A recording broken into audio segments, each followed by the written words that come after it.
son was a Navy one. He was brave one. Decided to go for the run. Just for firing. Just for firing.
Around the world, another story to be told right here with the World Esports Championship 24 with IESF right here in the Kingdom of Saudi Arabia, Riyadh. So what's happening really with the MLBB Women Tournament? Let's talk about this. So over the past 2 days, we had 12 countries all divided into 2 groups and competing in 5 rounds each group. And each team fought to collect and gather points, and only the top 3 teams from each group with the highest points will be advancing to the playoffs. So, let's see who made it. In Group A, we have Indonesia, Egypt, Saudi Arabia, Uzbekistan, Guatemala, and UAE. After an outstanding performance, Indonesia secured the top spot with 15 points, followed closely by Egypt in second place with 12 points and Saudi Arabia in third place with 9 points. As for Group B, we have Cambodia, Nepal, Colombia, Mongolia, Ukraine, and Argentina. After an outstanding performance, Ukraine and Cambodia both secured the top spot with 12 points each, followed by Argentina in third place with 9 points, all advancing to the next stage. So, only 6 countries made it to the playoffs. Let's see what's gonna happen and how they're gonna write their story right here in the WEC 24 ISF in Riyadh, Saudi Arabia.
Infernal pursuit. Hanada given the call under the turret.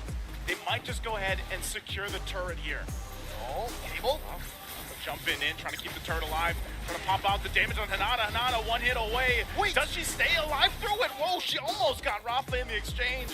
But finally Hanada goes down. Man, what a drawn-out team fight. Overspace loves us. You're gonna have to clear out the Lord. It's already gonna be used. Space is already a half health. They jump on in. They're still working for it. Avatar the Guardian won't connect, so Pink misses that one. Lord finally goes down. There's the Spear Destruction. Oh, multiple members able to get targeted down, and the base is just...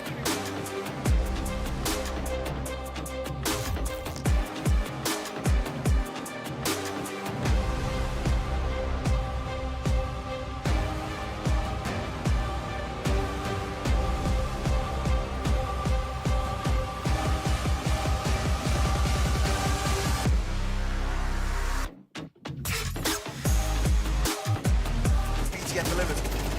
Crossfire is so strong. Is very important, and these initial nades also soften up for Snappy, and he'll go to town here. Is it another individual to want it to be through the smoke? It's big. A drawn. Oh, Striker falls, but TMKJ is running out of ammo. Final bullet.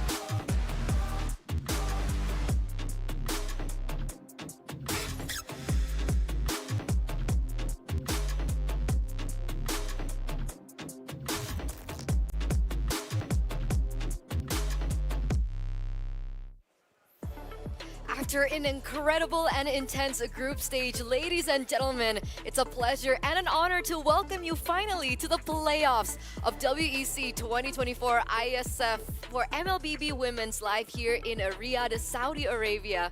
Welcome back to the English broadcast with me, Eterna, as your desk host, alongside with Renmar, and now we finally have Leo back at the desk. Not alone again. How are you feeling, brother? I am great.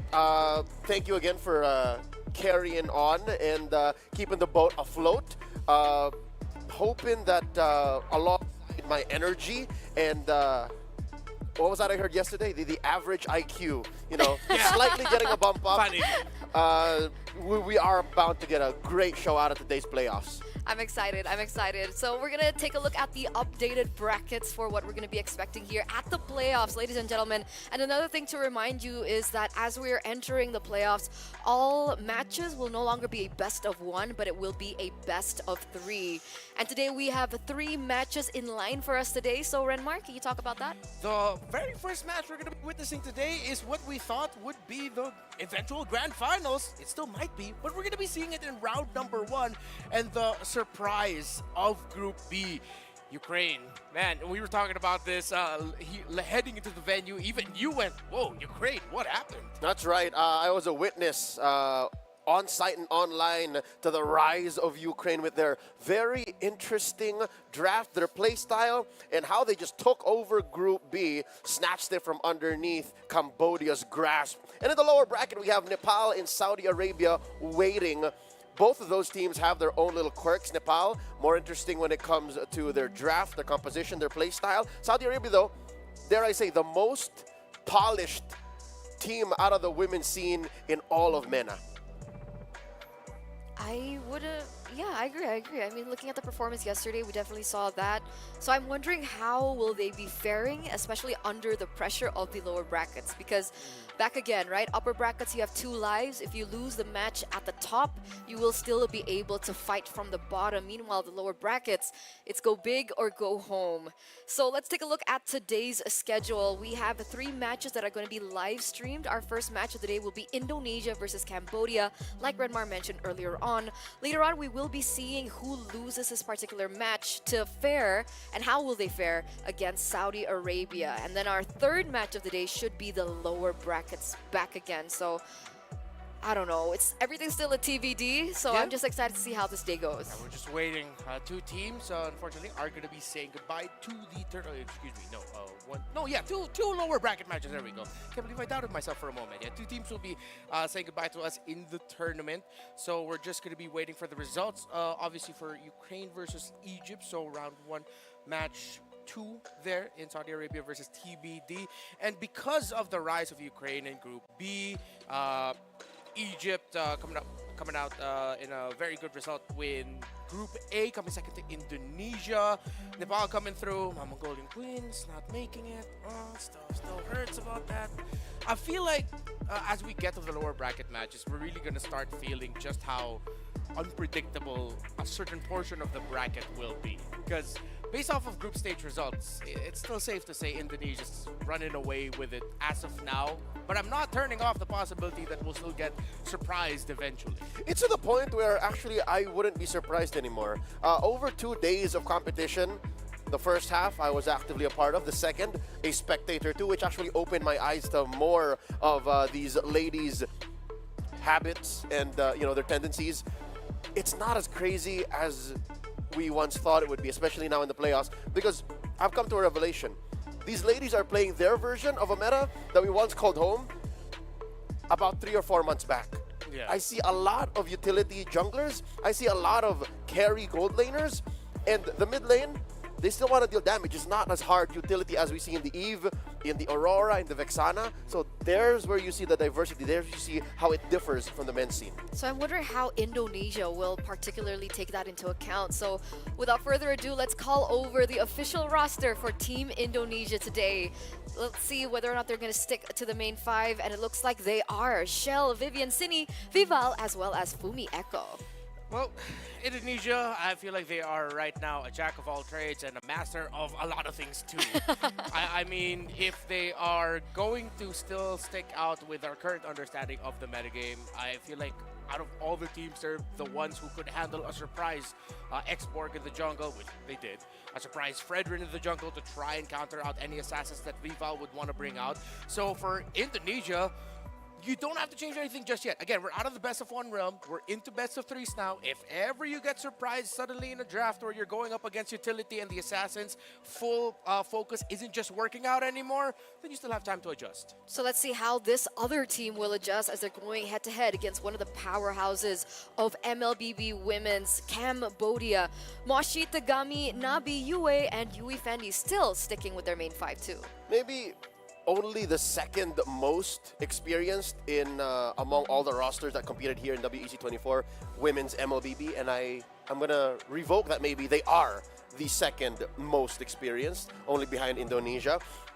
This roster, watching them climb through Group B, watching them make it through to the playoffs, only second to Ukraine, which, by the way, we did see on stream, so there's a lot to digest in that match. A 21-minute match, which might as well have been a comeback. What I appreciate about Cambodia the most is how Yui does not allow herself to be defined by the metagame. This roamer for Team Cambodia has played an Edith in Rome and a Franco in Rome in the group stages. I'm wondering if that'll change the way Team Indonesia drafts, or if that's something they consider, because that definitely is a game changer. If you put out a hero that can shut down Vival, a hero that can somehow find Chell, then that changes the tide of battle. That'll make Indonesia, think about how they attack Team Cambodia, given that this is the first time they're playing each other in WEC 24. I'd love to see that. I'd love to see the Franco come out because I've only seen it in data, basically, right? Yeah. We weren't given the liberty to actually watch or even cast over that game. So I'm wondering whether or not that Franco will actually come up. I personally love a Franco game. Either pair it with something like the Beatrix or even the Wan. Yeah. Indonesia brought it out in the men's playoffs. Yeah. So I wouldn't be surprised if it does come out here today, and I would rather see that. Well, sorry, Kaja users. Kaja just can't hold a candle to Franco right now with what Franco can do with the metagame. But I feel like the pickoff will really come out as long as the backline is taken care of. There's no easy backline access for the opposing side. You've taken away the best divers, the formation breakers. Maybe you've contested the high loss, Hilda, Gotcha. Those are somehow some way off of the board. So that's, I think, the only time we're going to be seeing that. If at any other scenario it gets forced out, like they shove the Franco in the lineup just to try and get that pick off, usually that doesn't end well. You also got to consider what comes out in mid, right? Indonesia has been seen to experiment in the group stage alone. They've had Chini play in the opening bout of the groups, a Lunox in mid. She's also dropped the Cyclops and a Lo Yi. Lo Yi usually gets banned, but when you go for the Lo Yi, you usually show a very aggressive strategy. You show that you're ready to get in your face. And Cambodia, Nabi has played a Lilia. So, there's this give and take of experimental picks between these two teams. And I'm wondering which picks will actually come out, but let's see the players come out first, ladies and gentlemen, because it looks like both of the teams are ready. So let's welcome Team Cambodia and Team Indonesia up on stage.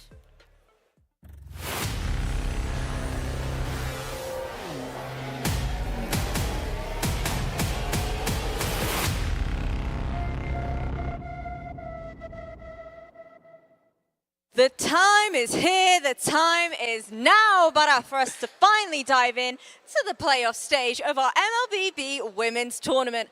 Let me tell you now, explosive best of ones we had yesterday, upsets galore, quick and easy matches, some might say.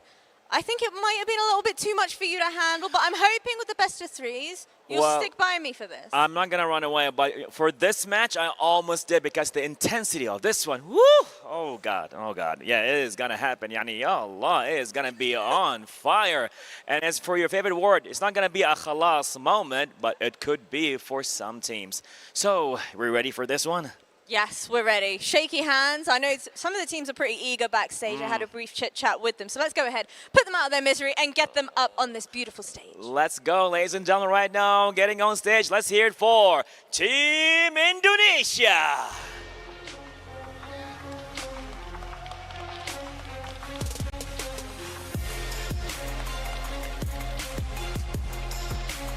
And here they come right now.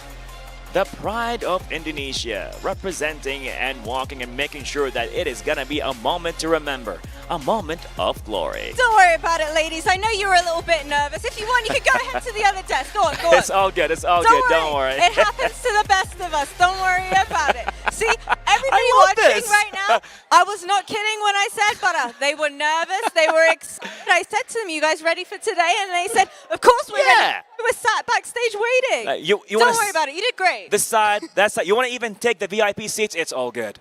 Don't worry about it. Well, you know what? There's only one direction in which that opposition can go on this very big stage. Please give it up for Team Cambodia. Now the win record of this team, but 4 wins, only 1 loss during our group stages. But in the match versus Argentina, Tagami alone secured herself 15 kills. Now, with a total of 34 kills for Tagami across 5 games, the real question is whether or not these ladies will be able to put up just as strong of a fight against their opposition. Totally. When I've been asking with the talents what's going to happen here, they said they've seen this match taking place over and over again. Indonesia going against Cambodia in different countries and different matches. But this could be a different one. You never know. We might see a different narrative with this one. But you know what? What do I know pretty much with MLBB, Habibi? Let's take it to the town, see what they have to say about this. Thank you guys, thank you, and good luck to both of the participating teams that will open up the playoff stage, Team Indonesia and Team Cambodia. We've got to say, this is one of the most highly anticipated matchups that I think everyone around the world have been waiting for. Yeah, for sure. Like, we went into this day 1 of the panel. We were already saying, you better watch out. Cambodia, Indonesia, that's probably going to be the grand finals. We're going to be getting it on the very first day of the playoffs. And part of me is thinking, though, maybe Cambodia didn't expect that they would be in this situation. Maybe they were thinking the meetup with Indonesia would be tomorrow, not today. That might play into that might be a factor playing into the drafts and their mentality heading into it. Which is unfortunate because in Group B, if only they did not lose to Team Ukraine, they would have been #1 and they would have dodged the bullet of facing Team Indonesia in the opener of the playoffs. But que sera, here we are. This is the format: 1 versus 2, 1 versus 2 in the upper bracket, and we get it early. I'm not so sure if this is a good thing that we, cut it short and say, you know what, let's just have them face off early on. But yeah, as a fan of both of these teams, I wish they could have both gone into the upper bracket finals together. I don't know, I feel like sometimes things happen for a reason. Ooh. And the cause and effect, I mean, we'll see how everything just lays out for with one another, but we've seen it in different tournaments that when 2 teams that are notably like titans of that particular tournament meet first and it goes a certain way, when they meet again eventually, it may go another direction altogether.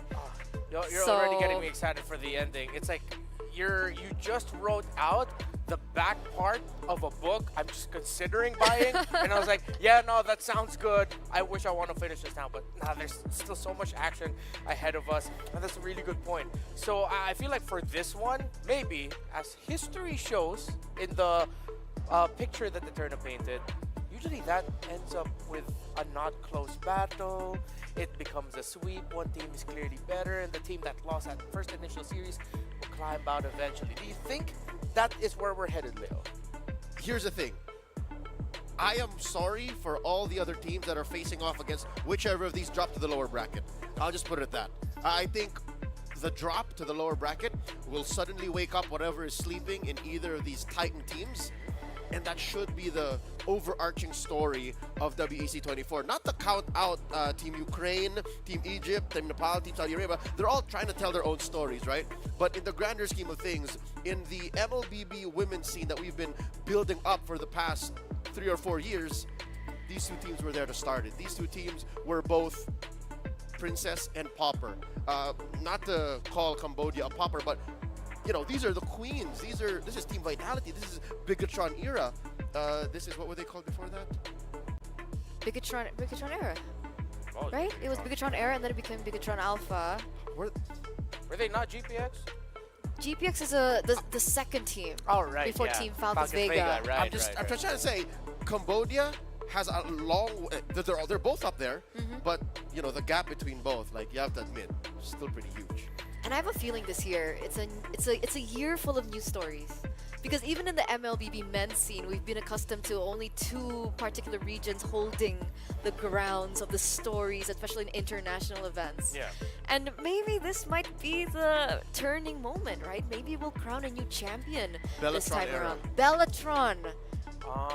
See, they've been here for so long. They've gone through so many name changes, org changes, team name changes that here they are now as Team Indonesia in the very first women's MLBB for WEC. That's history.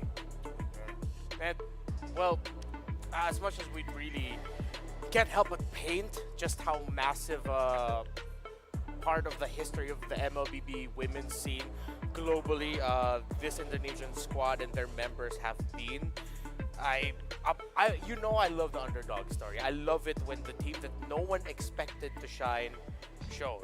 Not that no one was expecting Cambodia to shine, but right now, as of this moment, not a lot of eyes on Cambodia to win this one. So if ever they do, that's a massive statement. And if ever they go down to the lower bracket, as Leo said, I'm sorry for whoever has to face that Cambodian squad. And also no pressure, right? I think that's the main thing. With so much eyes on Indonesia, as always, especially for the MLBB women's scene, Cambodia are coming into this with no pressure. They still have the lower brackets if they want. Meanwhile, Indonesia, they have to hold a certain layer of reputation, Oh, yeah. I would say. So now we're heading into the drafts, ladies and gentlemen. Our first game in this best of three.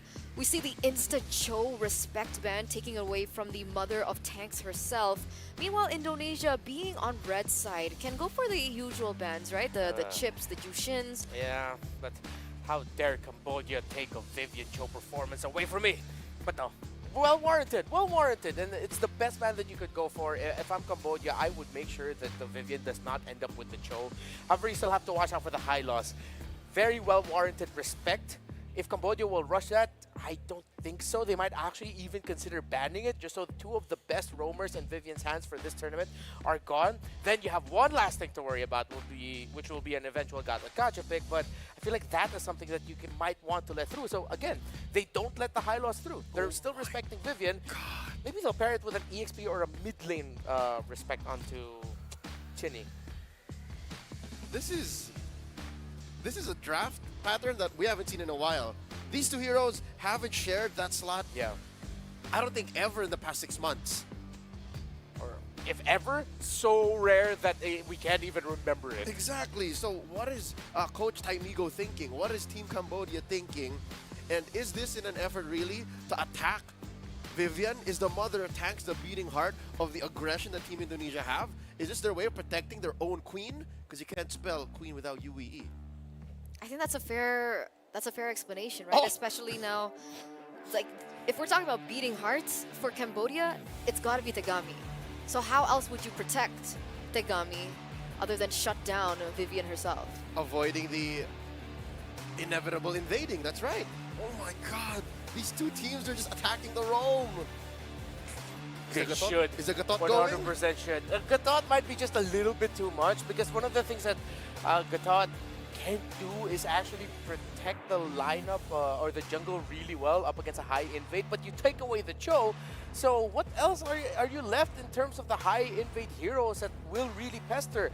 Grok isn't that. He's a vision getter. He's not really a huge pester to anyone in the jungle unless somehow you've ridiculously lost. So Cambodia says, okay, we're out of the roam options. We might run out of roamers ourselves.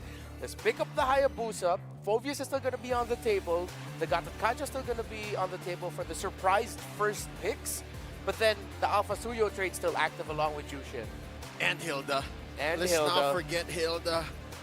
Fumi Echo, one of the most aggressive XP laners I've seen, not just in the women's team, but even compared to some men that play in that same role. So now, Indonesia, one more. They're still leaving up the Alpha Gambit, by the way. Yeah. Khalid, Khalid is I think the last name in terms of the aggressive. Big roamers. Can definitely invade and actually pester you. So that's something Cambodia would want to consider. Indonesia takes away the Angela, so they take away their combinations, any combination that could come out with Tegami.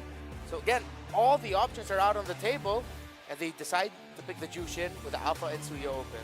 Very interesting turn of events. They didn't because- have to rush either. The Alpha can be traded for the Suyo either way. Exactly, that's what I was about to get at. And that's why the Hilda pickup is a lot more interesting. Indonesia, if they go for Alpha Hilda, I think that's a really good stopper if, let's say, Cambodia want to pick up something like the Suyo. Yeah, that's the thing. What if Cambodia surprises and they may have learned a thing or two from Team Ukraine and go, hey, what if we run it back to the meta that was in the past, you know? Or what if we don't need to force that trade of the Alpha Suyo. We can go a little bit more utility in the jungle. Just got to make sure it's well protected. And they also have to make sure that their roamer can really help with the wave clear. Jushin's wave clear isn't the best. So Suyo is what's taken. Khalid, there we go, as we mentioned, by Indonesia. Should be a clear-cut rush for the Hilda and the Alpha. Unless they want to go mid and get the Aurora for... Oh, excuse me, they already have the mid. Yeah, well, Hilda Alpha. One could consider also the Nolan. There's a lot of control in that Zushin.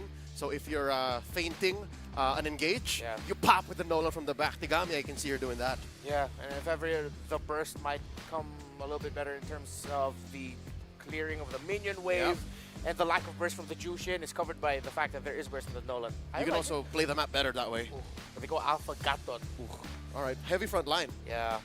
I think this is strong. I think the 3 early picks coming from Cambodia, they're very strong, very invasive, very aggressive, high mid priority as well.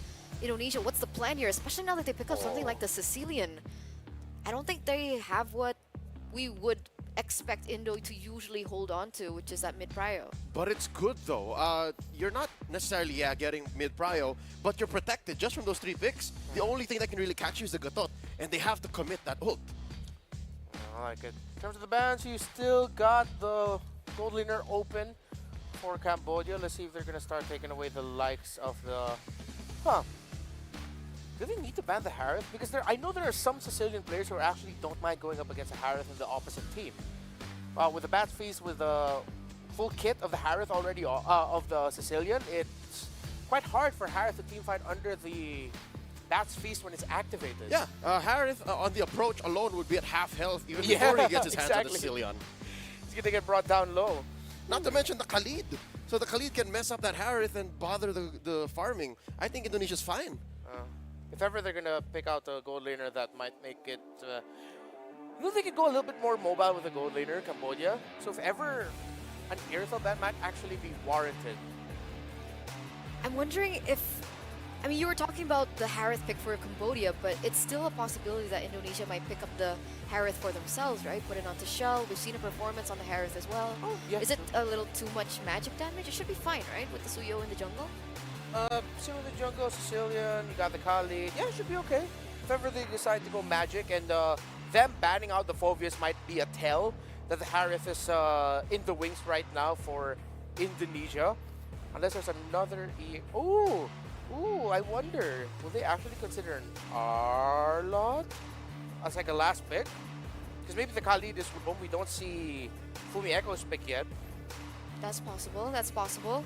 It feels like there's a hint that maybe Cambodia were sniffing that the Phobius ban was also perhaps for a 1-1, right? And that warranted a 1-1 ban here in the second phase. Cambodia, do you want to commit onto Shell completely here? Sure. Looks like she does. They do. They do. They take away a very aggressive, fast scaling hero. Still the Bruno available. Oh, yep. Wow, I did not expect someone to bring that out already. There's the Ghost, the Jawhead. That is going to be going to the Roam EXP for the Khalid. So Indonesia can play this defensively, but like once that Jawhead hits level 4, I wouldn't be surprised if Vivian and company just keep invading the jungle and doing what they can to pester the Jushin so that in the long run they could invade and disrupt the Alpha. Gold laner pickups here. Now you're really going to be overthinking in terms of what can we pick? I guess, would you consider Melissa here? I was actually thinking that too. When you get hit by the unstoppable force, there'll be a moment where as long as you can get the go away fast enough, you'll get pushed out, or you'll be able to push out the Jawhead beforehand. Oh! But no, I'm so hyped. you get the Franco Bale combo that you were asking for earlier.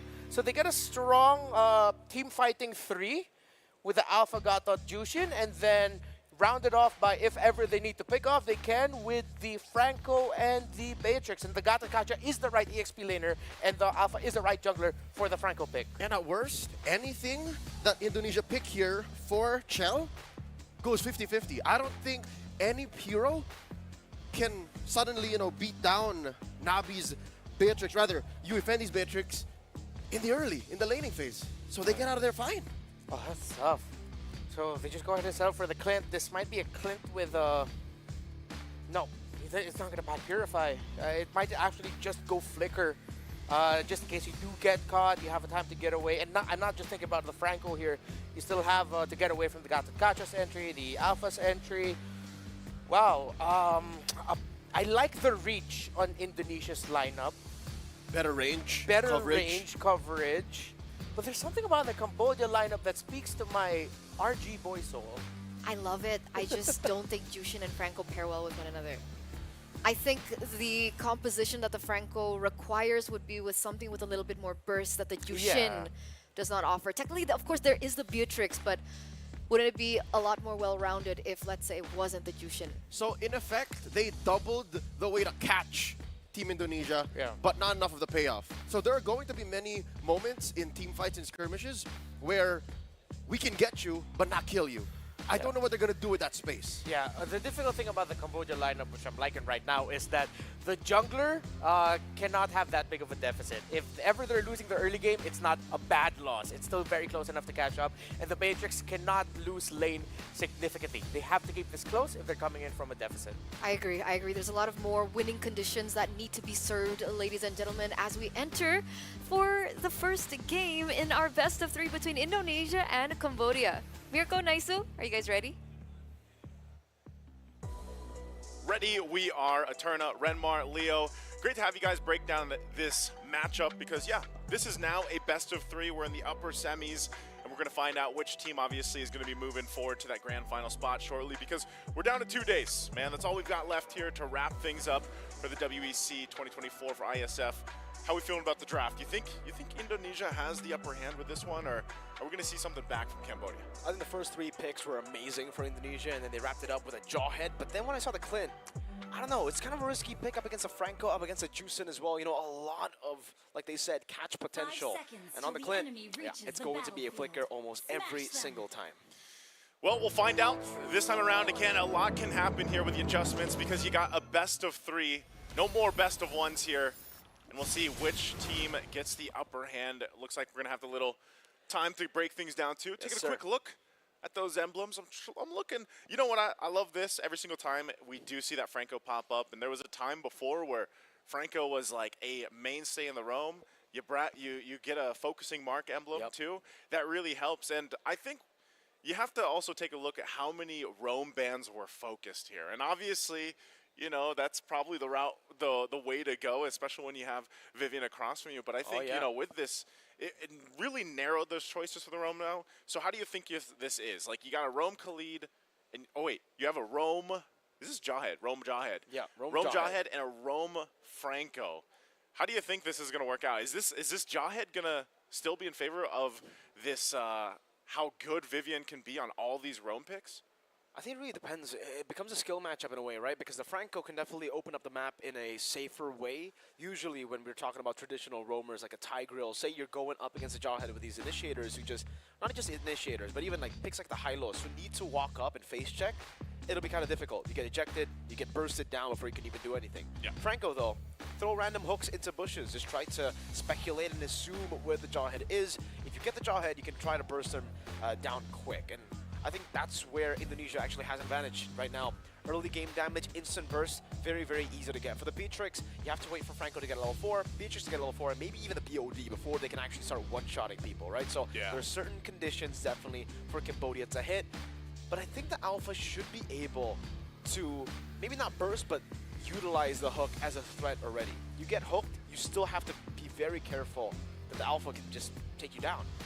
Alpha with Hunter Strike alone can deal a whole lot of damage. I think right now, I really like the fact that we are seeing the focusing mark. For the longest time, I think in IESF, WEC 24, and MLBB, every time we see a Franco, we see Concussive Blast get picked up instead of the focusing mark. And mostly it's because usually you're not paired up with the Juicin. I really like the Juicin together with the Franco here is because usually on the Franco, you're kind of, here, on Franco, focus on what you're good at. Focus on hooking. Focus on getting that focusing mark on Yeah. people. If you have to go concussive blast, sometimes it's just weird. You have to be the one that clears lane. You want to stay in bushes. You want to be hidden. Yeah. So with the Juicin, it allows the Franco to be Franco. Juicin can, obviously, with the changes in the patch, now not needing mana to clear out waves, is crazy when it comes to just zoning and soul laning. I think part of this too is just, I know our panel gave their thoughts about that combination, the Jushin and the Franco, but I could also see it working in favor where, like, let's say you don't have to burn the hook. You don't have to use the Iron Hook because you know you have a Jushin. You can actually put basically people in range or the hook or in your position, your line of sight, because of the way that the flares work. But also it might just set things up where then you go ahead and you use that bloody hunt, you lock them down after they're into the beacon or after they're tossed around with the flare, and then you still have that hook. So I think there's so many good combinations that Cambodia can actually do. And I think also part of this is, you know, we've seen the Sicilian now picked up a couple times throughout the tournament, even back in the men's games. And really, I don't think Sicilian as a hero has gotten to shine the way that it should, because so many games haven't gone to the late game. Like, this is probably the most late game hero, if not one of the top 3 late game heroes, where obviously you're trying to build those stacks, get to a point where then you're just doing insane amounts of damage. And so I think you have a time for both lineups to really shine. And honestly, for Cambodia, if they play their cards right, I could see them getting control of the early game. Especially, like you said, once those level 4s come online, even if you, let's say, even if you get a hook early on, you get a first blood in the hands of any of these members here from Cambodia, I think that gives them the upper hand for the majority of the game. And then Indonesia might be forced in a situation where, all right, they got to wait a little bit, right? They got to wait a little bit to be able to scale up, to get to where they need to be. Also, Clint takes a while. But the Suyo, we always see this, can actually turn the tide early on if you get the scaling. So here we are, jumping back into the game at game number 1 in this best of 3, the upper semifinal. We'll find out too, once again too, with the Vival playing the Suyo, the rotation's obviously going to be important. You can see Vivian getting that early start on the purple buff. So this is all these little things that Indonesia does. You'll see other players do this too. Even this kind of aggression and pressure on the opponent's purple buff that really stack up and leads to those minor leads in the game. It's definitely a bit tougher to do that up against an alpha, right? We saw that yesterday, I believe, up against Hayabusa. So it was definitely an easier road to start and neutralizing a bit of that clear threat. You can see Uwe here trying to go and, again, assuming where Vivian is. Oh, not Iron Hooks. Good zoning from Vivian. Up with the ejector, disengaging, Sanguine Claws as well as Vivo just steals away the camp. So Vivo on the Suyo already a level ahead now. And I do want to talk about this Naisu. This is something that I've been talking about with a few coaches that I know personally. What's and this that? is like kind of a hidden tech. Are you Franco gonna- and Kaja. Yeah? With Gata Kacha. It's such a good combination. Ejector, Flicker, Vivian finding it. The Purify a bit late, and Nabi will fall down to the missiles of Vivian. That's first blood over to Indonesia. But to talk about that again, you hook or you get that Divine Judgment. Yeah. Boom. AOG. Anyone tries to cancel it, you get You get caught. caught. It's that's what I'm saying. Like, the combination of what they can bring to the table here in this draft is, there's so many options that they can use for Cambodia, but the fact too that they've got to watch out for Vivian. Vivian knows that all her roam picks basically got banned out. Well, she still got the Jawhead. She still makes use of it, and you saw just how deadly it can be, especially when that flicker is available. She doesn't need that level 4. Part of it is just using that ejector and throwing someone into the whims of your team. Now, you know, they get this objective that already scales in their favor. They're getting a lead, 1,000 ahead already early on. And this is where I would look to see if Cambodia can actually go ahead, play around the Franco, hopefully get a pick off. But I'm almost wondering, even with Tagami, man. Tagami, if you guys missed her performances yesterday, she was on point. And this time around, the work is cut out for her on this alpha. She should be able to go ahead and get, you know, setups that she's looking for, especially with the lineup that they have.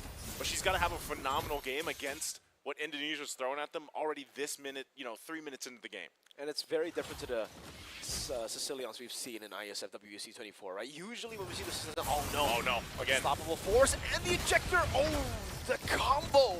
Vivo was ready with the arrow, just shoots her down, and man, Nabi got Purify at the end there, but it was just too quick. Vivo's so ahead, Tagami's getting bursted down by just Vivo's damage. Vivian doesn't have the flicker, so luckily Tagami will still be able to escape. But again, this Sicilian, unlike the Sicilians we've seen in WEC 24, she is just getting all the gold. That's such good clearing right there. You know, utilizing the Suyo plus the Sicilian. Now they're going to make their way down bot. Raging Sandstorm with a flicker to get both of them. Yui Fendi caught in the ejector. Fumieko will take a few more turret shots. Yue gets the kill. The AOG to try to save her in the bottom lane, but it's Vivo who can just blink out to safety, and they only lose Fumieko, who's again just the engager. Yeah, her whole job there was to go ahead and use that flicker, use that Sandstorm. There you go. Poke's going to land, but Yui's not going to be able to do much at all. Whoa! At the end with the ejector, Yue is going to be taken down. City picks up that kill right now as Moshi gets chunked low by the bad impact as well. Yui Fendi zoned away by a Sicilian in the early game, and that's the orange buff taken away by Vivo. I just want to say, efficiency right now with Very. the flicker here from Vivian. Every single time it's up, she's ready to make a call for a play. And that's the thing, it almost feels like this Jawhead has focusing mark. Yeah. I feel like by the time she actually ejects someone backward, they're basically dead. They're already dead in the air, and that's the trouble part, especially when you can't really fight into that. Now they're going to actually try to contest this turtle here. This is troublesome. Two-man cycling bomb. Fumieko getting the Raging Sandstorm. Even with the Purify, she isn't able to escape. Pipple gets the turtle, and everybody just gets slain here around the river. It's almost like they can't do anything at this point, Naisu. It's too big of a lead. The hook from Yue, but they will not connect. Vivian Conceal already, looking for the ejector again. Oh, good bloody hunt, but now you're going to be caught in everything. The quick draw to Yui Fendi, slash down to the tier 2. Indonesia are just wreaking havoc in game 1. Yeah, 5 minutes in, it doesn't feel like they're letting up at all at this point, and they're just pressing the situation.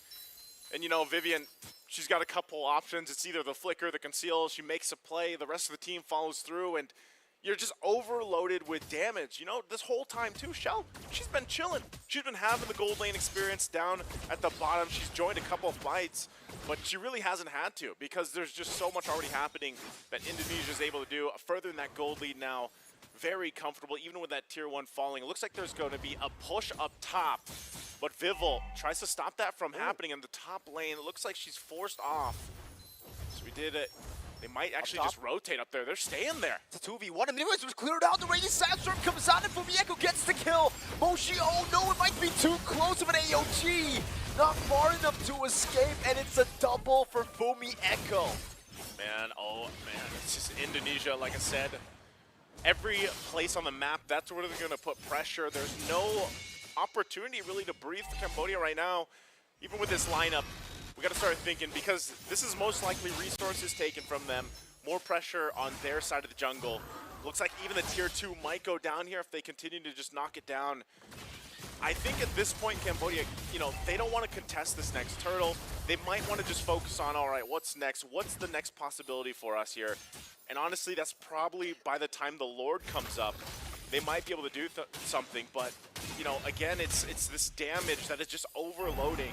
And even if you actually go ahead and kind of prep yourself up for that objective, Vivian is the problem. There's got to be some form of punishment for Vivian, and if she jumps in and tosses one of the members, it doesn't even matter at this point if she tosses one of the tankier heroes, right? You might be able to go ahead and toss Moshi. That might be the best target in Cambodia's favor, just because, you know, at least you can hope to tank that out or defensively Avatar the Guardian.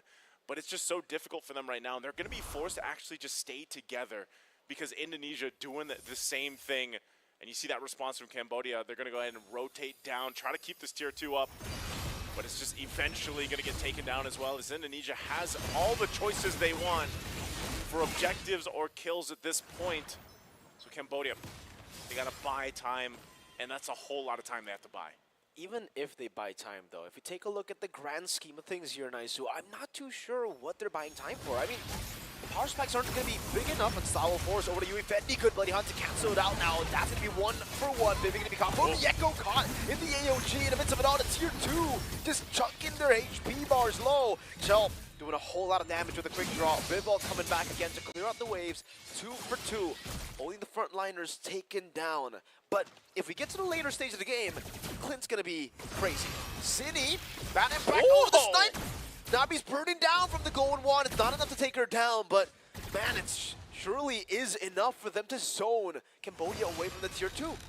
Holy Shield's going to pop here, so they'll at least get the shields down. But like you said, I agree with you, man. I think at some point in the game, you're going against a scaling lineup. You know, with the Sicilian plus that Clint, you're playing a game of range too. Indonesia, even if they didn't have this kind of lead, they have the lead in terms of range. And that's also why, you know, for the first draft, you see them pick up that Franco to hopefully close in some of that range, pick off targets, but that just hasn't happened. And the hardest part for Cambodia is really once they even break through that front line. Mind you, that front line is actually putting themselves in danger from Indonesia, so they're most likely going to go down anyway. But then how do you get to the Sicilian? How do you get to Shell here on this Clint? That is the most difficult part to what Cambodia can do. And honestly, if they try to force this at this point, with this kind of deficit, this could be a massacre for this Lord. So it looks like it's going to go and be taken by Indonesia. No contest. It looks like Cambodia is going to try to make a move elsewhere. At least for now, that Lord is secured by Indonesia. Real quick, before that Lord pushes in, what are we looking at here for defense? Do they have enough clear? I know they got a Beatrix, but do they have enough clear to actually stay in this game without it ending? I think they do. If we're just taking a look at Cambodia's lineup, they do have what it takes to clear out the waves. But we have to take into account that Indonesia are really good at sieging too. They got crazy range. The double C combo, Sicilian and the Clint. So much range, so much zoning potential, and even they got that dive potential in there too. Sandstorm, Echo, Raging Sandstorm, Vivian, Unstoppable Force. Even Vivo, very, very underrated initiator as a Suyo. Once you hold in that first skill, you can get multi. It's an AoE stun tool. Yeah. It's a little bit too much. Here we go. Vivian using the conceal. She has an immortality too. She's going to toss Mochi, but already gets the Avatar of the Guardian out. So that's not available now for this base defense. The shields up top and mid are gone on the turrets. And this is the siege now that we're talking about from Indonesia, from a range as well, and just whittling down the health bars of these turrets. Sagami already caught down very, very low. You can see the way that Indonesia are just sieging at the space. They're waiting for the Lord to bottom lane to just slow push, taking it very, very slow. In the mid lane, they will continue this push. Bottom lane built up waves here, no more holy defense. Continue with the bad impact, just slowly chunking Tagami down. Mid lane gonna be taken down. Vivian walks in with Unstoppable Force earlier, but Tagami was able to escape with the Spear of Alpha. Bottom lane base turret down as well. That's two. All right, they know they have two turrets down. Vivian. Yep, ejector flicker. US going to just be isolated from the team. Moshi very low. These frontliners slowly but surely chunked down. And there's still some big waves that are going to be crashing down in the mid lane. Another super minion wave onto into Cambodia. Moshi's hovering over. Nabi chunked again. Ejector ready. Good ton over. Raging Sandstorm from Mieko. Does Winter Crown to stop that from happening? And a Winter Crown as well from Mieko to respond it over. Moshi gunned down from Mieko. Will be taken out. But look at the bad impact and the Sanguine Claws. On top of that, the quick draw. They just chunks them too low. No more minions. Cambodia can still survive, but Indonesia will continue with just the turret up top. Another Sanguine Claws. With the flicker, but it hits the wall. Now Bloody Hunt coming down with the Spear of Alpha, but a pinball goes in and dives in the back line, finding the shot in the base. The base is also just wide open for Vival to take. Game 1 to Indonesia. I thought there might be a moment there where Cambodia actually stayed in that game. They cleared the wave the best they could, but unfortunately, not enough to stay in it, you know, not enough to keep that game going and make it work for them. And really, when you just look at how things fell into place from start to finish, the idea was there for Cambodia. The draft was, you know, we want to go for these pickoffs. We have a Franco, we're able to do that, but it just didn't go in their favor early on. And, you know, this is, maybe you beg the question because there were so many Rome fans towards Vivian, but even a Jawhead, a hero, by the way, that you don't see too often, she still played it the same way. You know, she still played it very aggressively, able to set things up, and it's all about timing and pacing for teams like this from Indonesia, and that's what's difficult to play against. So I'm really wondering, again, we have a best of 3 here, so we'll see if they have the right adjustments for Cambodia to bring it to a game 3. So just a great performance here, once again from Indonesia. Then this is what's expected from a team like this that has had so many victories over the course of their experience and the achievements. Very clean gameplay. I love to hear our panel thoughts about game number 1. Let's throw it over to them and see what they have to say. Thank you, boys, for casting over that first game in our best of 3 series, and it's a good win and a good swing of momentum for Indonesia to perhaps make it 2-0 if the adjustments aren't made. I like how the casters put it. It needs to be quick. It needs to be quick because they only have a few minutes to really think about the game plan, because the game plan that they went in for game number 1, you know, banning out Vivian altogether, it didn't work out for them. Yeah. came back to bite them. I feel like if the Jawhead was also one of the last second plans for Indonesia, but I'm pretty sure it was already something in their books. At the same time, I feel like that Franco was more like, we took out a lot of it. The Gatakachi's going XP. Yeah, let's go ahead and pick up Franco. And it kind of showed, like I told you this behind the scenes, Leo, that it looked like Cambodia weren't used to going up against a Jawhead of this caliber. Yeah, no, Vivian clearly invaded their lineup. It wasn't even invading into the jungle, giving Tagami a hard time. She gave everyone from Team Cambodia a hard time, and I guess that's what it is. We mentioned prior to the game starting, Indonesia have so much range, so much utilized range, because you have heroes like Eve, Farsa, who have a assumed range. Indonesia showed that, hey, with a single flicker, we can change the way you perceive team fights happening from. Even have Fumi Echo to do that.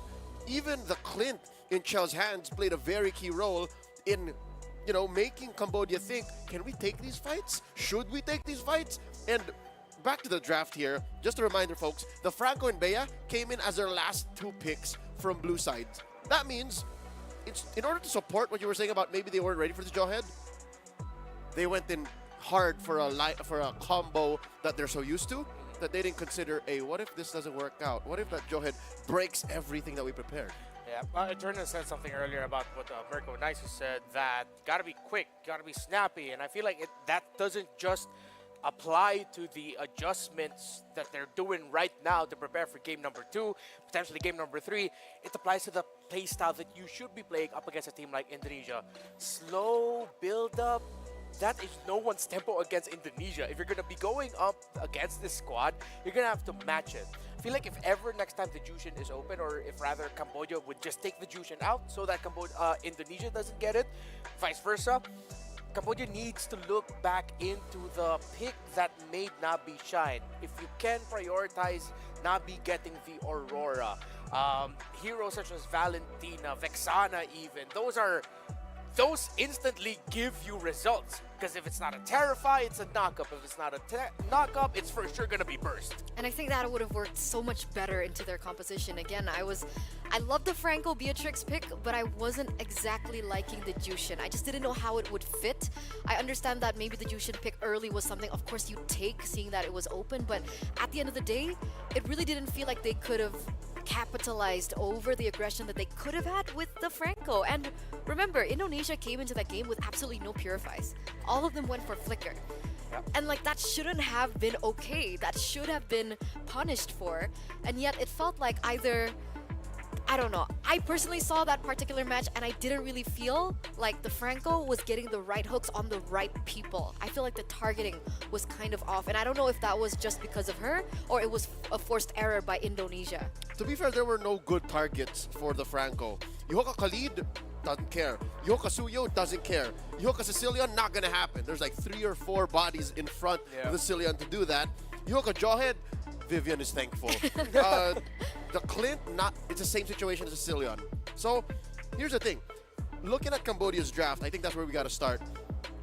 You change 1 or 2 things, scratch that, just change 1 thing, and it could have been better, right? Change the Alpha into a Nolan. Would have been extra burst, would have been extra payoff for that hook.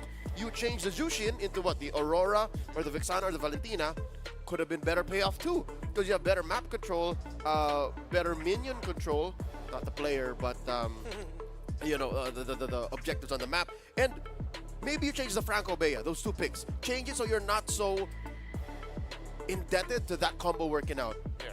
Consider that, because I think those are the things that really put the nail in the coffin for Cambodia to play to Indonesia's pace, to play second banana to what Vivian was thinking of doing, to what Fumi Echo was trying to do. Change that, and then maybe we'll see a game 3. Yeah, it was really tough too. In terms of the mid lane picks, Indonesia got the best one that they could have gotten there. They got the Sicilian that it feels like once Chinny saw that Franco come in, it's like, oh, thank you. Thank you very much. That makes my job a little bit easier. I know where I'm going to target my Sanguine Claws, so that if ever anyone gets hooked by the Franco, instantly you're just going to clap them down. That's easy crowd control, easy more stacks for the Sicilian. So it was just a clinic on just the draft alone as well by Indonesia and how to execute your draft to the best capability. And using range. besides speed, pace, reaction, adjustments, just the sheer amount of range that Team Indonesia brought into this draft shows you how much they understand the fundamentals of MLBB, the fundamentals of team fighting. And I'd like to tip my hat off to the chef, Coach Casius. I also want to highlight the chemistry that these girls have again. Like, you could tell that they've been playing for years together. Yeah. They have sisters too, that's not fair. Exactly. That's the biological advantage. What is that, guys? Come on. It's scientific at this point. Because, you know, I'm still kind of iffy about Cecilia in the mid lane. And I say that... Ouch. Why? Why? Hurt his feelings. I love Cecilian. Uh-huh. Then where's the doubt coming from, sister?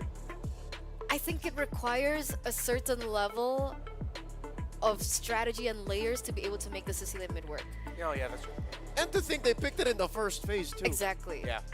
So they were confident that they could bring the Sicilian up to par and get him online as fast as possible because of how aggressive Vivian was on the Jawhead too. Yeah, which I agree with. There were times where I was honestly laughing because I was impressed with how easy Vivian and Ginny were making it look. I was like, all right, Ginny, you ready? I'm going to toss this.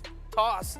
Sack weak loss, Bats impact. All right, we're good. Let's get out of here. It was, and that happened so many times. The connection of Ginny and Vivian together with a Jawhead and Sicilian was something that only we could dream of having in our ranked games where we queued solo as a Sicilian, and your roamer failed you. And to think, this is coming from a very real place, and to think that the bans that followed that third pick or first phase Sicilian weren't there necessarily to protect the Sicilian. That's how far ahead Team Indonesia thought about the Sicilian and how well they were going to execute with it. Because, quick reminder, those bans were the Hilda and the Fovius. Those were more to protect Vival. Those were more to protect even Chell. So that means they rarely had to worry about Chinny.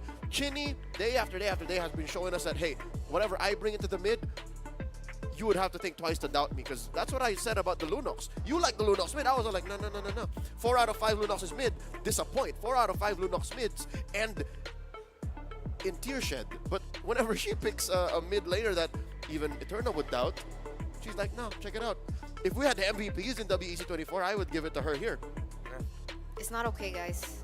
It's not okay. What's not okay? Just how this has been going on. Because, again, like the composition, like even Mirko mentioned it as we threw it to him. Like the Clint pick into the Beatrix, and mind you, Clint in a composition against all the dive coming in from Cambodia. No option for Purify at all, right? We've never seen a Clint go Purify. It's not something that we see often. And yet she was not punished at all. Yeah, which again, it begs to show, or it does show what we've been saying over and over again about Team Indonesia, that especially if you don't want to look at the entire team, fine. Look at one part of the map, look at one portion of the Lanadon, look at the center, look at the roam, the mid, and the jungle. That even if you, for a second, just go Fumieko, Shell, respectfully, let's look at the center first, bang.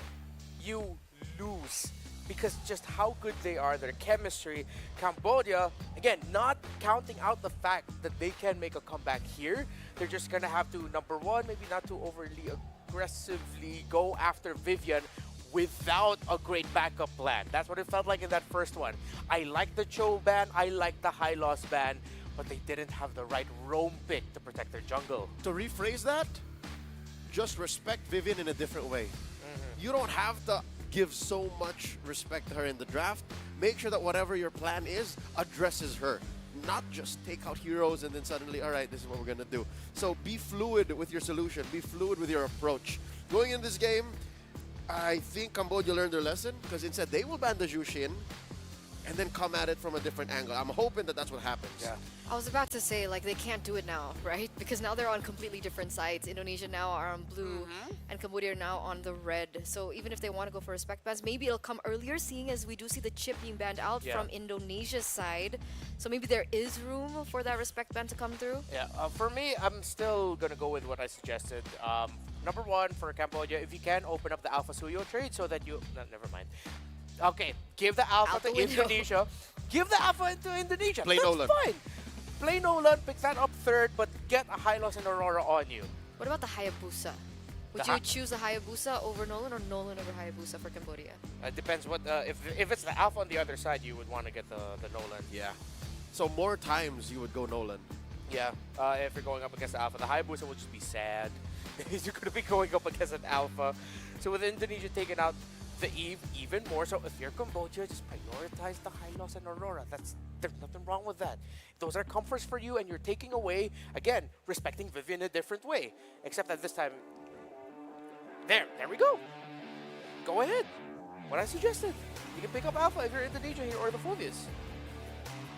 One or the other. I think Fumiako's happy with that.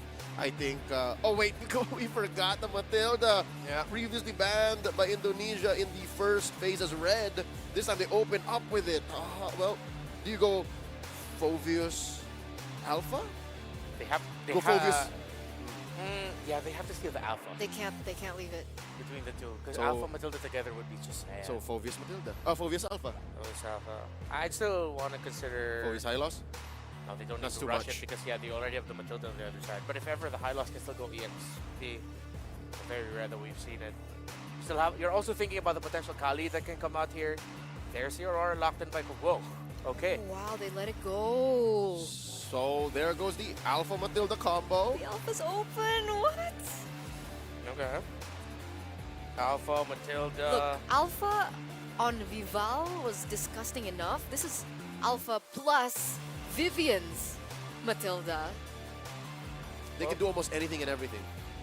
That's why they picked up the Hylos and the Aurora. It's not gonna be the ultimate stop. Oh, there's no way the Matilda and the Alpha can move, but at least it's something. It's a better response to that. You protect your jungle just a little bit better to what will eventually be overly aggressive Indonesian squad that will be invading your jungle at minute 1. Maybe.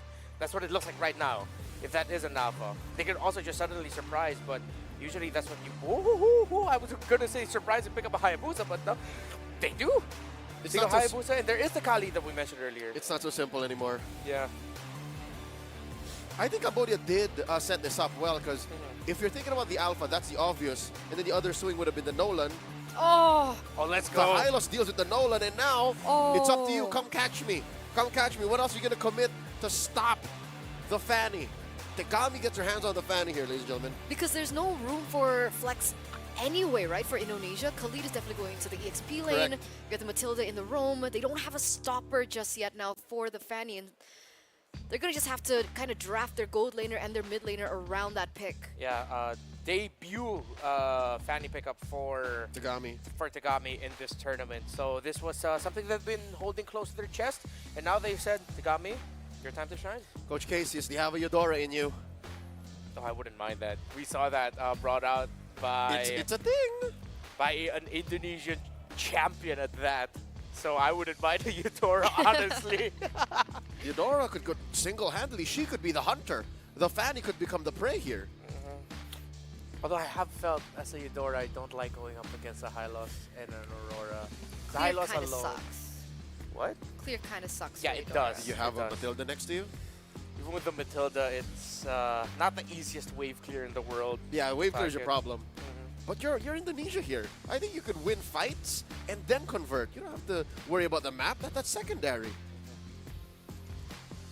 They got Hylos, Aurora, there's a Roam Hylos, EXP. Hilda's still gonna be up. Cambodia can still rock the Hilda if they wanted to. Yeah, Yes. 'cause there's no more room for Alpha, so you can still go ahead and go for it. Mess with the Haya early on. If you want to dead lane it, I wonder if they can surprise and just go Ruby EXP. I mean, I'd still pick the Hilda. With that, at least you get like a strong single target stun and some damage too. If Yeah, they you s- want to be safe, they can go for something more versatile in the gold lane as well, like something like a Lunox. They could go for Moskov. What else is good against The Fanny? Brody? Yeah, It's Fanny. something that we do see quite often soft against counters. assassins. Soft counters to Fanny would be the Brody and the Moskov. I still subscribe to the school of thought that Brody's kind of cursed in this meta, even though with the changes to him, seems like every team that's trying to bring out a Brody has just like suffered somehow. Even the best of the best that try to play with the Brody, Yeah. have failed. International champions, local champions, just couldn't make the Brody work. But this is Shell in her prime. in the gold lane. With a Matilda. Oh, With a it's- Matilda, you're right. You know the tough thing is, Cambodia can go Edith, but then the Valentina is still open for Indonesia. I think that's something Cambodia needs to respect, that the Valentina might still be an option. They can keep the Edith for last. Yeah. They do. Yeah. There's the Bruno. Wow, they go for Bruno against a Hayabusa. Louis Fendi. Part of me feels like that's respect to Shell, with what Shell was able to bring out. Harith gone, Hayden not the board, Clint, I would not want to use a Clint up against Fanny. Yeah, So- you know what? Just go Batrix again. Or Moskov. Oh, yeah, I mean, the automatic response. If there's a Fanny on their side, you go Moscow. Oh, okay, all right. My 2 picks, guys! My 2 picks from the group stage. We alluded to this in the opening of WEC 24 Women's MLBB. The recently buffed Kadira. And what do we see in Shell's hands? There's a There's Moskov. a Moskov. Ooh, Red in. I like it. It's aggressive, faster, but yeah, it's fast. That's what I'm feeling again from this lineup for Indonesia. It is fast. In your face. Yeah, and now part of me is saying now this might not be a good time for Edith because she's slow. They need something a little bit more oomph right away. What is that? What is the answer to that? Phobias? What else do we have? They can still... Oh, They go. Phobius won't even be able to jump. Like, Yeah. there's very little jump. Even Arlot's tough here. Franco? Oh, that's They high can't loss do rogue that. for sure, right? So Yuzong, Terizla, Export. What else is good? Oh, So it was an XP high loss. they made it XP instead. Okay. Sort of dead lane against a Khalid, but a little bit slower. It's like you just stand there, get hit, and then Khalid sails away while you're still clearing minion waves. But at least they get a high source of crowd control in the mid. Yeah, very high crowd control focused lineup.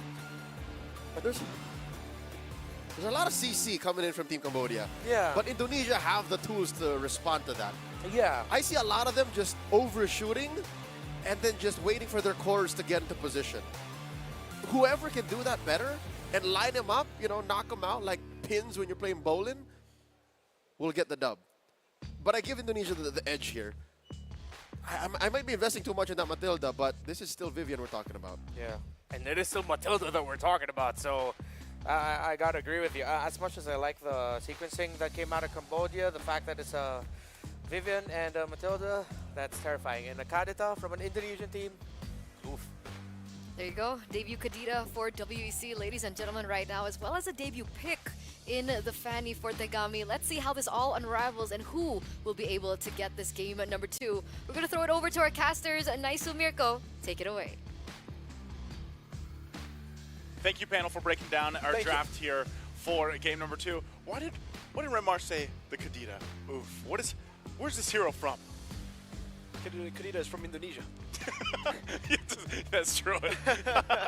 That's a second guess, but yes, it's from Indonesia.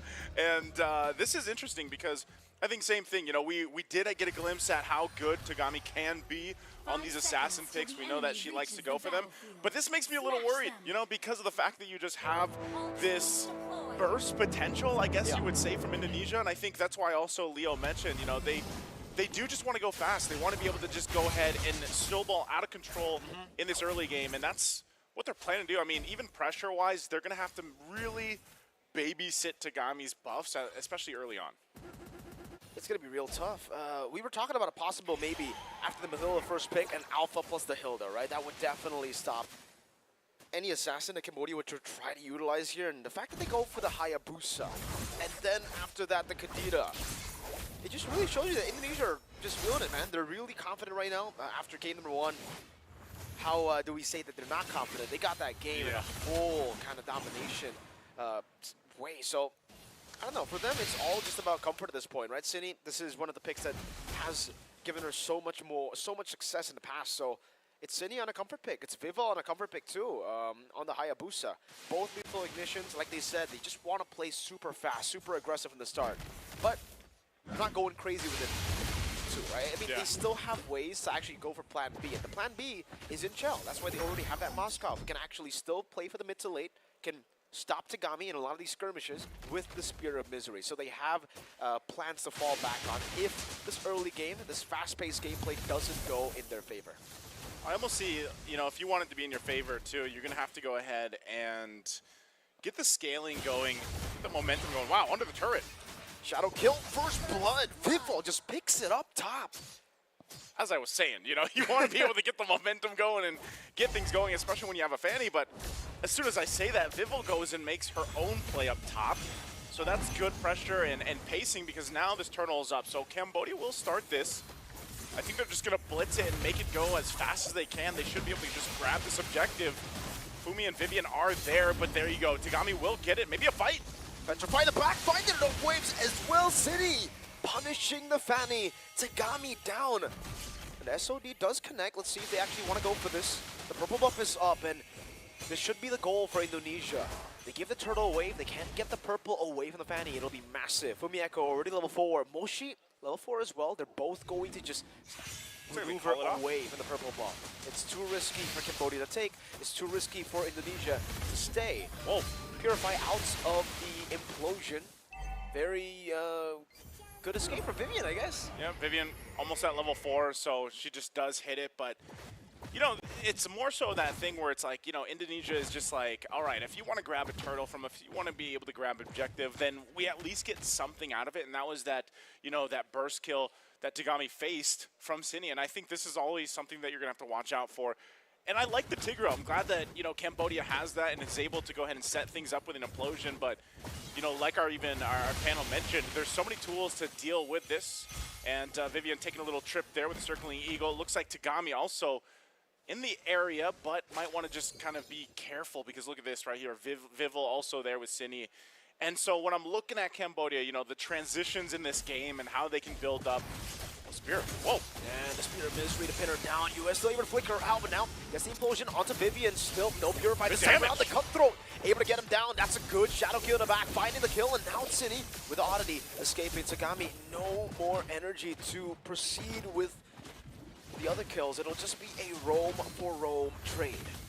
All right, better than nothing. Tagami getting on the board. That's what she needs here. Turtle's going to be up here in 15, and they're keeping things from getting too out of control. And I think for Cambodia, that's exactly what you want to do. You want to just avoid this snowball and then get to the point of the game. They're still keeping Moshi up there. Turtle's now up, information provided, but Indonesia quickly getting in that position. Both junglers will make their way from the bottom, focus on getting their buffs, and then join this fight. You're still, you know, even for Tagami, she's got to wait for that purple. So both teams kind of getting in position, really. And meanwhile, you know, we've seen this pick come up many times. Yui Fendi is on this Bruno. It's done really well for the most part throughout the tournament, even back in the MLBB Open men's matches. And eventually, you're just a big threat in terms of, you know, damage and when you get that full stack and everything else. But as long as Tagami and Yui Fendi can work together with the fact that you have an Aurora and you can lock people down, then that's great. But playing against how much utility Indonesia is going to be thrown at them is what the difficult part is, Chell.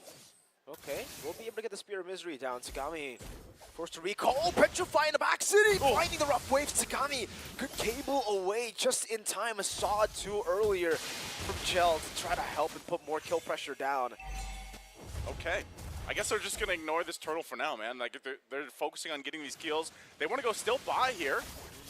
Chell will get those escape for now. Spear of Misery not just there. Oh, the last turret shot. I thought it would get Tagami, but she's able to cable away. Vivian walking up, turtle to be taken, implosion, and the Purify from Vivian to escape. Baiting out the Project Glacier as well from the Echo. Jumping in with the concussive blast, Nabi very low. Spear of Misery doesn't pin Yui Fendi to the wall.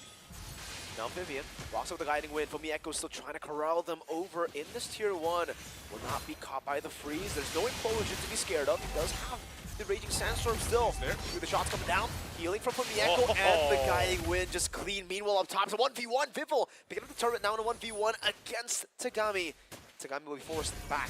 I feel like what we're watching here, Mirko, is like, you're seeing the teams go 4-4, and then the jungles are just in their own world. You know, it's the old assassin matchup, basically, between a Fanny and a Hayabusa, and they're doing their things, splitting the map where they can. Part of this, though, is you're seeing it every single time you see Cambodia go for a fight. It's the fact that they just have, let's say, the Purifies. I mean, you got 2 from Indonesia, you got the Guiding Wind. You have so many options to be able to get out. And who do you focus on? You know, who do you try to burst down if you are Cambodia? So far, a lot of the times it's been, you know, either Shell, but like I said, she's got the Purify, or even Cine. And it's almost to a point where you got to be able to just have a follow-up after a follow-up. Whoa, Tagami. Even the Petrify mid-air almost got Tagami, almost shut her down there. And this is with a purple buff, Naisu. This is all so far. They've been able to shut her down. Ooh, getting the implosion flicker, but unfortunately Chell has a purify. Vivian doesn't have a purify though, will be frozen down. The guiding wind will save her. As Fumieko will tank up the turret shots now. Healing back up, Raging Sandstorm from Fumieko. Getting onto 3 with the glorious pathway down from Moshi, but it was just disengaged. Vivian caught by the cable. Sakami jumping into the back line, but it's only onto Fumieko who's going to be able to survive again. Yui Fendi getting the turret in the mid lane. Chell with the SOD. Vivo walking forward. Quad Shadow not available. And Sagami somehow is still able to get away. How is no one dying? I have no idea. That's my biggest question. I mean, on both sides, props to both teams, because every single time you say it, as that team fight broke in, I was like, you know, this is what Cambodia has to do. They have to follow up and follow up and follow up again to get through all the utility. They almost did it. It's like they just need a little bit more damage. They're down a little bit, you know, 2,000 gold or so. But ultimately, once they get the items they need, those will result into kills that they can then convert, because right now it's like they just don't have enough to be able to go and clean those up. This last turtle, though, for the taking here, either team getting a position once again, you're going to keep some pressure on that side lane with Shell up there. It looks like Vivel will just go ahead and start it up. They know that purple buff's got to be taken. Down the mid lane again, there's Turtle secured by Vivel. It's a flicker burnt out from Navi already. Vivel walking up now onto the purple buff, doesn't get the steal. Both the retributions used push. Tagami is still getting it, but as usual, Chell's right there to bait. Yui Fendi, good slide tackle away from the breath of the ocean. Now Chell's going to be able to actually get the Spear of Misery down, but the implosion catches her. So has a purify to escape. Now the shielding with the guiding with SOD to get away too. Circling Ego, knocking him up. Tagami very low, has the cable. Vivian chased down. Yui Fendi just gunning her down with those footballs. And Vivian still is able to escape with the photo. Still able to escape. I mean, this is... City. Oh, City. Petrifying the rough waves, gets the passive down the Frigid Glacier, baited out the Viviecto Vivo with a shadow kill, assassinating both Hue and Nabi. Very just well layered. Again, with the escapes that are happening, baiting Cambodia to force the fight. Fumi in trouble a little bit, but can heal up if she needs to. And you know, this is where you're in a situation for Cambodia. I mean, I just mentioned the 2,000 gold deficit earlier on. Now it's ballooned up, you know, 6,000 gold because of what's happened here. And even just the macro level of play that Indonesia's doing, pushing these tier 2 turrets even, and working on that way. Cambodia really doesn't have an option. They have to be able to go and fight, and they've been doing that. It's just, again, capitalizing on those fights, capitalizing on the fact that you are able to burn some of the purifies from Indonesia. Oh, no. Wow. Shadow kill, passive, this time not there to save Nabi, so... Does she have a Sky Piercer? She doesn't. She doesn't have a... It doesn't look like she does, so the fact that she's doing this much damage with no Sky Piercer, City almost getting the read there, no Petrify earlier. If he did, Tagami would definitely be dead there. Let's see, purple buff. Zoned away up top to 2v1 situation with Vivel going at it. Now the breath of the ocean connecting onto Moshi and the SOD from downtown up top. It's a shutdown. Hayabusa taken now. Vivel going to be assassinated. Meanwhile, Spirit of Misery catches Tagami into the breath of the ocean. The purple buff gets taken. So both assassins falling. Both assassins going down, but Indonesia just continuing to control and further the gold lead they had. Great response though from Cambodia, at least to push in that tier 2. They get it. And that's a good amount of gold too, you know, that they were able to get down. Mid lane still in trouble though. They try to hold on to this mid turret. Lord is up. And with Cambodia losing another turret here in the mid lane, they're going to try possibly to get information that they need. But this will get spotted out here, Yui. She's going to wait there. Obviously waiting for the rest of the team. She doesn't have an implosion shell. Oh. She does have the flicker. It ends up being a very, very wasteful flicker there. So yeah, there is no Sky Piercer there for Vivel. She's just doing that much damage with the Endless Battle. It's just raw damage, bro. Raw damage. And Shell also picking up another defensive item. They're locked and loaded for being the aggressor, but also being able to defend pretty well. Malefic Gun, too, for Yui Fendi, but this is just a Lord going in the hands of Indonesia. So Cambodia will have to go and get ready for a defense. Now, their defense can be pretty good, even when that flicker is going to be available from Yui with the implosion, but right now, this is tough, man.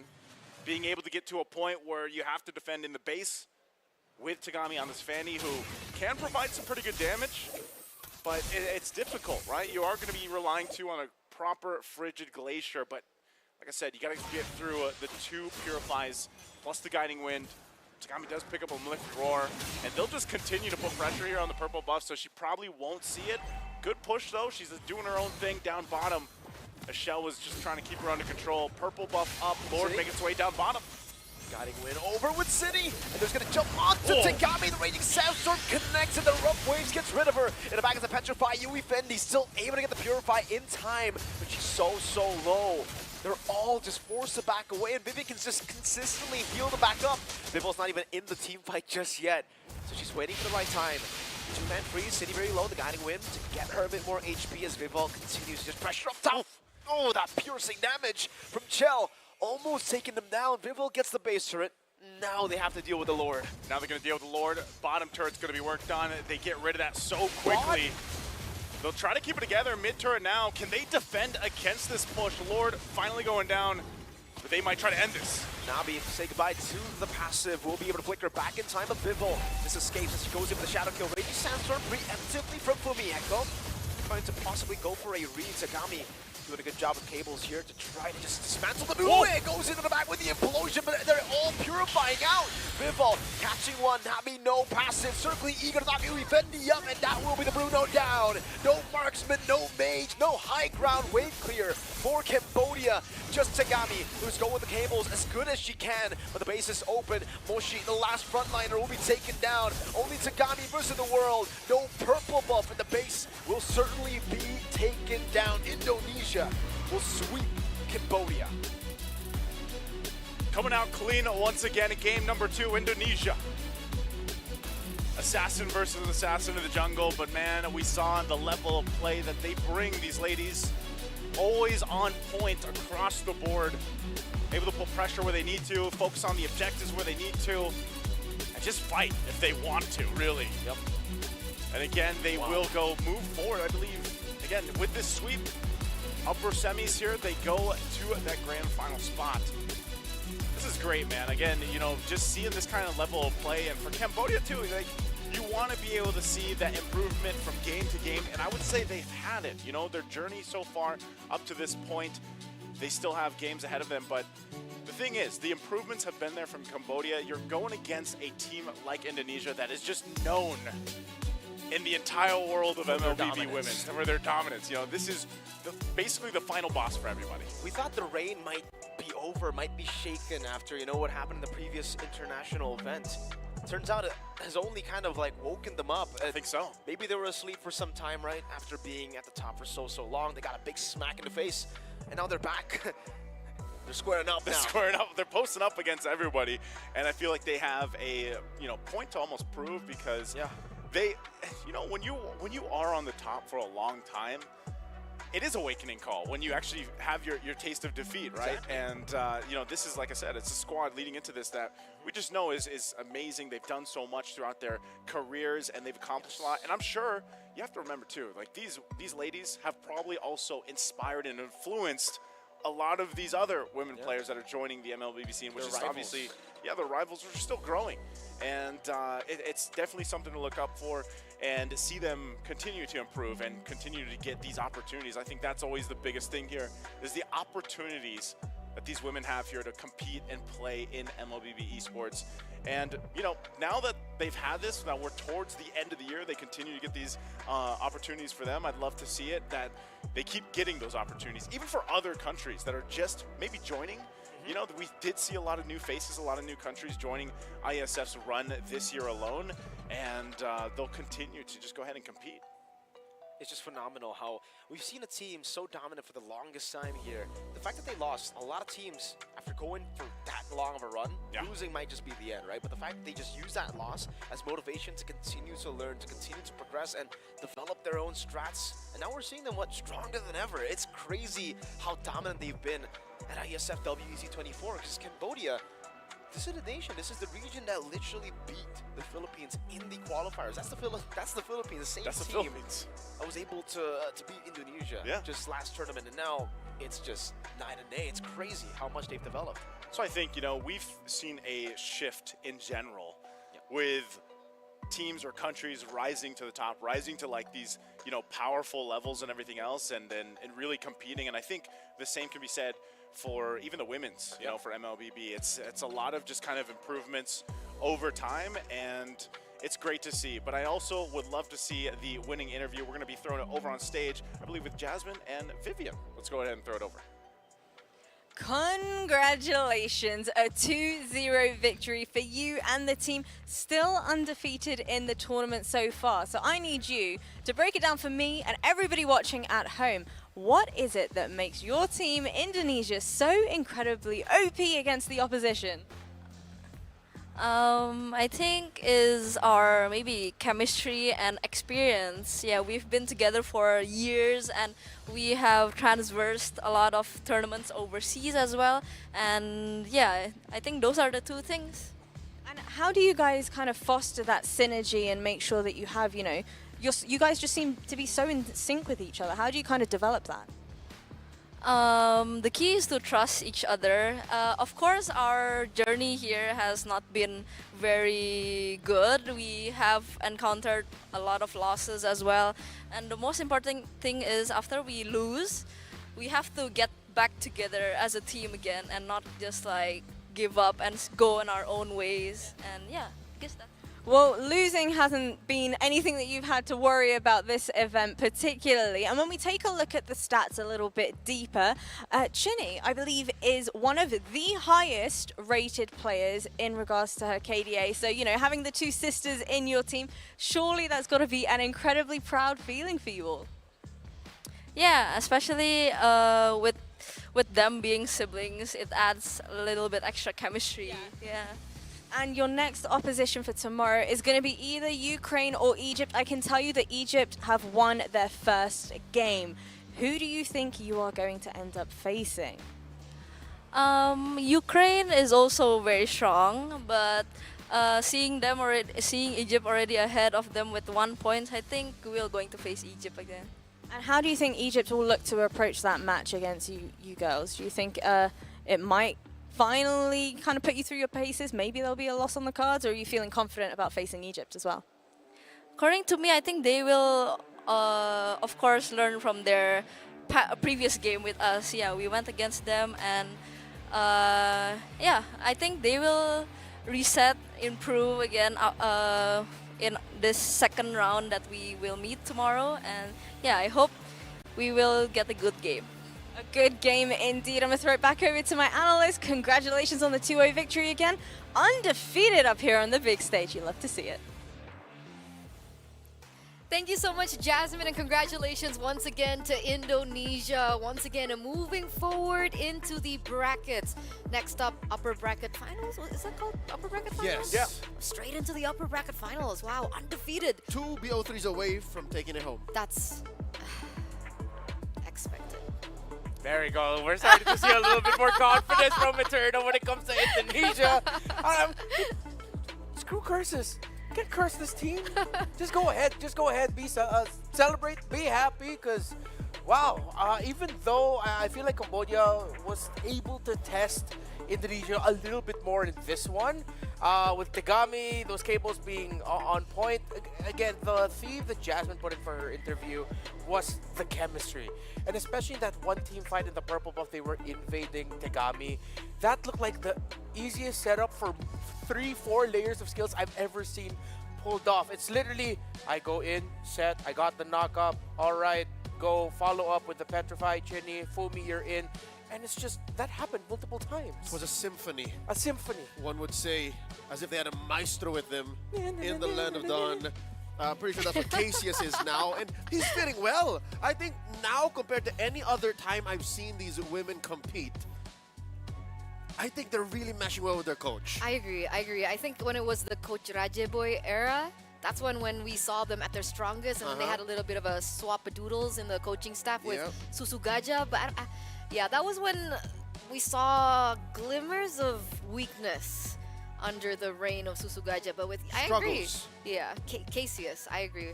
They're looking good. Cassius is a genius. Like, I've known this guy for what, years now, since his time in Alter Ego, and he just seems to impress. And him working with the Team Indonesia now, again, 2 best of 3s away from being the inaugural WEC 24 Women's MLBB champion. It's a stroke of genius, because look, there's very little things you need to change, right? Number one, he's been putting Fumi Echo has been putting herself on the Khalid game after game in this series. So that already fixes your range situation. That also fixes your peel. That swing into the Hayabusa in the first phase suddenly, almost single-handedly, made Cambodia consider, all right, they did go for the Fanny, the Alpha Bite. What do? They go for the Fanny. And suddenly, because that's a Fanny, no longer do you have utility in your jungle. So that means, what Remo was talking about earlier, the invade became all the more evident. It gave Team Indonesia a green light to go, yeah, they can't out-aggro us now. We can't not let them get away with this. And so they did. And that's where the rest of the draft went in, especially that Moskov. I can't believe that was almost single-handedly enough to stop Tegami's Fanny.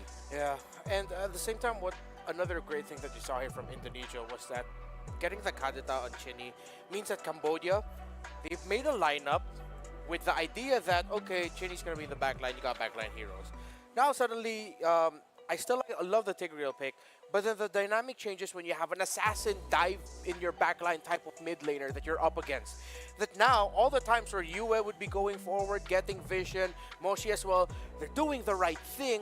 It's just that now, it's like a difficult adjustment in your brain to say, wait, the mage is an assassin and she's always in the back. And that's what Chinny was. If she's not in the back line, she's actually the one initiating alongside Vivian. And Fumi Echo was more follow-up in this game, adding to the idea that we pushed earlier that it was just a symphony of layering of abilities. And even if Cambodia had adjusted, even if they put Nabi on the Aurora, they put Yui on a hero that can actually stop Indonesia's initial engagements, which she really tried up until the very last minute. She tried to catch with a huge implosion, missed more often than not.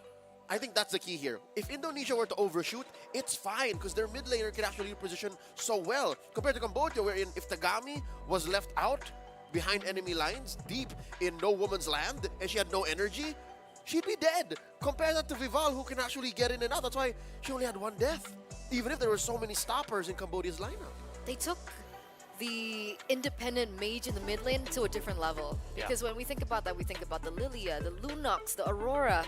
I don't think anyone of us actually thought that maybe the Kadita would have worked here, and it came out, it worked out, and man, do you remember that moment when Tegami on the Fanny was trying to go in for the solo kill onto Sydney? And then she got pinned down to the wall with the knockback of the Moskov, yeah. And then Chinny responded with a baby TPs. Yeah. Baby TPs, yeah. And that happened a good amount of Feels times bad. as well.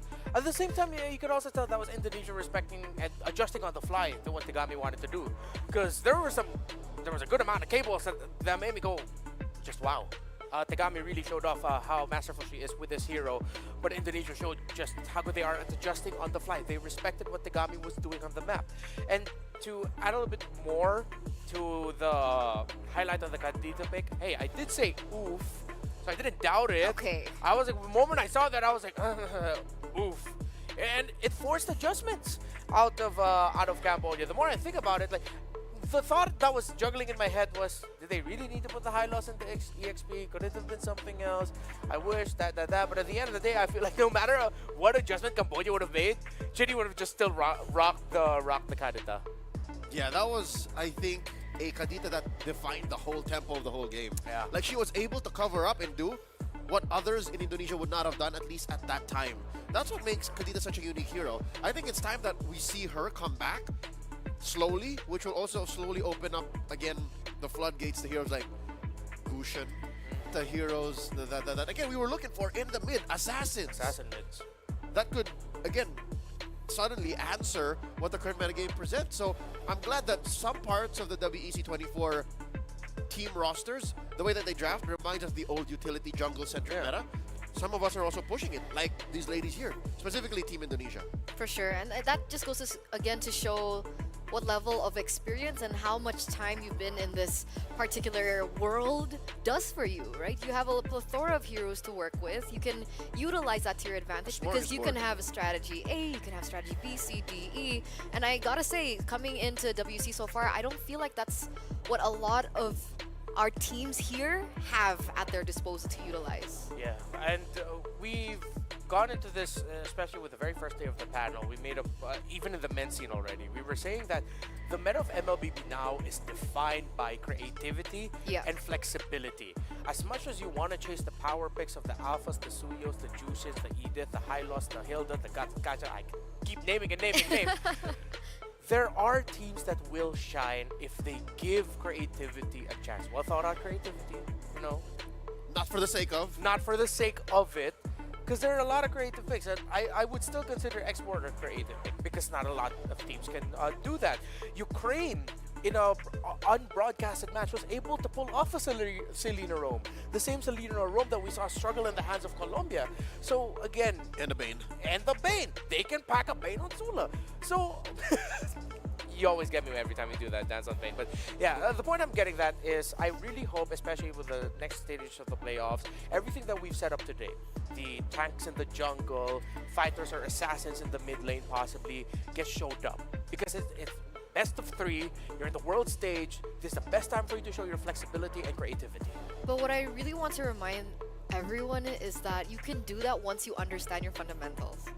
Yeah. It's like you can think outside of the box, but how well do you know the box to be able to think outside of the box? Yeah, how good is the box initially? Exactly. That's why I kept saying this about the Philippines from way back when. I was like, the Philippines have their own way of utilizing the meta to their advantage because they know the meta so much that they create something new out of it that normally other regions are not yet aware of. Yeah, which reminds me of an old adage, to break the rules, you gotta know the rules. Yeah, exactly. Right? So that's what explains why Indonesia is so comfortable right now. They've been playing games under 14 minutes. Like, no one has been able to break that barrier to make them sweat that hard. They are trailblazers, they are innovators, and their mechanics are on point. So I think if teams are trying to step up to that, make sure your bases are covered first. Make sure that mechanically you know what to do, at least on a lane per lane basis, role per role, and then that's when you play to your strengths. That's what I think makes Ukraine such a unsung hero, such a dark horse in WEC 24. Yeah, but the unsung heroes and dark horses just fell to Egypt. So it will be Egypt versus Indonesia. I just went on, IESF.gg for the MLBB women's. Egypt is moving forward to face Indonesia in the upper bracket finals. Interesting chain of events. Okay.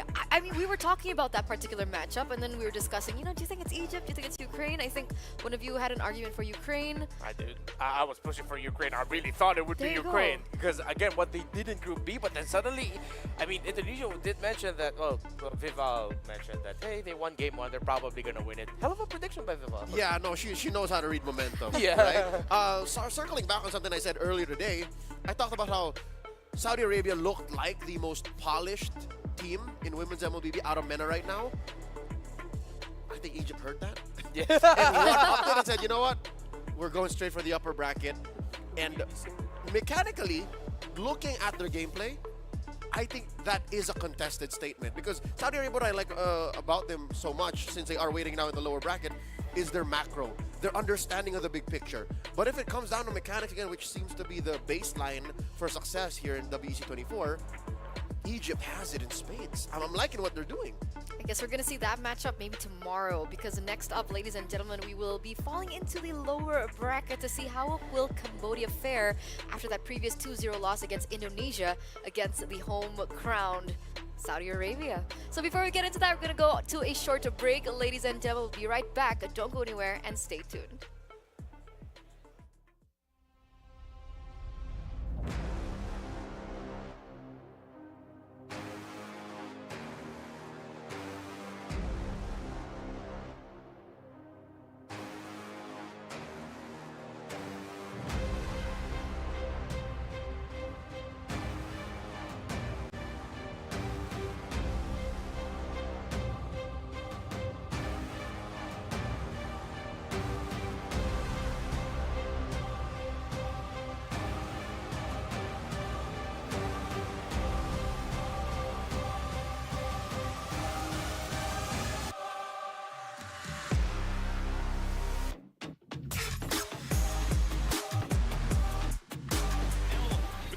Pursuit, Hanada given the call under the turret.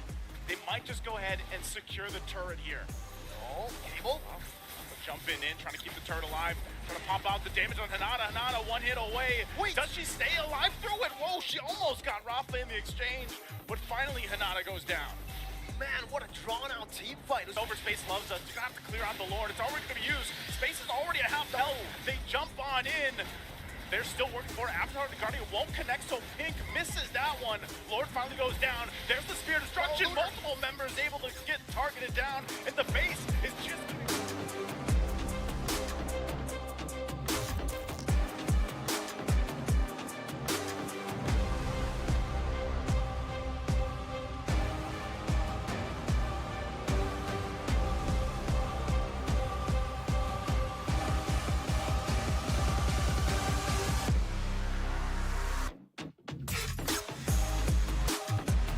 BTN delivered.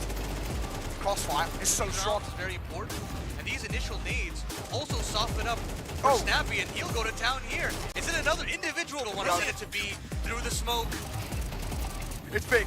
A drawn. Oh, Striker falls, but TMKJ is running out of ammo. Final bullet.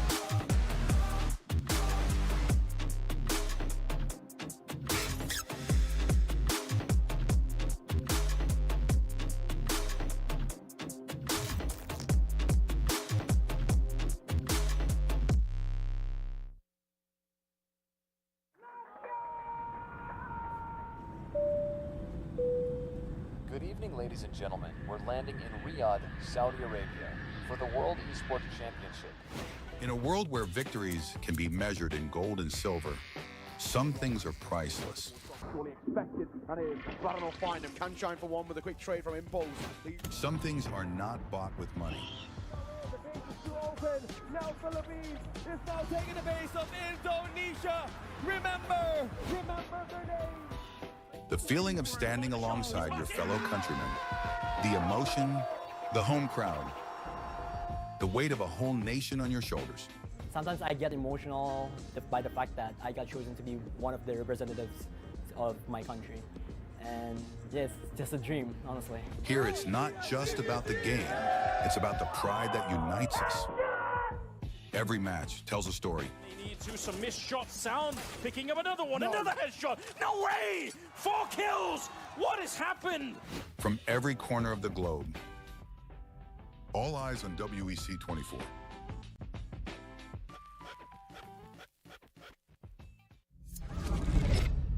Early 1970s. The world was discovering the boundless possibilities of esports. While esports offered endless enjoyment and addictive allure, it lacked a certain depth and a sense of purpose.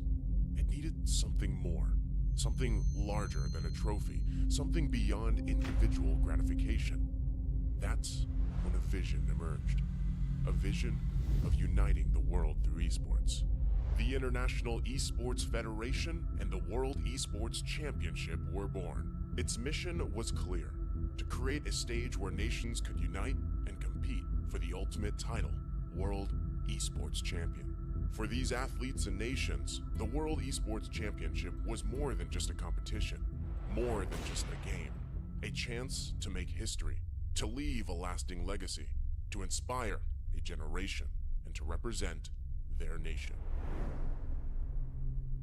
Over the years, IESF started achieving greatness, year by year. Korea, Indonesia, Israel, Romania, worldwide. The World Esports capital changed, each year expanding significantly, getting bigger and bigger. Fast forward 15 years, IESF was determined to show the world the most valuable World Esports Championship. 140 nations gathered in Riyadh, Saudi Arabia. The WEC 24 story. 2024. Saudi Arabia prepares to host the 16th World Esports Championship after a spectacle made in Iași, Romania by IESF for WEC 23. New president, new challenges, and quite a bumpy road ahead. As the calendar turned to January, the national qualifiers took place, breaking dozens of records. In a wingspan of 3 months in every nation across the globe, athletes competed to get one step closer to the World Esports Championship and represent their nation on the global stage. However, as fate would have it, the road to WEC 24 was far from smooth. Things went south. 2 out of 3 offline regional qualifiers were forced to go online. Even though that barrier occurred, the online regional qualifiers shattered previous viewership records. The hype for WEC 24 was real. Meanwhile, Africa. ISF showed just how much potential is hidden in Africa. Over 180 athletes, 17 nations, and thousands of fans. All in one place for one specific reason: esports. The bumpy road came to an end. The slots for WEC 24 were secured and everyone was ready. The much anticipated 16th World Esports Championship set sails. WEC 24 Day 1.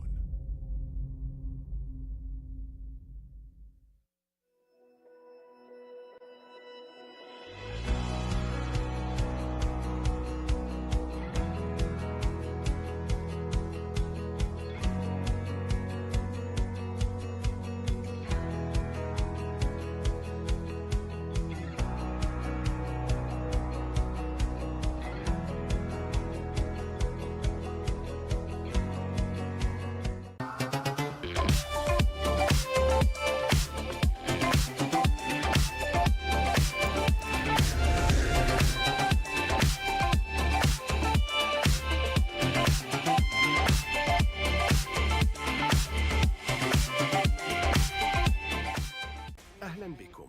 Welcome. Bienvenue. Bienvenidos. Willkommen. Benvenuti. Добро пожаловать. Välkommen. Welkom. Bem-vindos. 환영. 요koso. 환영합니다. Hoş geldiniz. Καλώς ήρθατε. Swagat hai. Witajcie. Yindit nab. SEF Arena.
no problem. If you had a gun, shoot him in the head.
This gun was loaded when these brave boys decided to go for the run. It's the fire. It's the fire.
cause they know they can never touch this. So baby, let me talk my shit, or I might just throw another fit. You know I can't help but this, cause they know they can never touch this. So baby, let me talk my shit, or I might just throw another fit.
And we are back again. And you see, Jasmine, I did not run away. I'm still around. I can take the intensity of these matches. What do you think?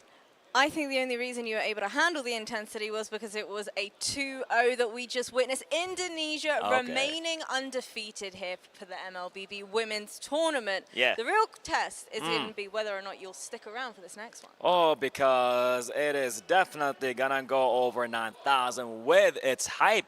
So, ladies and gentlemen, we are ready for this match. Let's welcome on stage right now, Team Cambodia.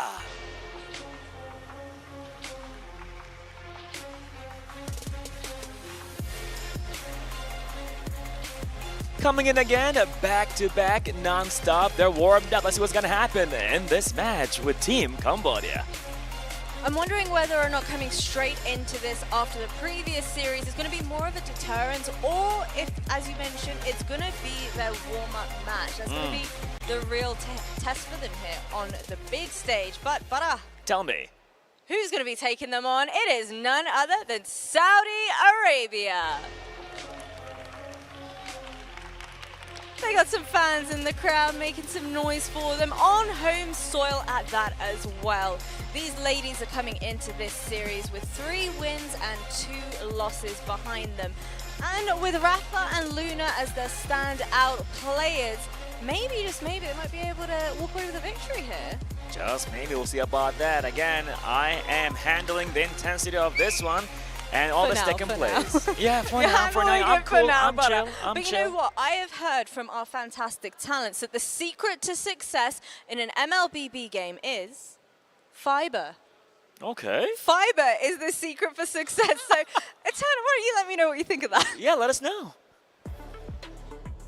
Thanks, Jasmine. Thanks, Bara. I do believe that fiber is an important tool to be able to win it. What does fiber come in? Why fiber? Fiber, because kiwi. Yes. Yes, it is very... It's important. Very important. It's important. 100%. It's important. But you know what's also important? The prize pool, ladies and gentlemen. Again, these women, they're going in for a total of $120,000 US. So everything is on the line right now, especially now that we're in the lower brackets. One move, one mistake, and it's goodbye. 120 G's on the line. 120 G's. Yeah, and I feel like you could make a claim for the most priceless prize out of it all. Not the 50 G's, not the 30, not the 20 G's. Nope. Country pride. Inaugural champion. First in history, you're on top of the list. MLBB Women's, IESF.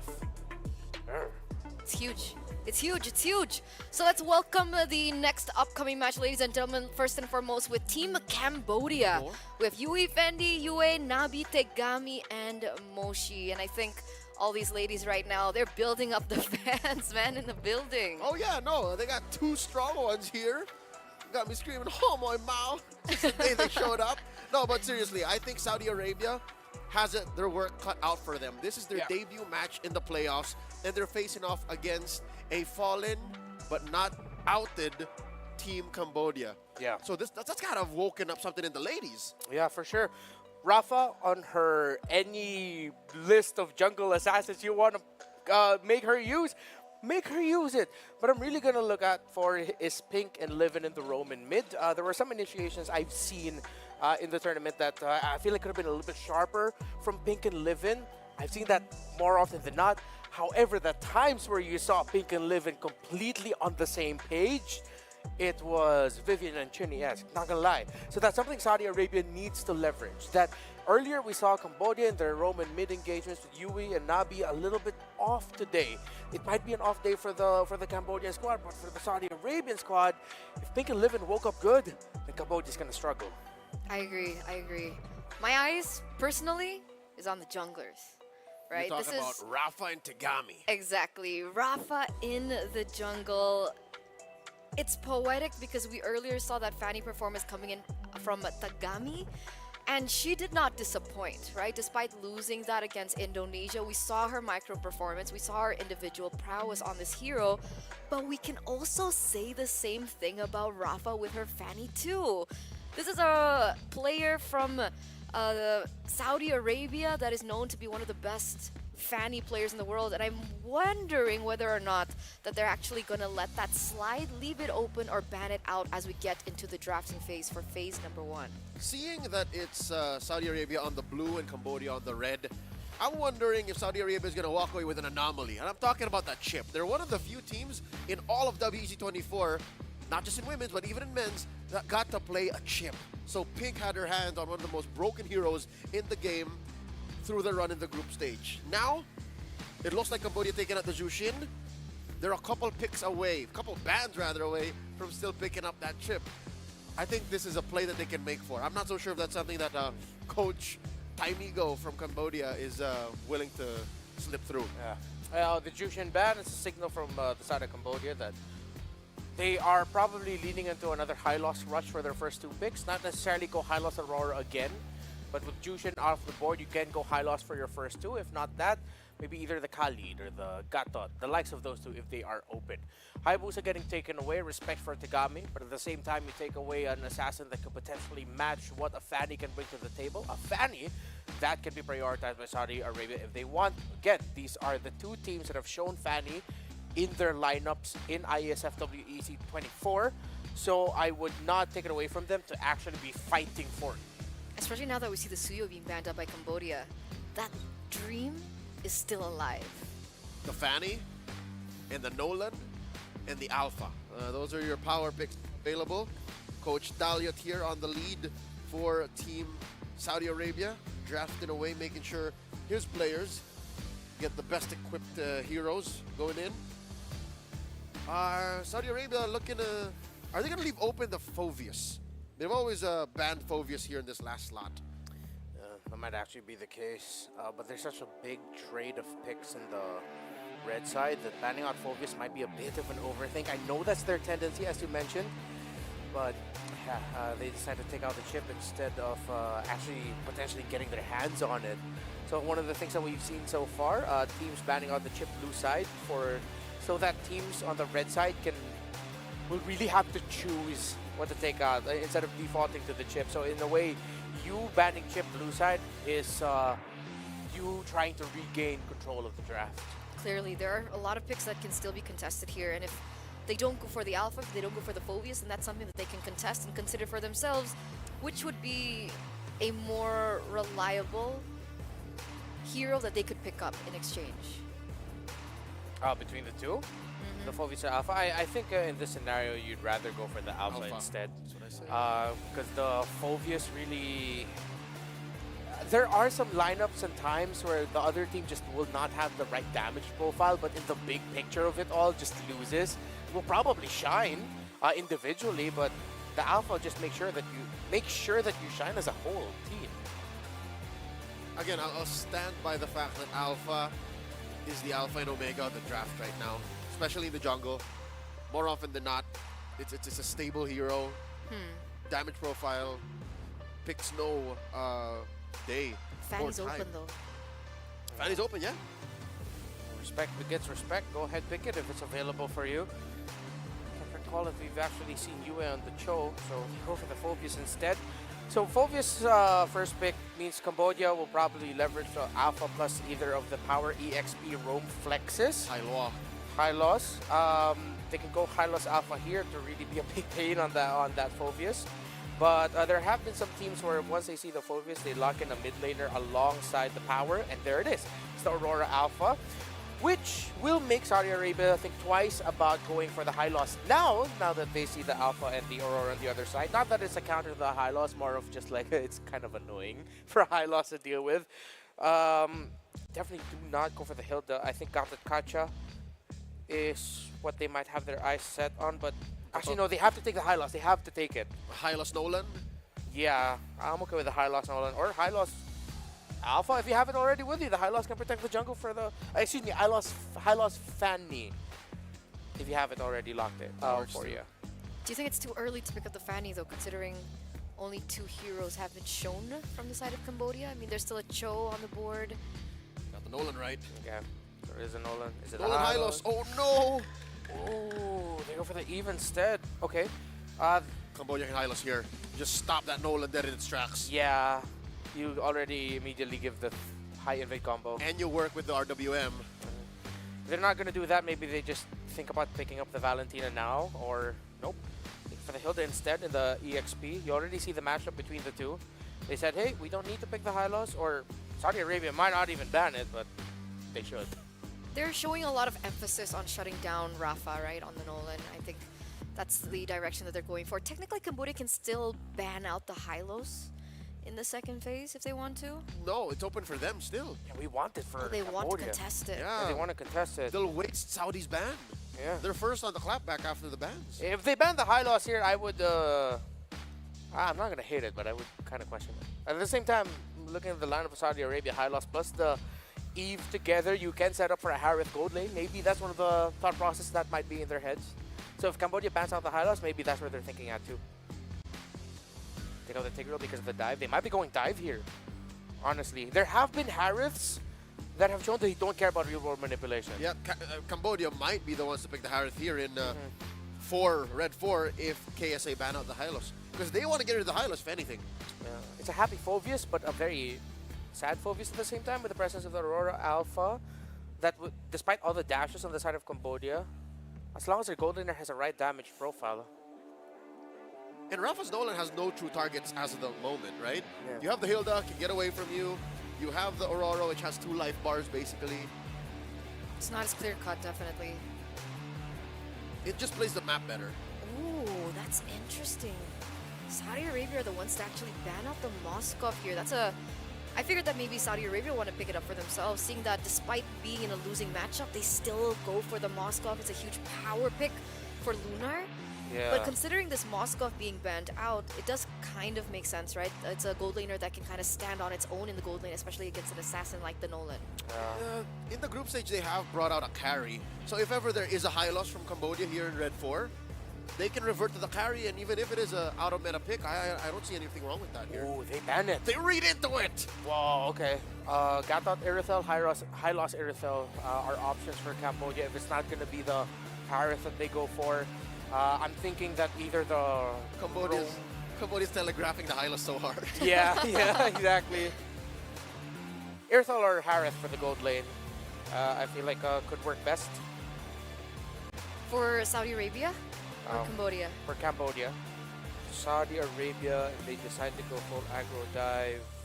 Can Lunar pick up a 1-1 here, ban out the Irithel?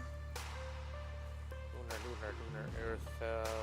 Oh, it should be okay. Yeah, my only problem with the 1-1 is the targets aren't ideal right now. Yeah. Especially with okay, they ban out the Gatot, so one high loss Irithel or high loss Nathan, just Harith. Slug that in. High loss. That's a shoe-in for early to mid-game power spike. Yep. Literally almost nullifies Rafa's Nolan.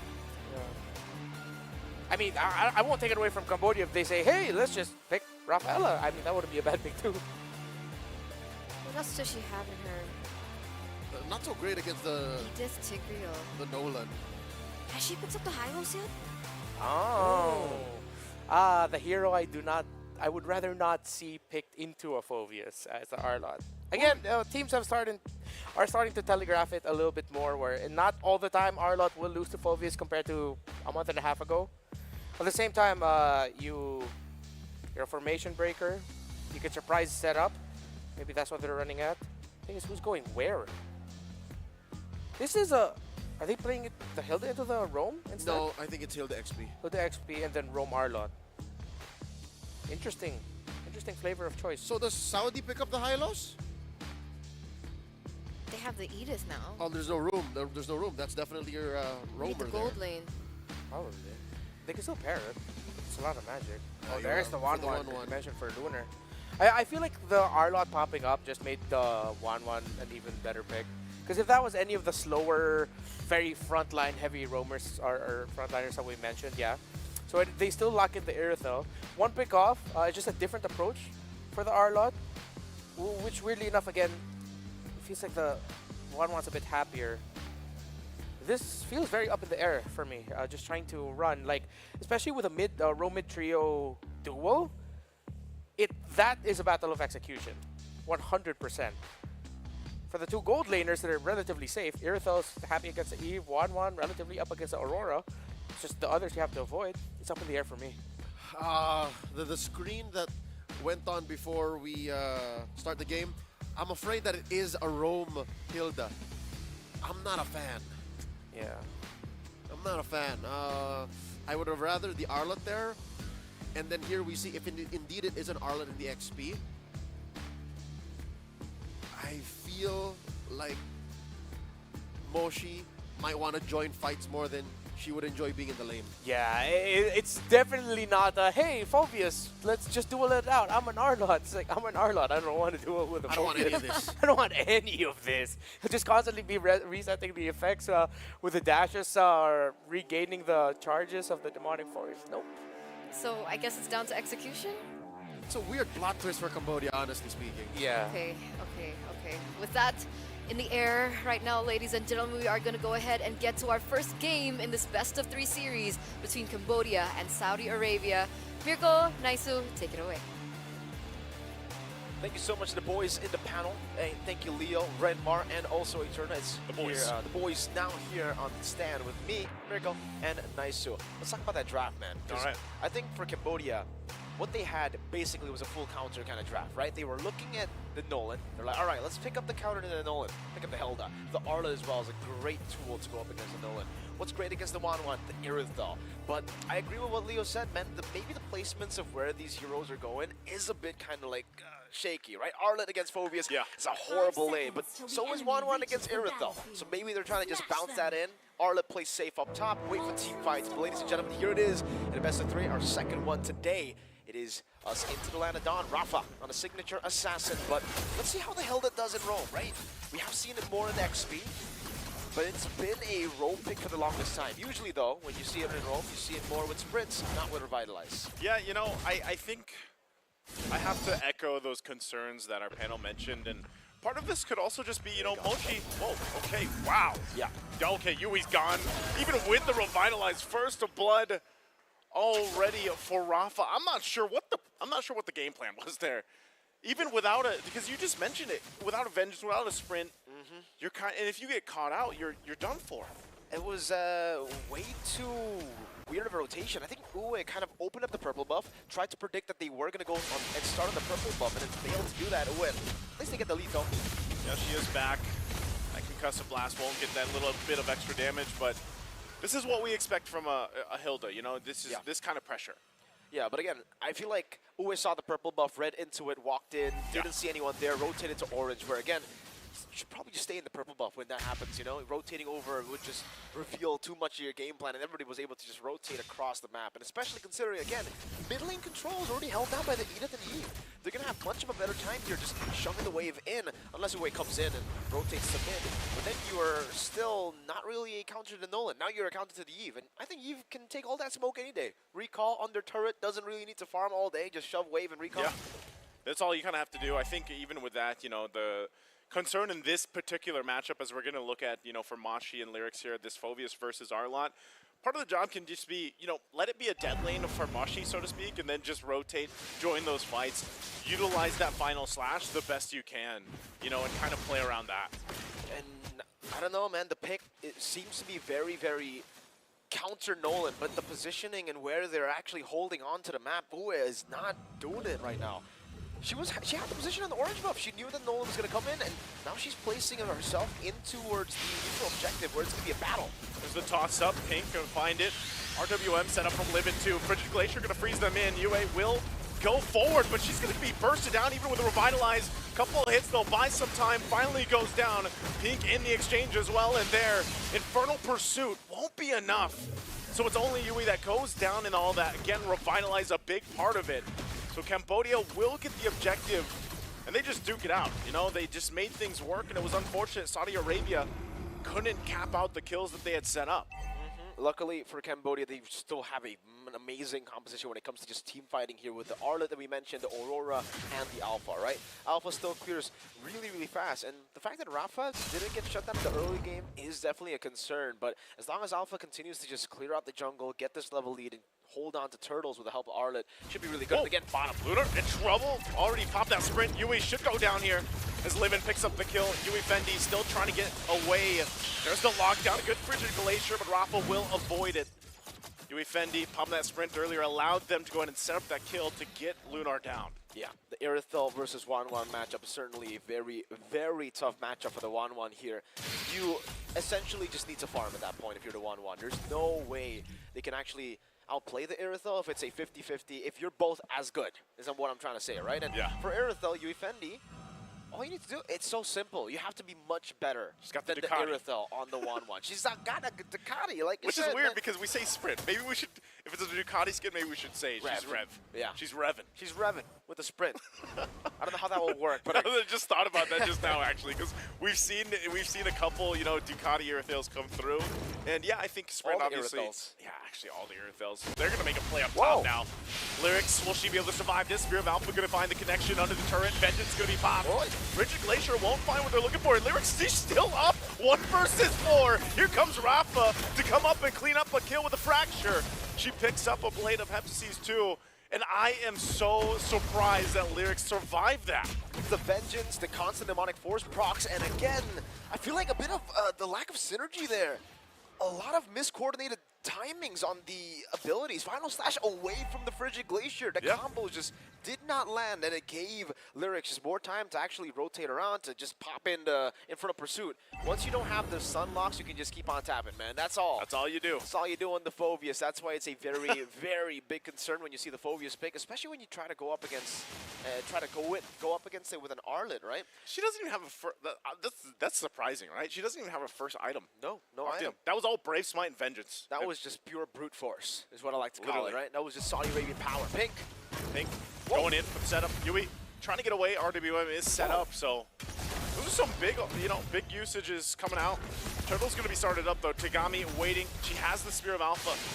Nami as well can actually initiate this fight if she wants to. We'll see if this time around they're able to land that combination, the Frigid Glacier, and hopefully the Final Slash doesn't take them out of it.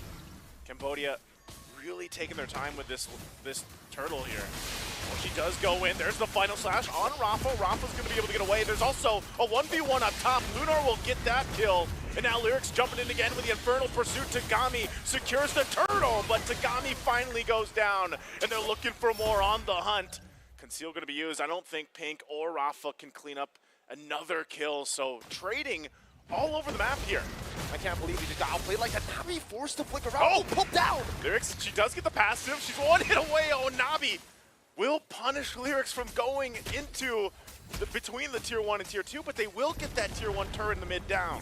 All right, nice. So let's calm down real quick. What is listen, happening? We gotta talk about it. Cambodia, we were talking about their composition being really good in these fights. They baited out RWM, no Primal Wrath, and they lost the 4v4. But I think what's more surprising is the Irithel lost in a 1v1 against the 1-1. Yui Fendi got soloed by the Lunar, by 1-1.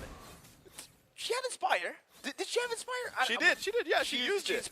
She inspired. She got to the last weakness point somehow, some way. I guess for Yui Fendi, maybe she used the heavy crossbow aggressively. Yeah. That's one of the only angles I can see as to how an Irithel would actually lose out of that matchup. So, possibly a mistake Yue again on the Zilda. Ow.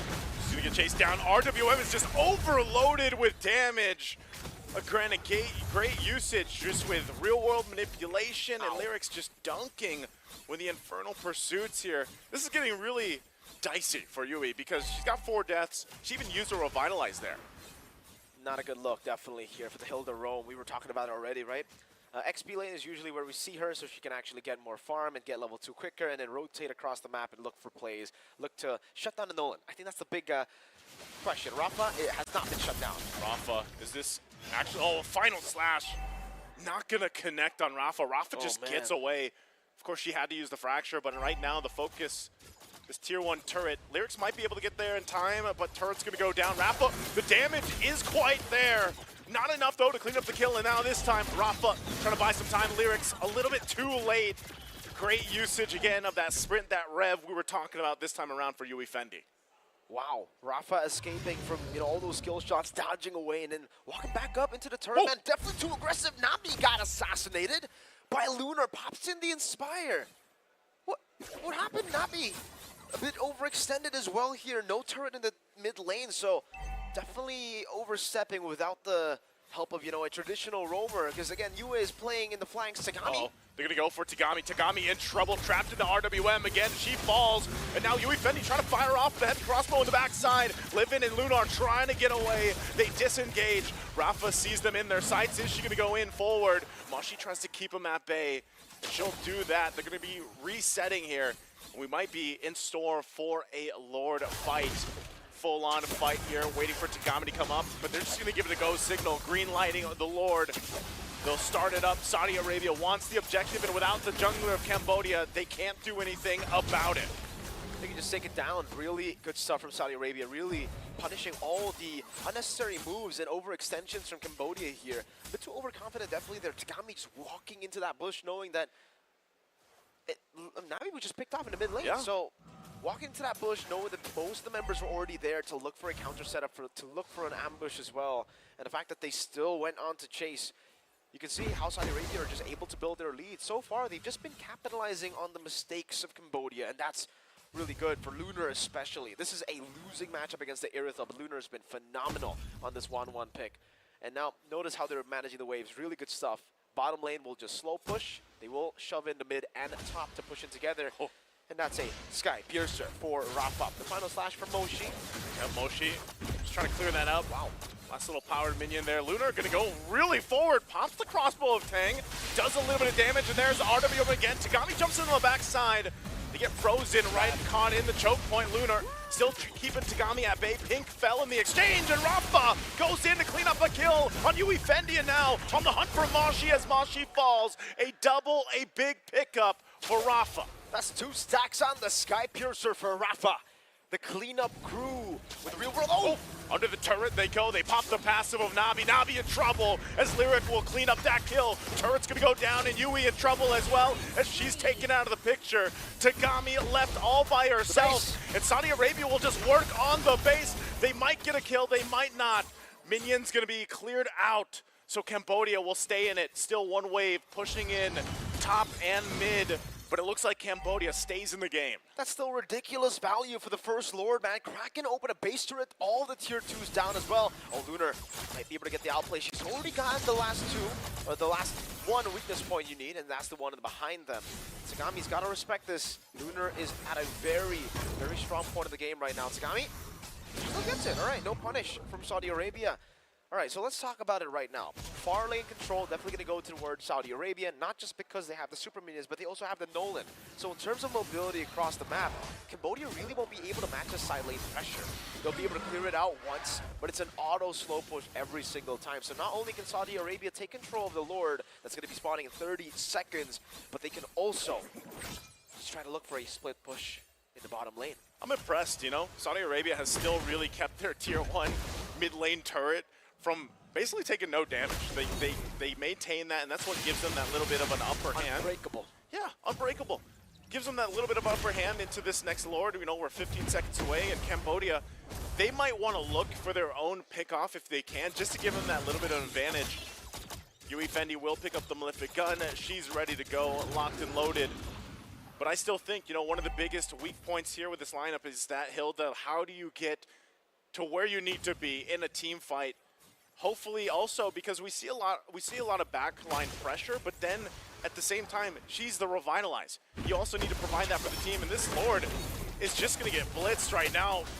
Saudi Arabia making quick work of the Lord, and nothing can be done from Cambodia, so Rafia will secure that. Now Saudi Arabia with a full force will get ready to march in the base. That's the force error we were talking about with the super minion wave constantly spawning in the bottom lane, shoving it in, actually slow pushing it in towards Cambodia. They have to choose whether they want to go bot, concede their neutral objective, or to stay decisive, fight for a neutral objective, and maybe possibly lose the game towards an end from Rafa. In the end, they chose to just defend, the safer option in the bottom lane.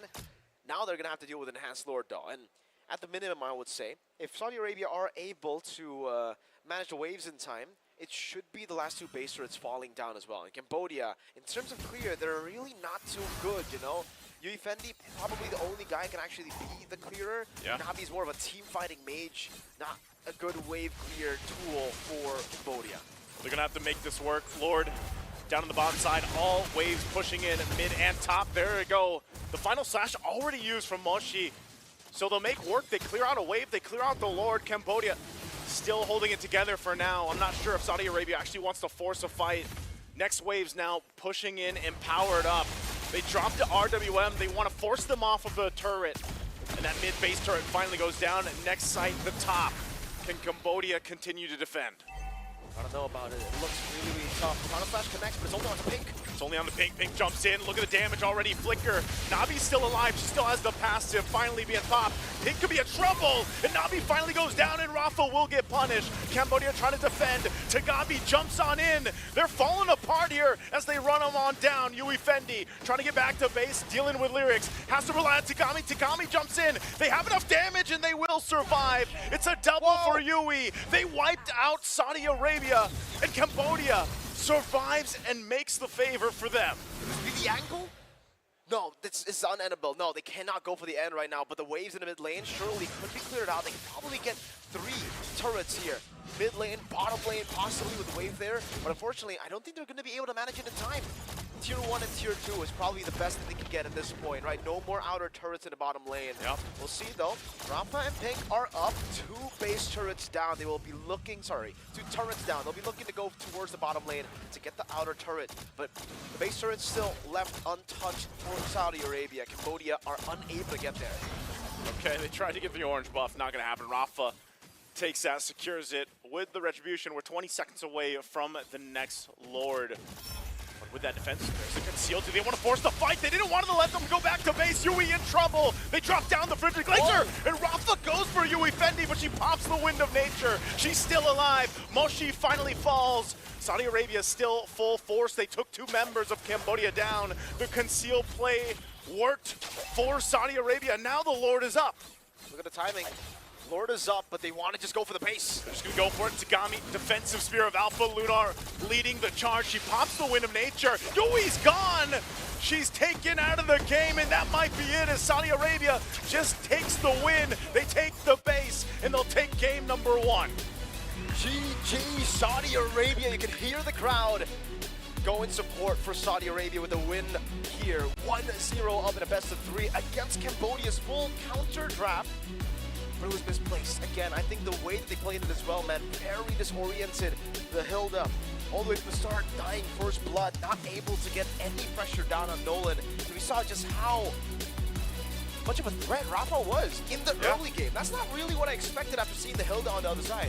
Alpha pick into the Hilda, you see the Nolan, you're just like, oh, Nolan's gonna have a tough game. But we didn't really see the Nolan struggle at all. Rafa played it well, just kept on through in the jungle, and she didn't overthink it. A lot of Nolans, even up against a Hilda like that, right? Where the Hilda doesn't constantly just camp in your jungle. Yeah. You would overthink. You'd be like, all right, she's there somewhere. I'm gonna rotate somewhere else. I'm gonna try to outthink the Hilda. She didn't do any of that. She just looked at it straightforward. Go in for farm, go in for neutral objectives. Hilda was not a problem in the fights, and boom bang bada bing is what we usually say.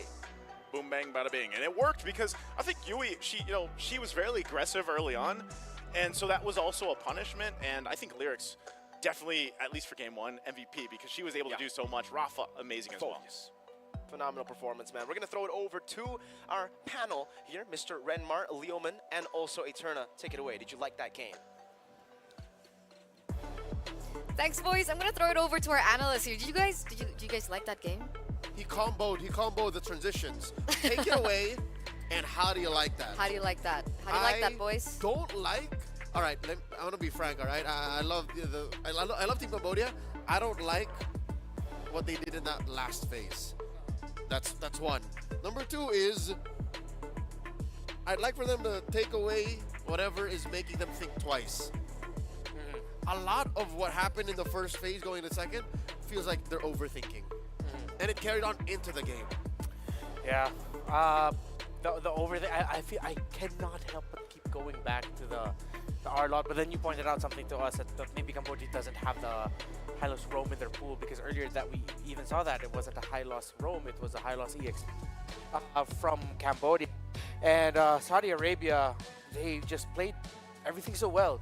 From the micro to the macro, even though they got relatively punished here early on, eventually you got to see, again, the age-old interaction not age-old, but Phoveus Arlott. Phoveus loves going up against Arlott, and in every team fight, Phoveus just lived a little bit longer because every time Moshi would use the Vengeance, every time Moshi would proc a little bit more return of the cooldown of the Phoveus, get that enhanced basic attack, so you get that knockback effect. Just bought time, all the time, that Saudi Arabia needed to make sure that Rafa can go in for the sweep, late entry, for Lunar to be able to get those weakness points hit, and for Livin to be able to free hit. However, they were still susceptible to getting counter-punished and overheating, and that's what we saw in this push. This was the one moment where it looked like, hey, maybe Team Cambodia can make it work, but I think the time has passed, and even up until this point, the 14-minute mark, a little bit of overthinking still remained, and that was evident because here in this fight, you'll see how they were pushing Yui out too far, which got punished hard by Team Saudi Arabia. And if you have a Nolan that's as locked in as Rafa was, it's very hard to lose. 11, 2, and 3. She did more than fit into the windows of the Alpha on Tegami. She punished them hard. It's this way that the Nolan plays that makes me think, yeah, it's closer to a 50-50, but if the Nolan has better macro, the team doesn't even regret letting the Alpha through. I agree. It's also important to note that in a lot of these exchanges, especially I think before the second Lord, I would say, Rafa was working with like 1 and 2 levels below of Tegami, but the way that they played out into the objectives, they still went in for the objectives, they still wanted to go for the contest, but they were very specific with the strategy, with how they went in.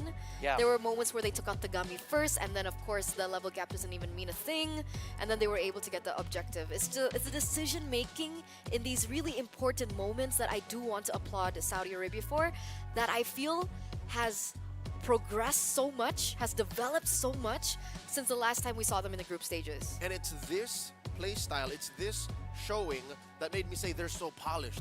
They have such a great grasp of the macro, and I'm pretty sure a good chunk of that is thanks to their coach, Coach Dalion. I'm pretty sure he goes into the nitty-gritty of each of the ladies' needs when it comes to their farming phase, to their mid-game phase, to their late game. Because we talk about Rafa, we talk about Luna, we talk about Livin. How about Lyrics? That moment wherein 4 members ambushed her in the top lane, and they regret attacking Lyrics, and Lyrics is the one who gets away with the kills, and she gets away scot-free.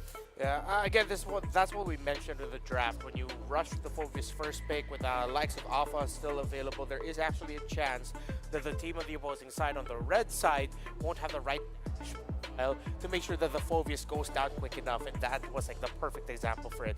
As the game went on, then we just realized how well Livin and the Eve meshes well with the Phoveus, with the Wan, with the Nolan, with the Edith, with the entire lineup, that Cambodia felt like they were just dealing with way too much for a lineup that isn't ready for it. That the best way, really, that they could come back for this was to punish. Once that box is gone, once Primal Wrath was activated, once Crossbow of Tang was done for, and the Irithel was still alive, because that Irithel was the heart, the beating heart of the Cambodian lineup, which unfortunately just wasn't set up for success enough. Yui Fendi had to crawl to get the items and the damage that she could eventually deal. She lost a couple of one-on-ones too. She lost a couple of one-on-ones too up against that 1-1, so it just goes to show that despite Alpha being the Alpha and Omega of the draft, there are still certain approaches and ways that you can go for it, so that if ever the Alpha still gets rushed, then you still make sure that the Alpha actually doesn't get to shine. Yeah, you gotta build on the Bravo, the Theta, the Zeta within the Alpha and Omega, and I think that's where Cambodia lacked. And now that you mention, it's not spelled out that maybe Yui can't play the Hylos, but now it's a glaring weakness.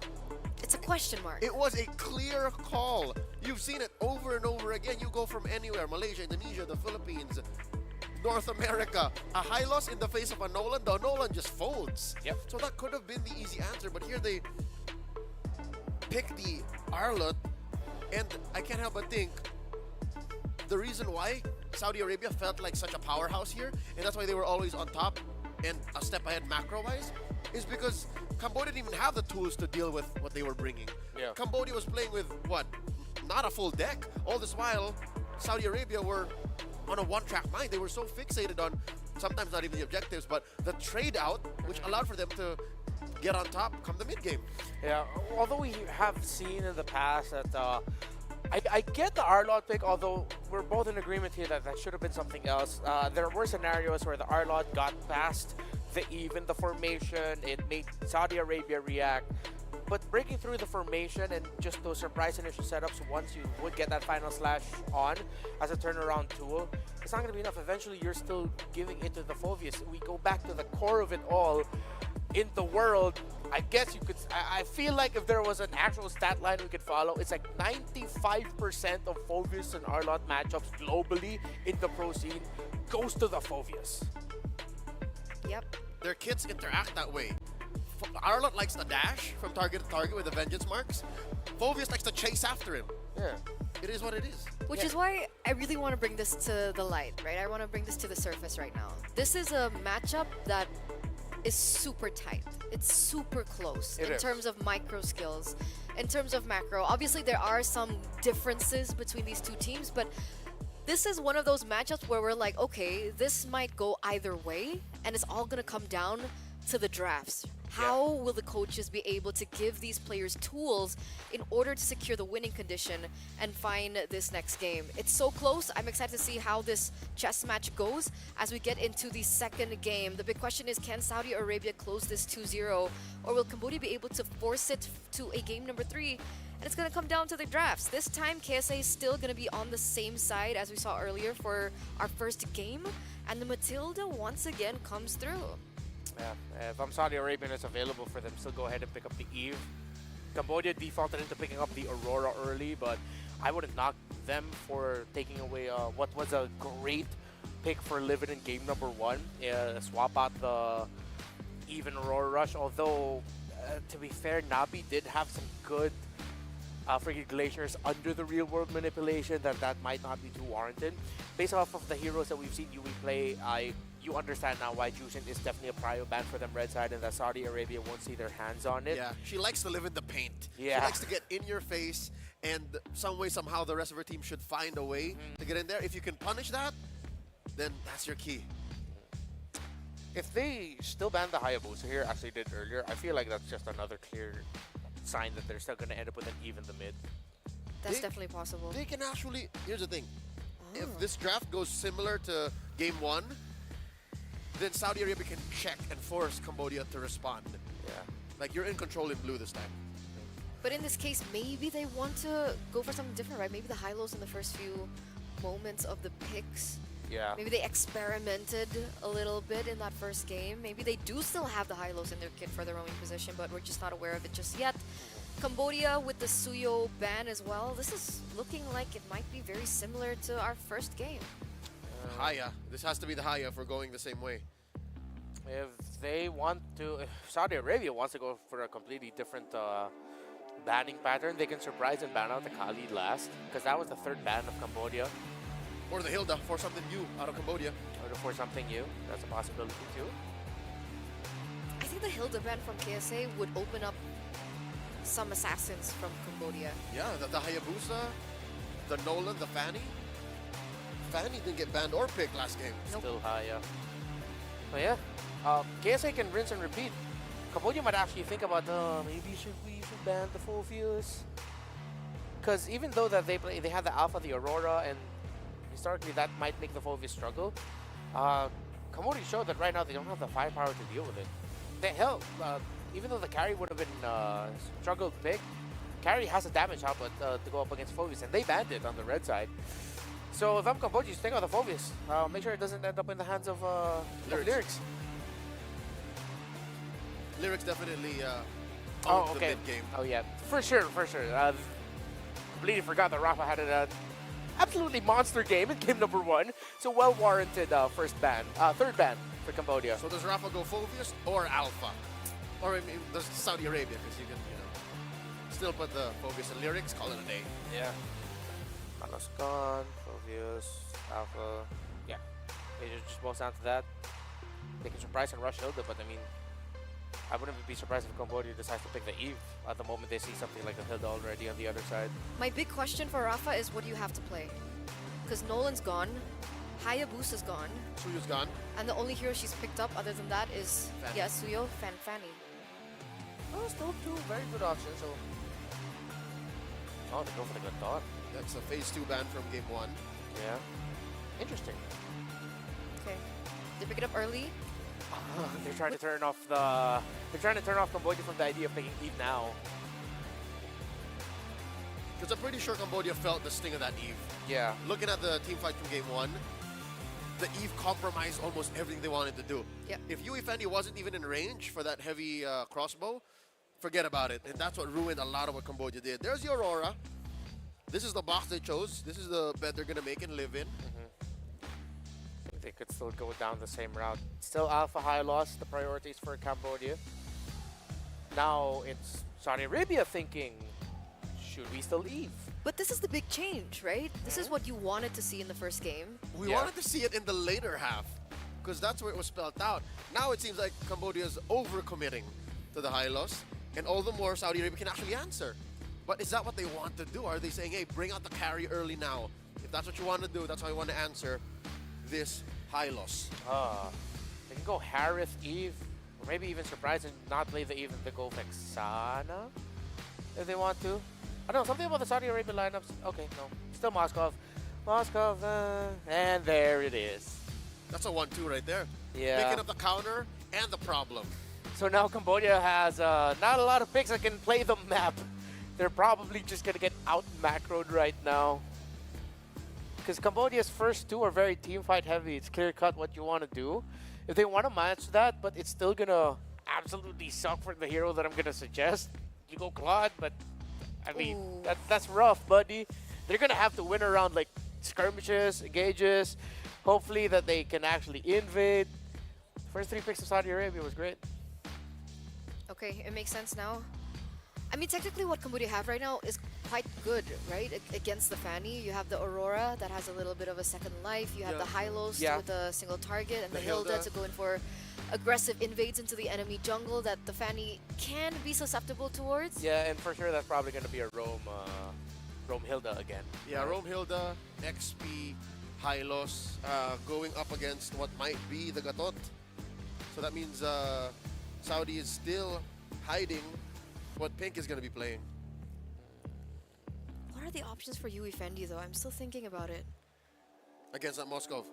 Because her Moskov's taken out, which was her safest bet against the Fanny in the gold lane. I hope we don't see a Bruno, but them taking out Eve, other than it being respect, might actually be just that. Again, even though you have an assassin on the other side, I still am a believer of you want to track down the Fanny every time she enters, you pick Beatrix. Every time you enter, as long as the Beatrix gets the farm and she has her items, the Fanny will suffer damage. Yeah, one of the few times Wesker might actually matter. Yeah, if not Wesker, well, heck, even the Biro does so well with already, like, you force the Fanny down to like 50%, and she's like, do I still really want to cable in? Yeah, I'm gonna go out. Especially when you get that BOD on. Yeah. And it looks like Saudi's attacking the jungle. We still do not know what Tagami will be playing. Still, the Alpha is left out there.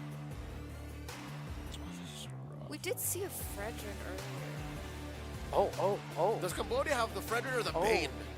Both are solid right now. Cambodia has Lancelot, Fredrin, Baxia Alpha, Hayabusa, Ling, and Fanny. The problem with that is if they go Fredrin, their mage isn't built for that. She's more controlled than she is damage. And that might come back to haunt them. They go Bane. If they go Bane, yeah, they don't have to worry about the E. They have the front line to help. Oh, that might actually pop up, yeah. Then might be Bane or... The only fear for Tagami is that Gatot, but who follows up after the Gatot? Oh, no, but the Valentina would be available for a KSA if ever that's the case. But again, it depends. It depends on this last ban from KSA, right? They could potentially not even ban out the Alpha, and the Alpha still remains the choice for Cambodia to pick up in the jungle. But if that happens, a lot is on Yui Fendi again. So all the more the pressure is on the young Cambodian gold laner. It's the same story as game 1, so she has to carry that weight going into this match point. Again, this is elimination point. I wonder how the Brody does against the Moskov in the lane. Because that's all I can think of against the Fanny. I think it does okay. not a gold lane specialist, but I've played a few Brody in my day, so. Oh, take away the Harris too. Just go Bea, please. Beatrix out of everyone should do really, really good. If not in the laning, at least just make sure you can cross into that. If you go Bea, you'll be lacking magic somewhat because Aurora and Hylos are the only thing that you see in terms of magic damage output. But Beatrix is still a Beatrix in terms of the damage. You'll just expect that the Fanny's gonna build it one defensive item that might help mitigate the damage. But oh, that's the pick Yeah, comfort. that They're going for comfort. Yeah, that's the one that I was hoping that they wouldn't. It's so spelled out. It's basically protect the Bruno up until you can't anymore. Still, you don't know what Tagami's playing. Could be another solid damage source. We established that the Aurora is more utility. Can't rely on her for burst. Let's circle back to the final two picks for Saudi Arabia, though. We're supposedly lacking either EXP Rome and, of course, their mid laner. There's not a lot of backline access. Oh, they can still go Julian for Cambodia. Oh, jungle, yeah. Yeah, Vexana, what we called earlier, CC. Because there's no burst.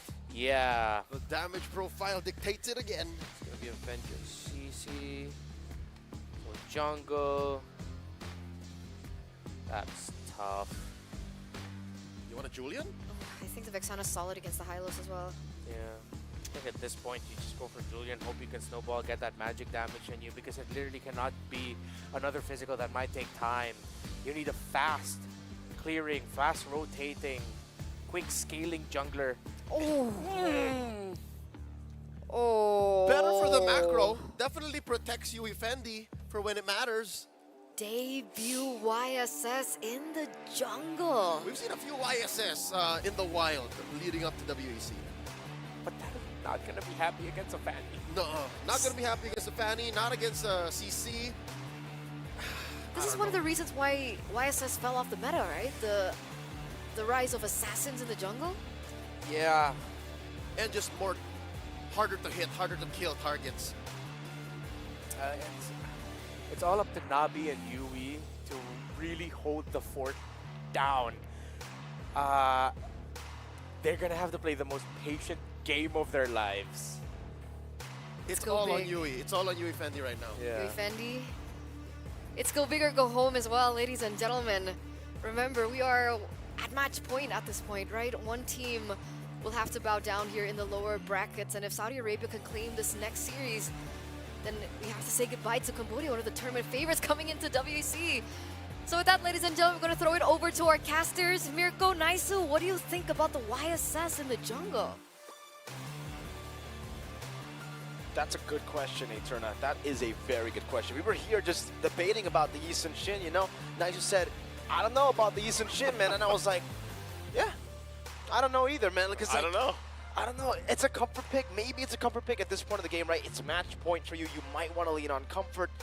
But they said it all. Fanny. This is Yisun Shin up against a Fanny. Yeah. Early game dominance, turtle control, everything isn't really going to be on your side, so they're fighting against the odds now. It's been a minute, man, since we've seen this Yisun Shin. When was the last time? I don't know. It's been a long minute. It's been a long minute. It's been an hour maybe in your time. Nice. So we're going to get into the land of Dawn, ladies and gentlemen. Saudi Arabia with match point 1-0 in a best of 3. And unlike the first match we saw, this is an elimination match. If you lose here, if Cambodia loses here, they're out of the tournament. There's no more chances. This is already their second chance. And let's see, for Tagami, at least when it comes to clearing, she's okay. Like Yisun Shin, I've tried it myself as well. Yisun Shin isn't bad when it comes to clearing. As long as you get your passive back and forth, you do quite well in the jungle. It's weird because now that we have a Suyo, like in the game, it almost feels like YSS is like this discount Suyo in a way. Yeah. Obviously, especially with the arrow. Especially with the arrow, but you have the advantage of at least you can provide vision to your team. A lot of this early aggression already unbreakable. There's the revitalizes both sides of the map. They're gonna actually go down a little bit. No one falling. That's what we expect when you have these revitalized and these tanky members for both sides. But you know, going back to it, I'm really wondering how this is going to work this time around for Tagami. Obviously, she's a very skilled player, but she's picking up a hero that has somewhat fallen out of the current meta, and she's got to make it work. It's a very, very tough hero to pull off, but if we're talking about the side lane control of Saudi Arabia, I understand why they went for the Yisun Shin. The Mountain Shocker is the best utility tool in the game. It's a global vision tool, technically, right? So if they were having problems just controlling the side waves, that we saw towards the end of game number 1, where they got the super mini wave in the bottom lane after taking the base turret, yeah, I would see it, but Rafa not going to land that cable. She's going for Yui. Yui finally going down. First blood in the hands once again for Rafa here. Showcasing just how strong she is on these assassin junglers. Really good start for them. We already saw how good Rafa can be on a Fanny. Now it's time for Tagami to show the world how good she is on the Yisun Shin. As expected, though, the Fanny will be the one leading at the start of the game here. It'll really be about getting into the mid game for me for Cambodia's composition, right? They have Uwe, they have Nabi, and they also have Moshi, who can try to hold on in the early game, but it all comes down to the 2 marksmen. These beefy frontliners in the mid-game will kind of struggle, I would say, to go up against a lot of the burst, a lot of the consistent damage that's here, because that last pick CC was definitely an X-Factor pick, right? It was so good. They finally have someone else that can actually deal with the frontliners. So Livin doesn't really need to fully care about that, and Lunar can just continue to farm, doesn't need to participate in the fights too early on. They can always just rely on CC when it comes to these big, chunky boys. So let's see, turtle number 2, or turtle number 1 rather, contested, Tagami on it. Tagami going to start it up. Lyrics going over to the side. Mountain Shocker to provide that vision we were talking about. They're going to go in for the Retribution battle. Tagami will secure the turtle. Spear of Destruction going to land too. Not sure if they follow it up. No one falling just yet. Just forced out of here. Yui trying to get away. Does have that speed boost. Now Rafa won't be able to follow through. So ultimately you have an objective secured for Cambodia. Good control from Tagami and Cambodia.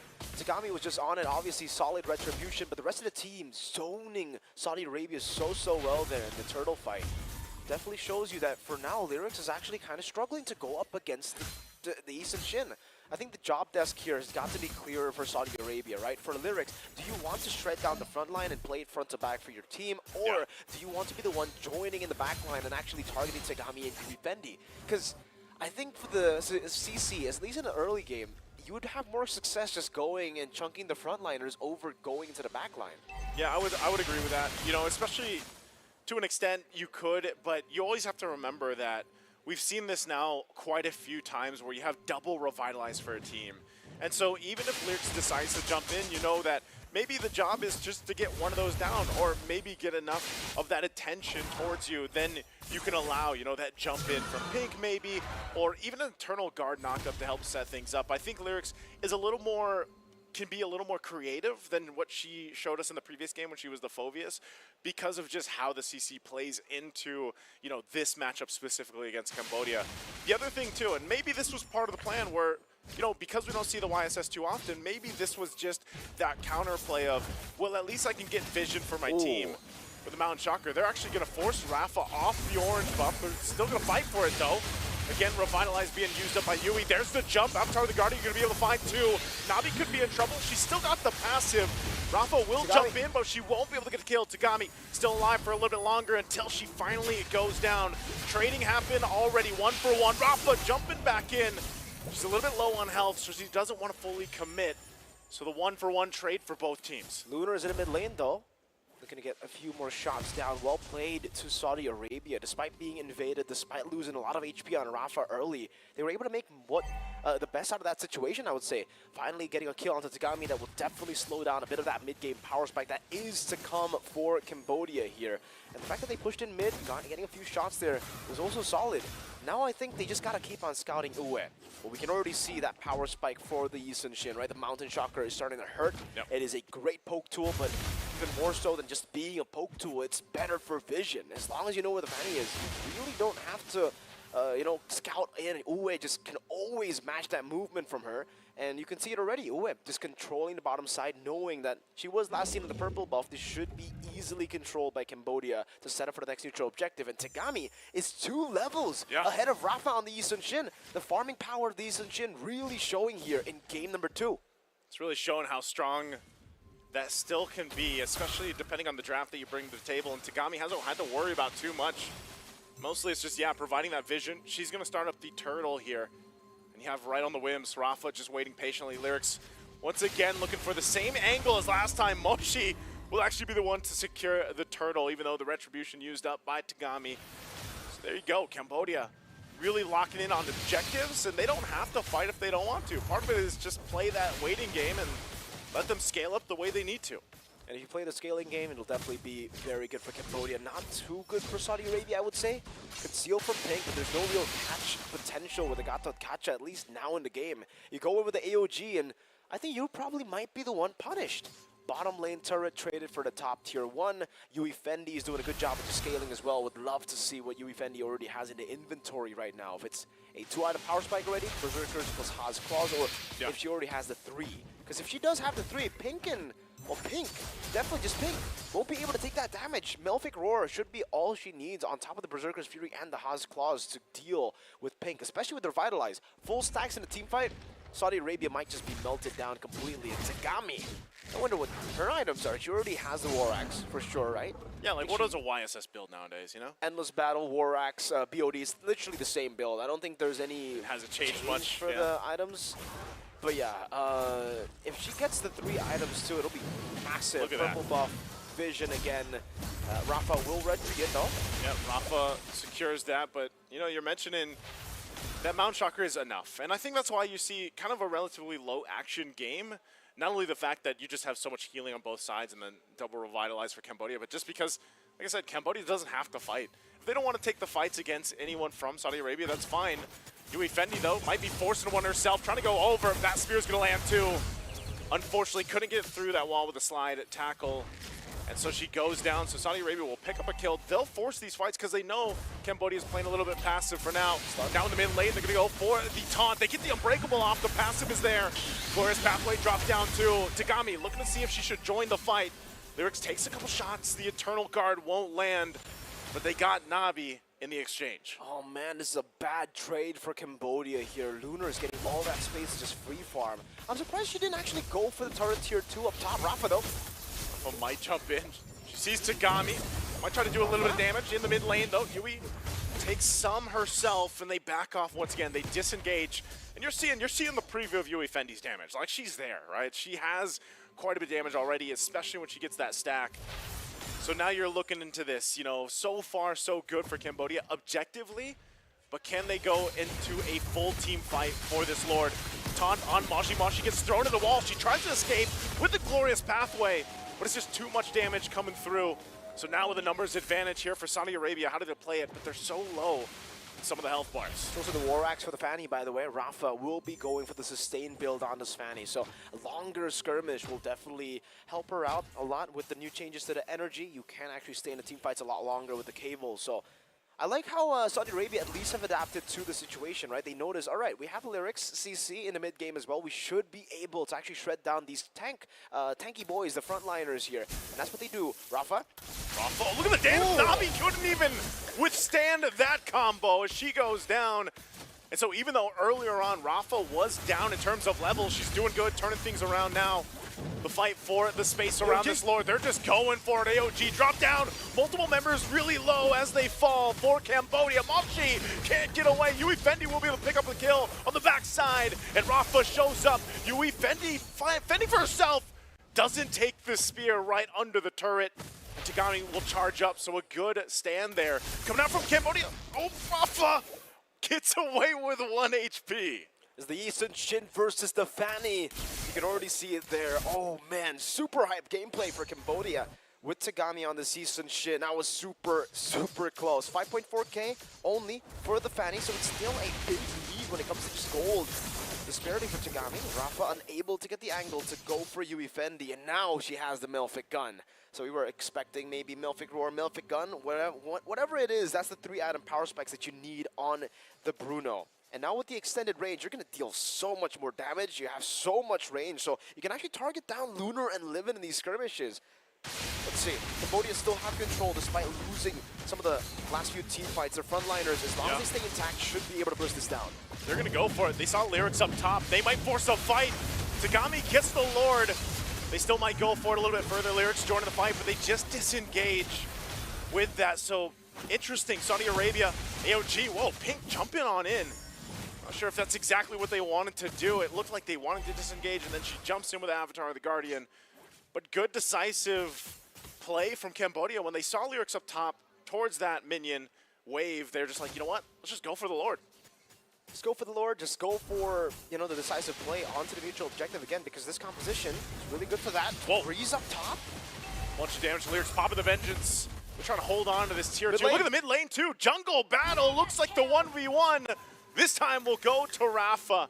Finally takes out Tagami, but they still have a lore to deal with. Now pushing into this bottom wave. The rest of the team of Cambodia will show up to see if they can push any further, even in the tier 2 in the mid.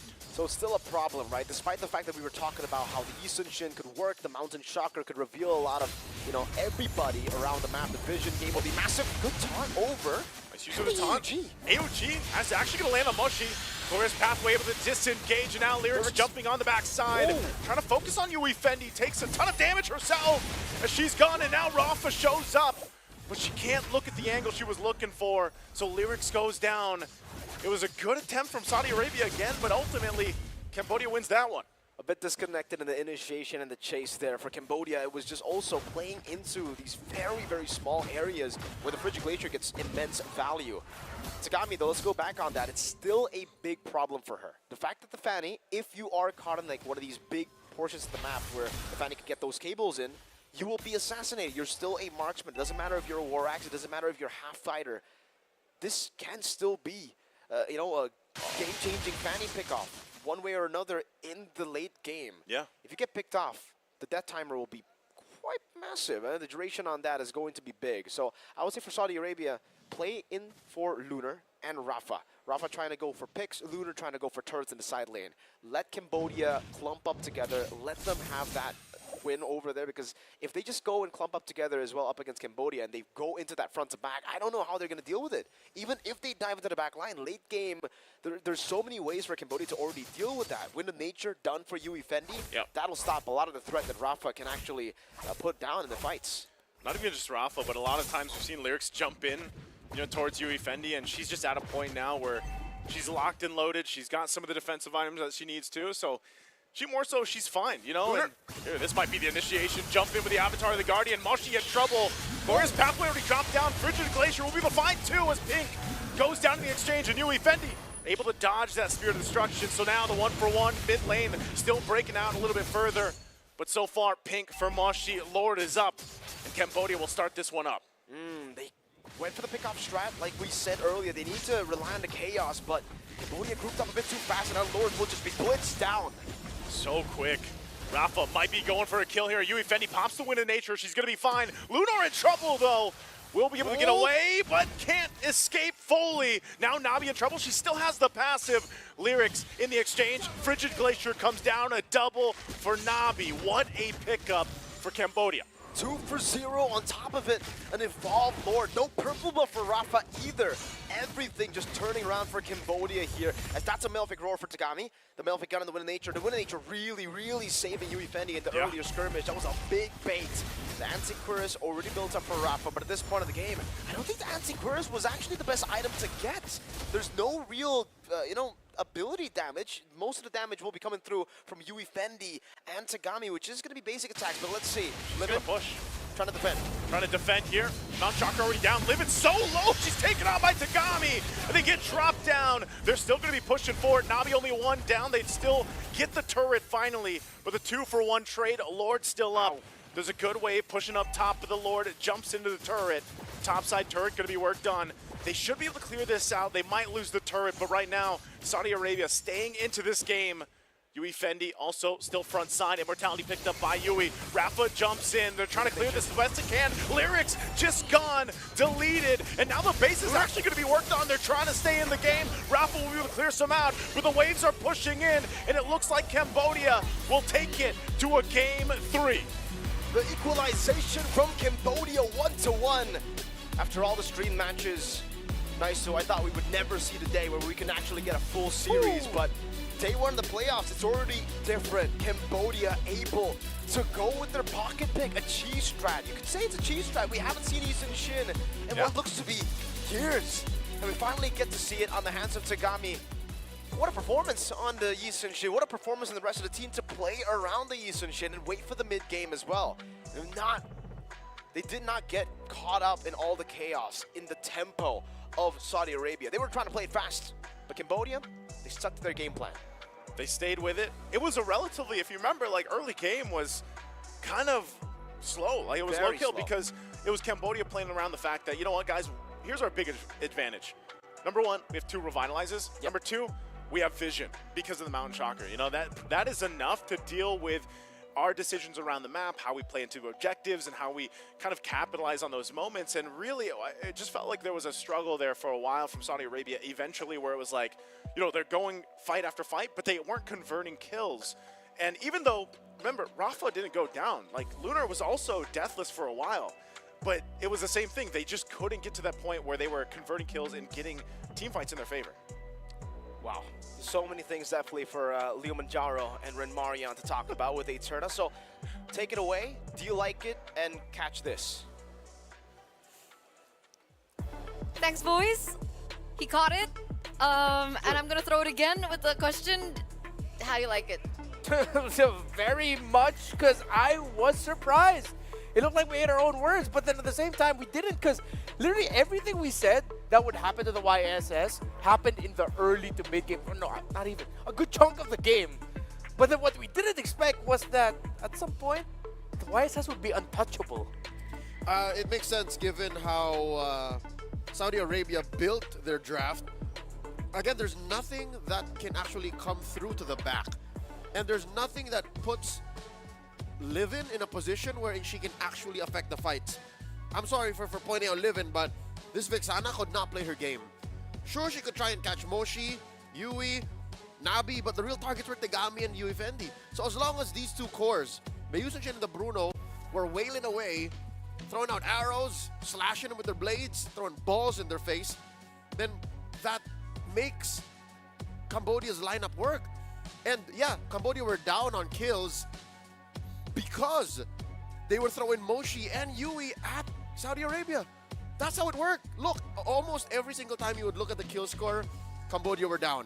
That's because they were using their bodies, their frontliners, their peel, very strategically. Yeah, and it's wild to think that the difference between Saudi Arabia winning and Saudi Arabia losing was just another revitalize.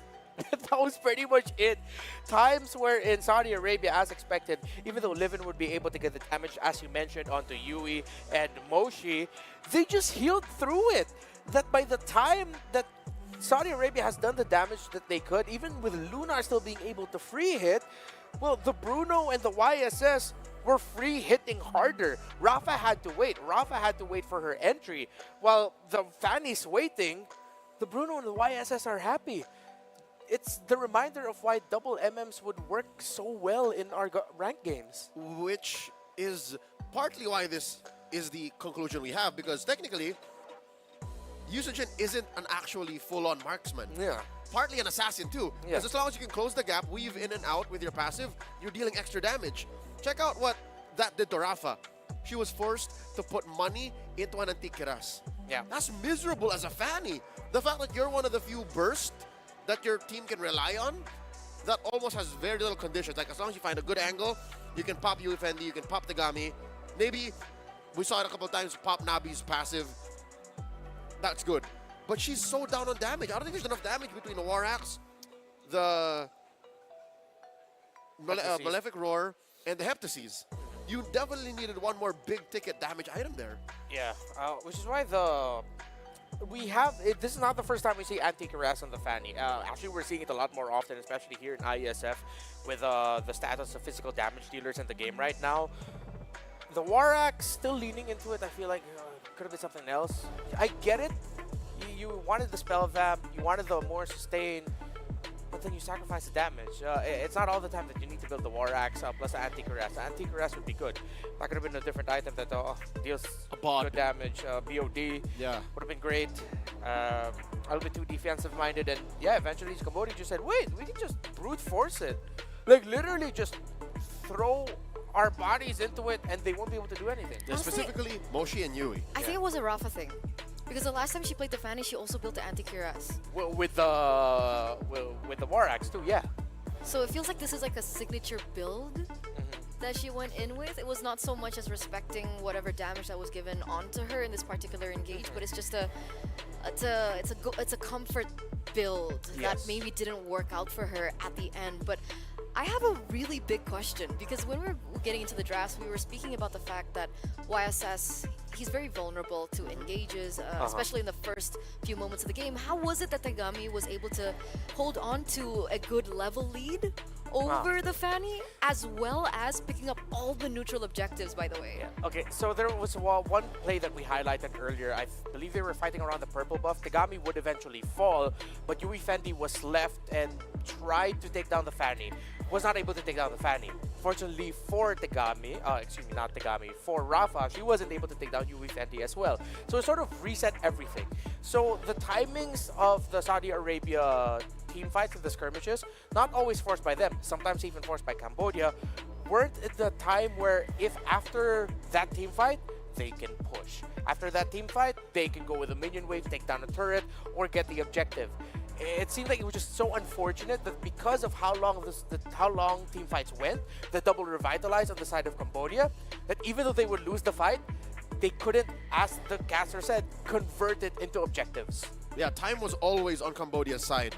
They were inevitably building up to a Yusun Shin that can carry, a Bruno that was almost untouchable, and the Aurora slowly but surely, especially since the front line for Saudi Arabia was a CC and a Gatot.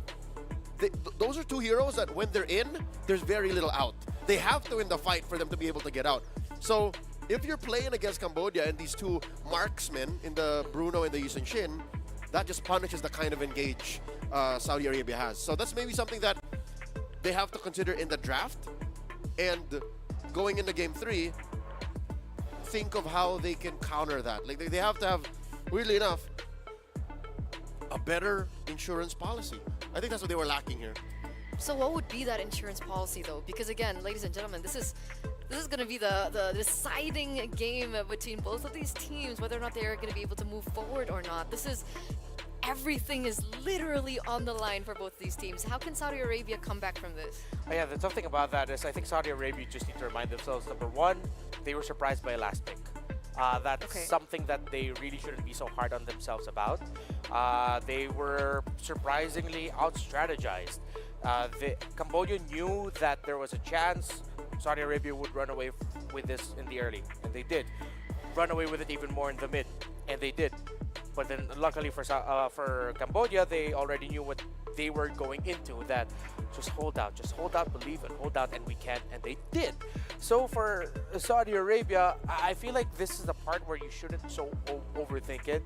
Even though now that you know that the YSS is within the hero pool of Cambodia, try not to think that the next draft will involve the YSS again, because you might end up in a trap where you have way too much survivability for yourself. Let's say if they themselves get the high loss and the Hilda, or two heroes that can back revitalize, but then you're lacking the damage. It's not the right damage profile. It's not a double marksman lineup that you're really just holding the front for so that they can free hit. If they do that, that's not going to work well for them. Just still stick back to your strengths, because this wasn't a bad draft. This was just a draft that, again, had some weaknesses exposed because they got outdrafted with surprise. So it boils back down to the drafts, is what you guys are saying. Definitely. So execution, it couldn't have been done any differently from Saudi Arabia. A glaring difference for me is the fact that Livin could not play. That Vixana was almost unfelt by Team Cambodia. So looking back at their hero pools, I'm going to dig deep and find a way to not overly force it. But yeah, number one, just putting into a small sentence what Renmar said, don't think of a permanent solution for a temporary problem. Don't consider what just happened in Game 2 and look at it from a vacuum. Number two, consider trying to find a way to put Livin on something like a Sicilian. It's clear that Cambodia like to play in the paint. It's clear that Cambodia like to get in your face, whether it be with marksmen or with their heavy-duty frontliners. So if you can find a way to finesse a Sicilian into the draft, maybe sneak it into, if you're blue, that second pick here, Or if you're red, that last pick here, or even the very last pick, like that would be best case scenario. I think that should be it. I think that will get Saudi Arabia back in the driver's seat. I'm gonna present an idea here from my own very crazy school of thinking. Okay. Moskov is cursed. It's not a super low win rate hero in the tournament, but it seems like when I see Moskov first phase for either blue side or red side, a part of me just goes, eh. I feel like they could have gone for something else at that time. So, you know what? I'm gonna present this very crazy, dare I say, maybe irresponsible idea. Whoever gets Moskov in the next game might actually lose it. If you're wrong? If I'm wrong? Shave your head? Nope. Not that far. Maybe I'll just make sure I get to choose you two with very nice coffee. Okay. I'll take it. Take it? I'll take it. All right. You know, we'll hold on to, you know, Renmar with that. So coming back into the Moskov idea, and this brings me to my next question, I would say. It feels like now Saudi Arabia are put in a position where they might lack the hero pool to explore different options.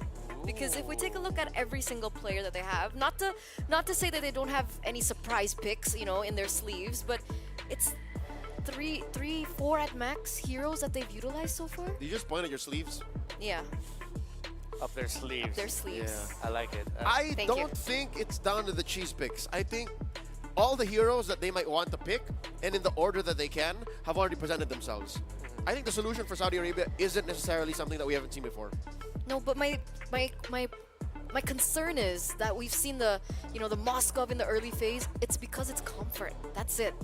It might not work. It might not win lane. I mean, we know how, I would say, weak a Moskov is in lane, especially against particular matchups. Maybe that's why we saw the Bruno come out. And that's something that I think needs to be considered here for Saudi Arabia. Yeah. I mean, okay, just to make it clear that I'm not hating on the Moskov pick. I am hating on Moskov in general this tournament. Again, IESF kind of cursed. But in that scenario, it was right.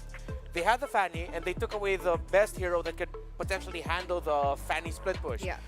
It's not so clear-cut a relationship. You'd think that Fanny will just destroy Moskov even with a knockback. But throughout the world, we've also seen that Moskovs can somehow single-handedly stop a Fanny because of that knockback that a Moskov will have, or even get out of lane using the Spear of Destruction, join the fight. Suddenly it's 5v4 for the Moskov team and 4v5 for the Fanny team. So it was the right pick at that right time.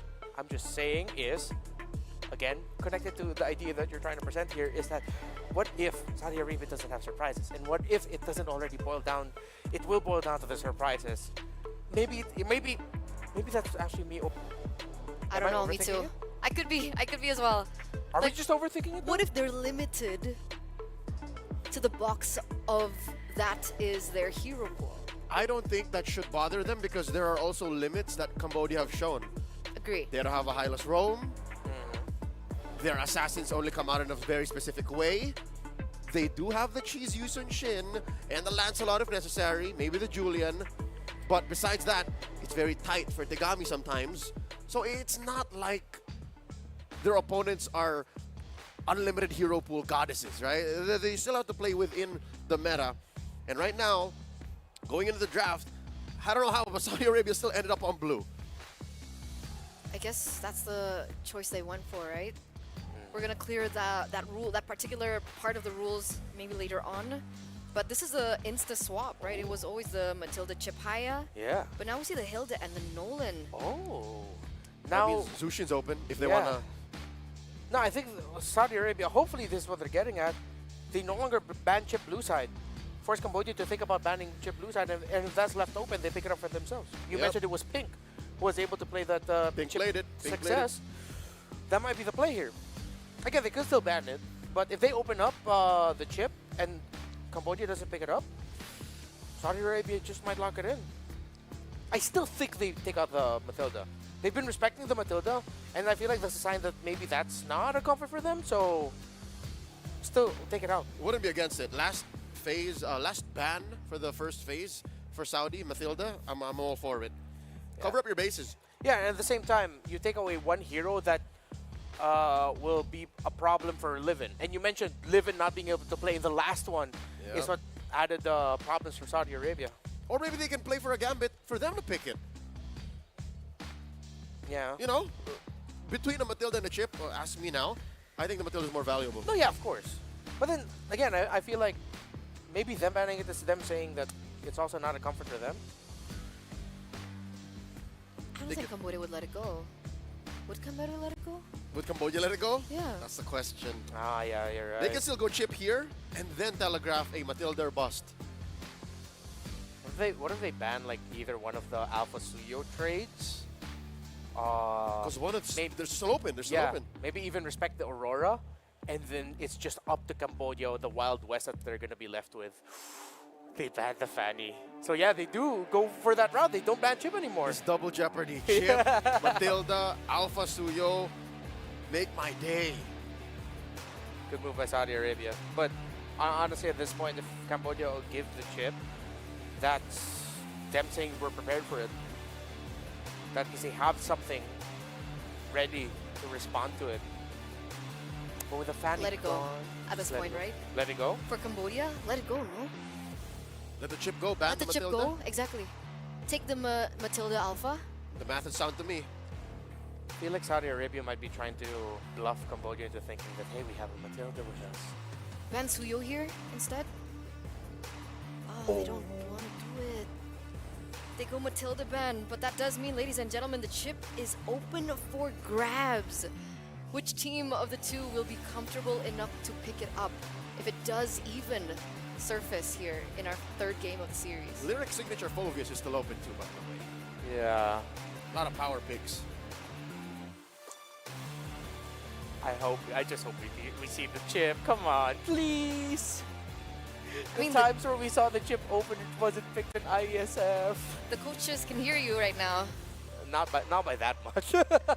Not that I would consider, because again, if you're gonna go off of this weird voice that you just randomly hear, like that derails all your strats, all your prep. Yeah. And yeah, they go for lyrics as comfort. So now they're telling each other, so which one of us is gonna pick the chip, huh? Come on, partner, lock that Do chip they go in. Chip Alpha? Chip out. I agree with the Alpha. Should be taken here. Just solves the Phobius. Are they gonna rush the high loss? I feel like they can hold back on their mid. Oh no, just pick up the Eve now. Just go high loss Eve or Alpha Eve. Alpha Eve sounds good to me. Yeah. Chip might actually be a bait. Yeah. Because I mean, again, when you're Phobius, there are two heroes you are not happy to go up against. There's a good amount, but Eve's one of them. Suyo, that's okay too. But no, they're still going for their comforts. They're just rushing comforts at this point. Would it be comfort now, or is it now power pick? Power pick, I feel like, yeah, it's a good way to put it. First time Suyo is unlocked. Yeah. For Tigami. Yep. Should change the tempo in the jungle, you know? So Yeah. far, she's always been, I'll dodge you until I'm ready to fight. Now I hope that she's the aggressor. And I'm guessing, right, because they picked up the Phobius for Saudi Arabia, they can't go for something like the Khalid to go in very aggressively. I haven't seen the Khalid in a while. It can't be Khalid Rome, right? Khalid Rome might actually just get outpoked by Aurora and whatever roamer you decide to pair with it. Oh, here we Finally! go. Finally get a Chip game. Thank you. Okay. So Chip and Harith are going to be fighting under the shortcut. They have the Salmon Force. Don't have to worry about an Eve. I think Cambodia will actually have to ban the Eve later on. However, Valentina... Oh, no, they can't do that. They already picked up the Aurora. Okay, so that's going to be the answer here for Cambodia as we get into the second phase of the drafts now. What are we looking at? Okay, in terms of the junglers, for sure they're going to take out Alpha now in this phase. Meaning that they don't have any hard catch, they might default and go Ling. Saudi Arabia might play the macro game. With Hilda gone, Fanny gone, Alpha gone. Yeah, Ling is the best option right now for Rafa unless Cambodia ban it. With the Nolan out of the board as well. So we're actually running out of junglers. The top meta junglers right now, unless Saudi Arabia surprise and they pick up and lean towards the utility type. Problem is, if they go for something like, for example, they go for Fredrin, Suyo can actually deal a good amount of damage to Fredrin that Fredrin's wondering, wait, what? I'm Is actually this time Yeah, I'm actually this squishy. for Bane? You know what? I won't. Sure. I won't mind. Okay, but let's talk about the chip now. Okay, Bruno does get banned here from Saudi Arabia. Big respect over to Yui Fendi. So my question is, how do they counter this chip? Is Gatot enough? Do they go for something a little bit extra? Do they flex his Gatot into the EXP lane? Go for something like the Carmilla, maybe? Yeah, that's what I was thinking at. I wasn't thinking of Carmilla, but same with that idea. Flex it into the EXP, then maybe pick up something like a Tigreal. If you're not happy with your damage distribution, then you go Carmilla alongside the Gatot Kacha. Because I've experienced it myself. Going up against a chip, playing the Carmilla, I might not survive, but my job is to literally just get Curse of Blood down, and they will be linked. You don't need to aim it, you just press it. The moment the first set of heroes comes out, or the first set of heroes come out of the portals through shortcut, Curse of Blood's already locked in. And then that's already a big follow-up from everyone. The Pharom is banned though, even though they have the tools to deal with it. I think it's more of a proactive ban. Because imagine a whole slew of heroes coming through with extra lives. That's true. Yeah, and annoying. Livin has it in her pool. Like they played it in the groups. Yeah.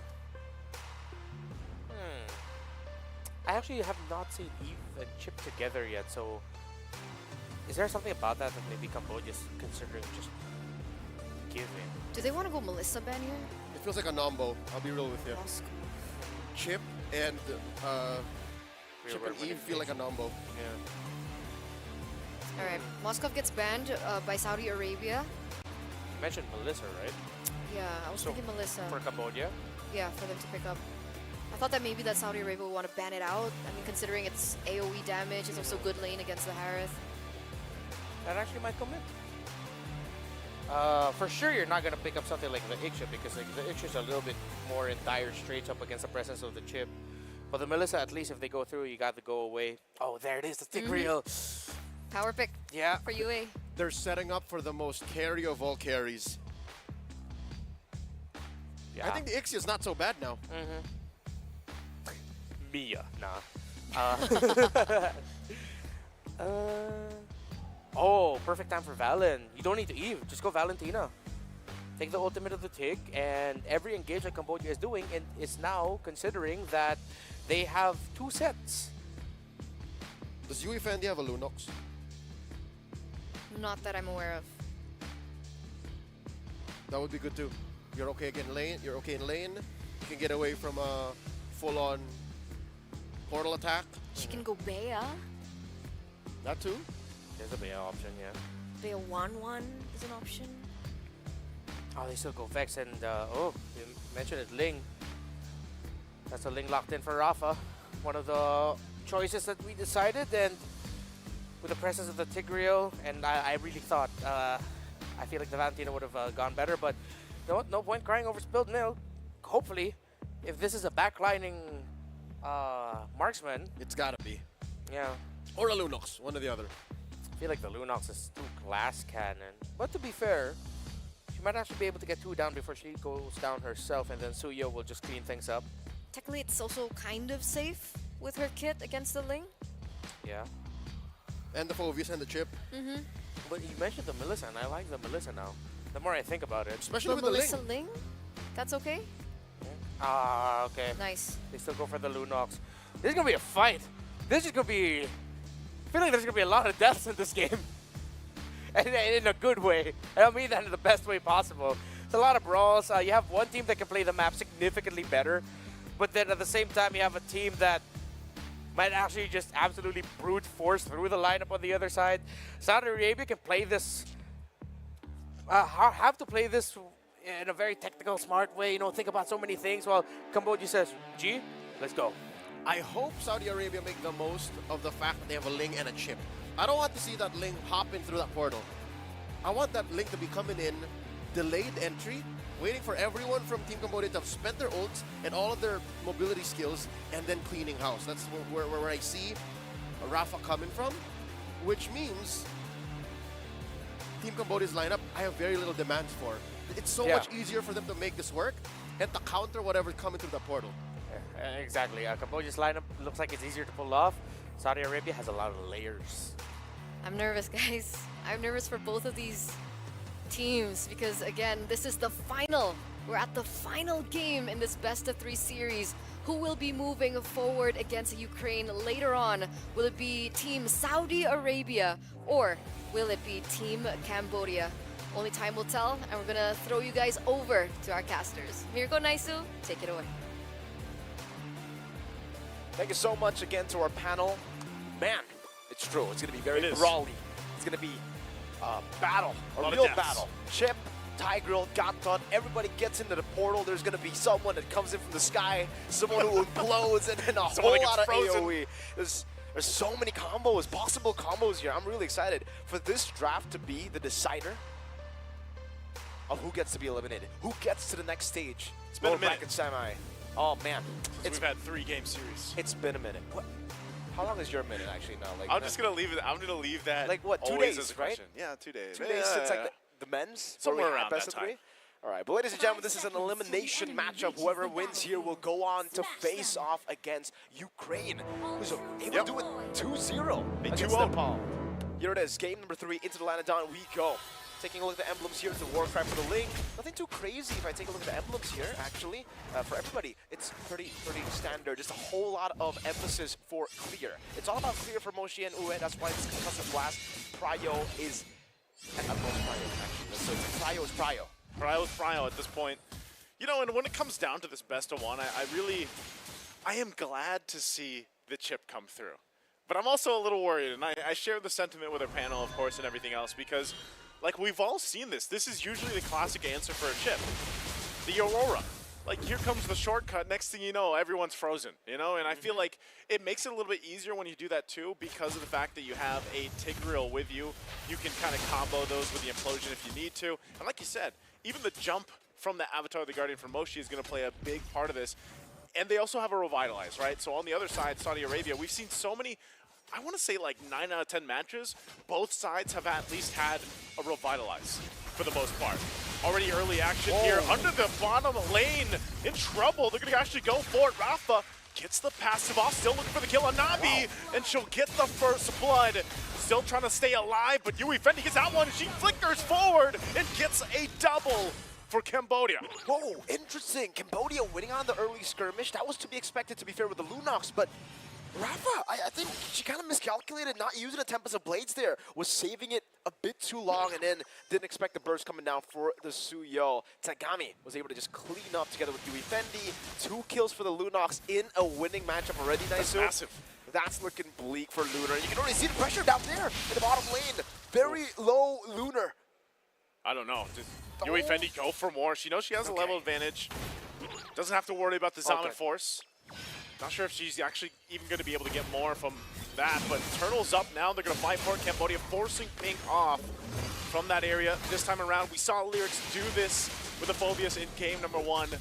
Great pick for her, but I don't think you can really contest this first Turtle. Looks like so far so good, unless Rafa tries to go for the steal with the Retribution. It is in range, and Tagami will secure the Turtle. You have to deal with this. Rafa, touch the blades. She's just going to have to get engaged.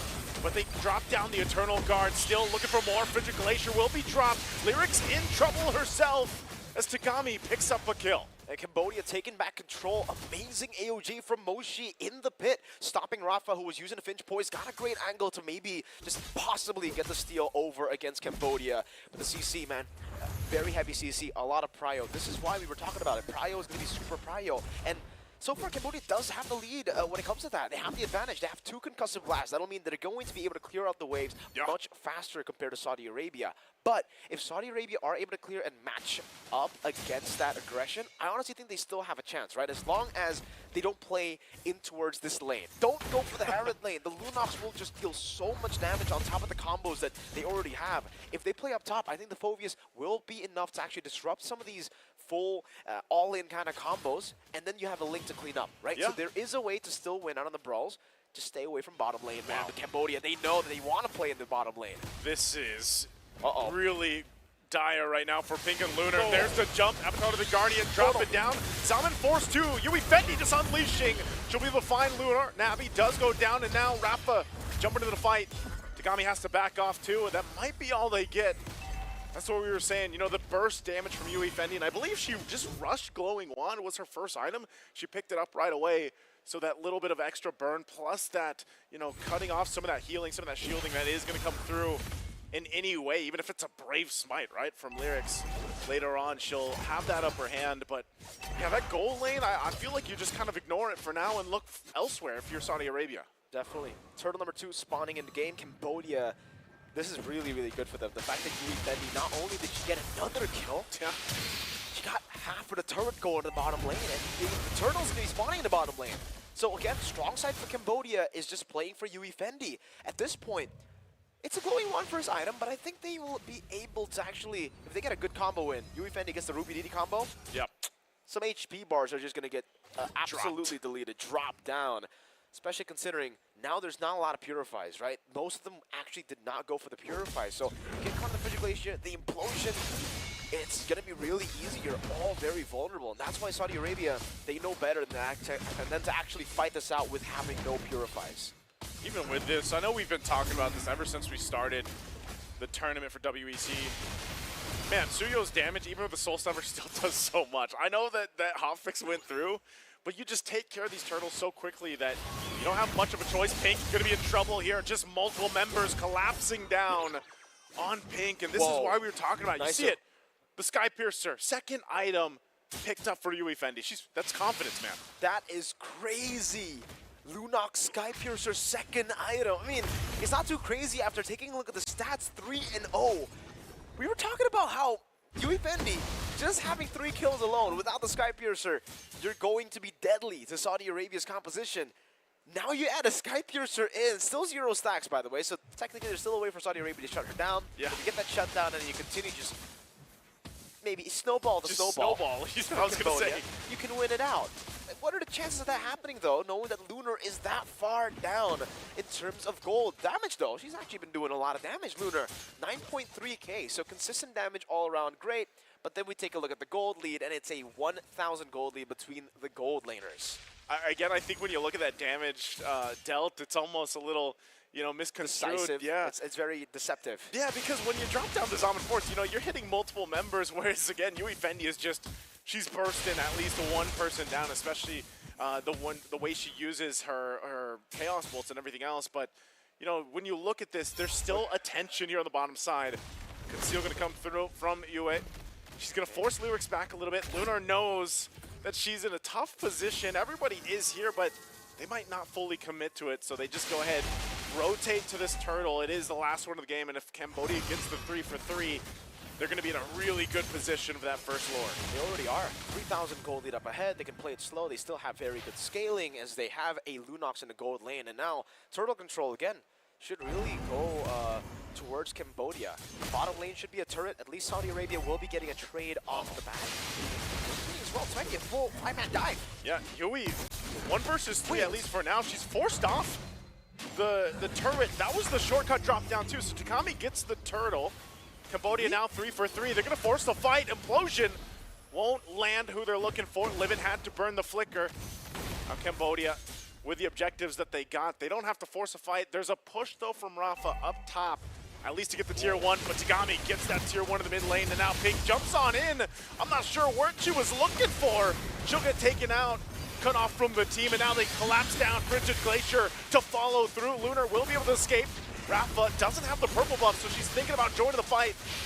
Navi already passed him down. There's Rafa jumping in to clean up the kill. Soul Sever going to be used. Tempest Blades on the defense, and Moshi still alive for now with 1 HP. Rafa jumps back in. Lyrics goes down 2, falling here in Cambodia. We'll be able to get some kills that maybe they shouldn't have, and now they're looking to take this buff away from Rafa. Still no shutdowns though earlier, so it actually is still worth it for Cambodia. Having a 2-for-1 trade, only losing your mid laner that so far in this game has purely been utility. Nabi has only been used as a way to actually bait. Pink, almost going for the crash course there, wants to respect it here, even though she has the shortcut, knows that Yui Fendi has brilliance. But again, for Nabi, she's just really been used as bait with the passive or utility, pure utility, getting the stun off, Frigid Glacier, freezes for all the others, or just as follow-up. So again, no shutdowns at all for the side of Saudi Arabia. If they want to really look for a comeback in gold, they're going to have to start targeting Tegami, Yui Fendi down. 3-0, 3-0. Some juicy bounties there. Oh, yeah. If they are able to capitalize on that, and they can turn the tide in their favor a little bit here, that'd be great. Saudi Arabia has to deal with this. Again, a conceal play constantly used down here on the bottom side. They want this tier 1 to open up the map a little bit further. Pink dropping down the shortcut. Everybody going to show up. Eternal Guard going to crash on Yui Fendi, but the Frigid Glacier will find almost everybody. Rafa tries to do something, but it's a triple kill for Tegami. And that's what we were talking about. Every time the chip drops the shortcut, man, do you have to watch out for the Aurora ultimate. Wombo combo! Implosion onto all of them, the AoE from Tegami, the Frigid Glacier to freeze them, and then, boom, AOG from the top. I mean, we can add on to Yui Fendi's damage too, but that would be pretty overkill. And now, still 0 stacks in the Sky Piercer. Unfortunately for Yui Fendi, she got that at 3 kills, and she's still at 3 kills. But I don't think she actually cares that much, right? A win is a win. And now it's a 6,000 gold lead. They have doubled their lead now since the last skirmish, and it will be a free Lord for sure. When you have a Lunox and a Suyo, dude, you execute this Lord like it's nothing. Gone. You use that ult on Lunox and then execute with the Soul Sever. It's like gone. a Lith Wander. It's a second. Is that a little It's too a much? lethal Wander? No. I don't even think it's a lethal, bro. That would be disrespectful to the lethal. I think it's a minion at that point. The Lord is literally just a minion to Lunox and Suyo. And now, I don't know. What do they do? Because defense sieging is not the best for Saudi Arabia. Wave clear is not the best. They actually do really well when they get skirmishes, pickoffs on the map with the chip. And unfortunately, every single time chip teleports, they get teleported into an implosion, man. They get teleported into... Yeah. You'd almost second guess that shortcut. You know, you'd be like, are you sure you want me to go through this? And now they're going to have to defend the base. Holy Shields will be popped in the mid lane. Even just a shot from range. I think a couple members low, but they deal with the Lord.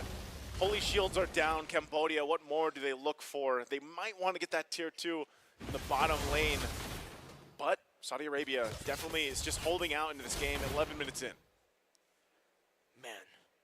And now Cambodia are just going to be very happy playing it slow. They don't need to push anything, right? They can actually just stop pushing every wave, freeze it out, and then go for Lord. But they can also just do this. Cut them off from their own turrets and take it down. Lyrics. There's no real engagement for Saudi Arabia. Usually, there's a lot of ways for a team to actually still come back despite being this far behind, right? Usually you have like a late game marksman or a game-changing ultimate. But honestly, for Saudi Arabia, the game-changing ultimate is just the chip. And Cambodia's composition makes the ult that's game-changing not game-changing. Yeah, it does. It makes it pretty basic in this game, and it's an endless battle for Rafa. And I guess all eyes on Rafa right now. Definitely. She can actually go into the bottom lane or into the side lane and utilize the side lane control to get turrets and look for trades. Maybe there will be an angle, there will be a window of opportunity that opens up for Saudi Arabia to come back. But if they just play it in a 5v5 fashion, there's no way you 5v5 against this combo. Yeah, you can't. I mean, even with that, you know, trying to work into this, and you look, I think you really painted the picture here for Saudi Arabia's lineup. They don't have much of an angle to initiate fights. I know we have Lyrics here, and she had a phenomenal game in game number 1, but this time around, she's nearly been shut down, you know, and she did pick up her Radiant Armor. She's got that and Thunderbelt is pretty much all she has. So then she relies on Vengeance and Brave Smite. But as we've been seeing from all these skirmishes and team fights, man, Cambodia just has too much. You know, too much CC, too much burst potential with Yui Fendi alone, that it's really difficult to actually turn those fights in your favor. Now, if some way, somehow, Saudi Arabia is able to extend the game nearly to the 20-minute mark, they might be in a better position to catch them off guard utilizing the chip. That's always something that could happen. But right now, I'm not sure if Cambodia even wants to let that, you know, be a possibility, because they just go for this Lord and they get ready for this next march-in. So they get the minion, the enhanced Lord at this point, right? 13 minutes in. We have to have like an asset later on in the future where whenever we have a Lunox and like a Suyo or a super fast composition to take Lord, just a counter there. How fast do you take the Lord? There has to be like a world record or something, right? Purple Buff taking, Toma connecting, and Moshi can take all that and still survive. No Revitalize, no Sweat. I'm surprised too because, you know, that's all for the purple buff, and they'll eventually get ready for this march in. And I think still you got to look at, is Saudi Arabia ready to defend against this? You know, they can stall out a push for a while, but you look at that clear speed, man, it's not there. Because even for Rafa, if they want to go ahead and keep things under control and try to clear things out, she might have to be forced to use attempts to blades. And then, of course, you know, you're just relying on Lunar to drop that Zaman force. She pushed that top side a little bit into that tier 2. The rest of the team going to hold it down in the mid lane. The charge comes from the Lord. Working on that mid base turret. It goes down. Avatar the Guardian coming through from Moshi. Moshi will take quite a bit of damage. Frigid Glacier going to be able to find 2 into the Soul Sever from Tagami. Lyrics in trouble as well. The Brilliant's already going to be used. And they go in a little bit further. Still, all members of Cambodia alive. A double coming from a Tagami. The flicker forward, the implosion also. And Lyrics trying to keep it together. But she falls. Now 3 members down. And it looks like Cambodia off a triple, off another kill, and a wipeout will take the series 2-1. They complete the reverse sweep. The early lead for Saudi Arabia, 1-0. We saw the emotions on stage. We saw just how much pressure was on them. Cambodia, one of the tournament favorites in WC24 IESF, man, for MLBB women's. And they come back with such composure. Yeah. Game 2, phenomenal stuff, bringing out the Yisun Shin. A pick that not all of us were really, you know, supporting. Or thought about. It was doubted. For sure it was. Everybody, even the people watching back at home, when they saw the Yisun Shin, there were a lot of head shakes. Yeah. For Tagami, it was another day. And it was just phenomenal. Phenomenal game, because even if when you look at it, man, like what we saw from game 1, it wasn't the game that Cambodia wanted, obviously. No. Like even, you know, taking a look at on stage earlier before they got to game 2, you knew that they had to kind of lock back in. They had to go ahead and get their mental state back into favor, because it was a series that definitely tested that endurance and the mental for a lot of these players here. And phenomenal games from both teams, honestly. Like even Saudi Arabia, really well played. Great improvements from what we saw in the past and how they've gotten up to this point. And I'd love to see the chip. I don't think anybody would knock that chip pick, but again, it was countered so well from the draft from Cambodia. And that's the thing, you know, Chip, as great of a hero as he is, as contested as a hero Chip is, it still has that weak point of, you know, what are you playing into? Exactly. And I personally say thank you so much, Moonson, for nerfing Chip, right? Thank Because you, now we thank you, see yes. Chip is beatable. It is beatable, especially when you have a composition like that can just capitalize on any single shortcut.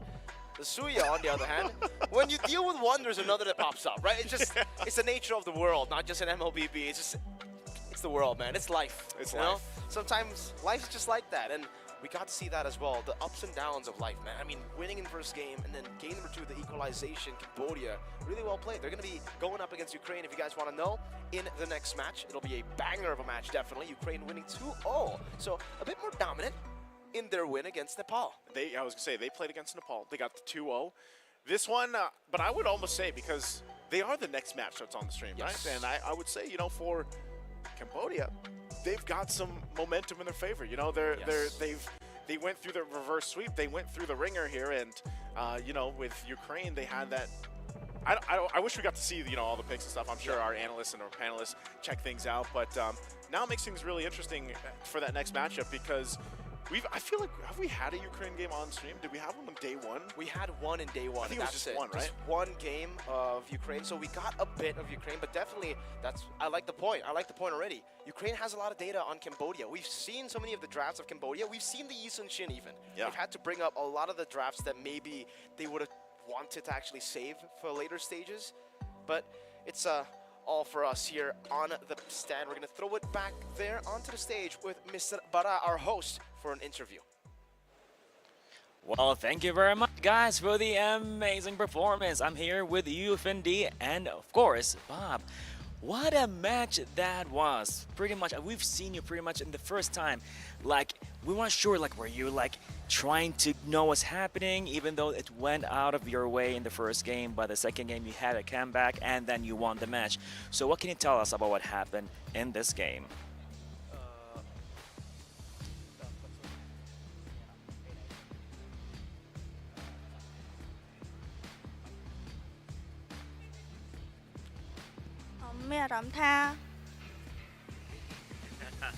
Take your time, take your time.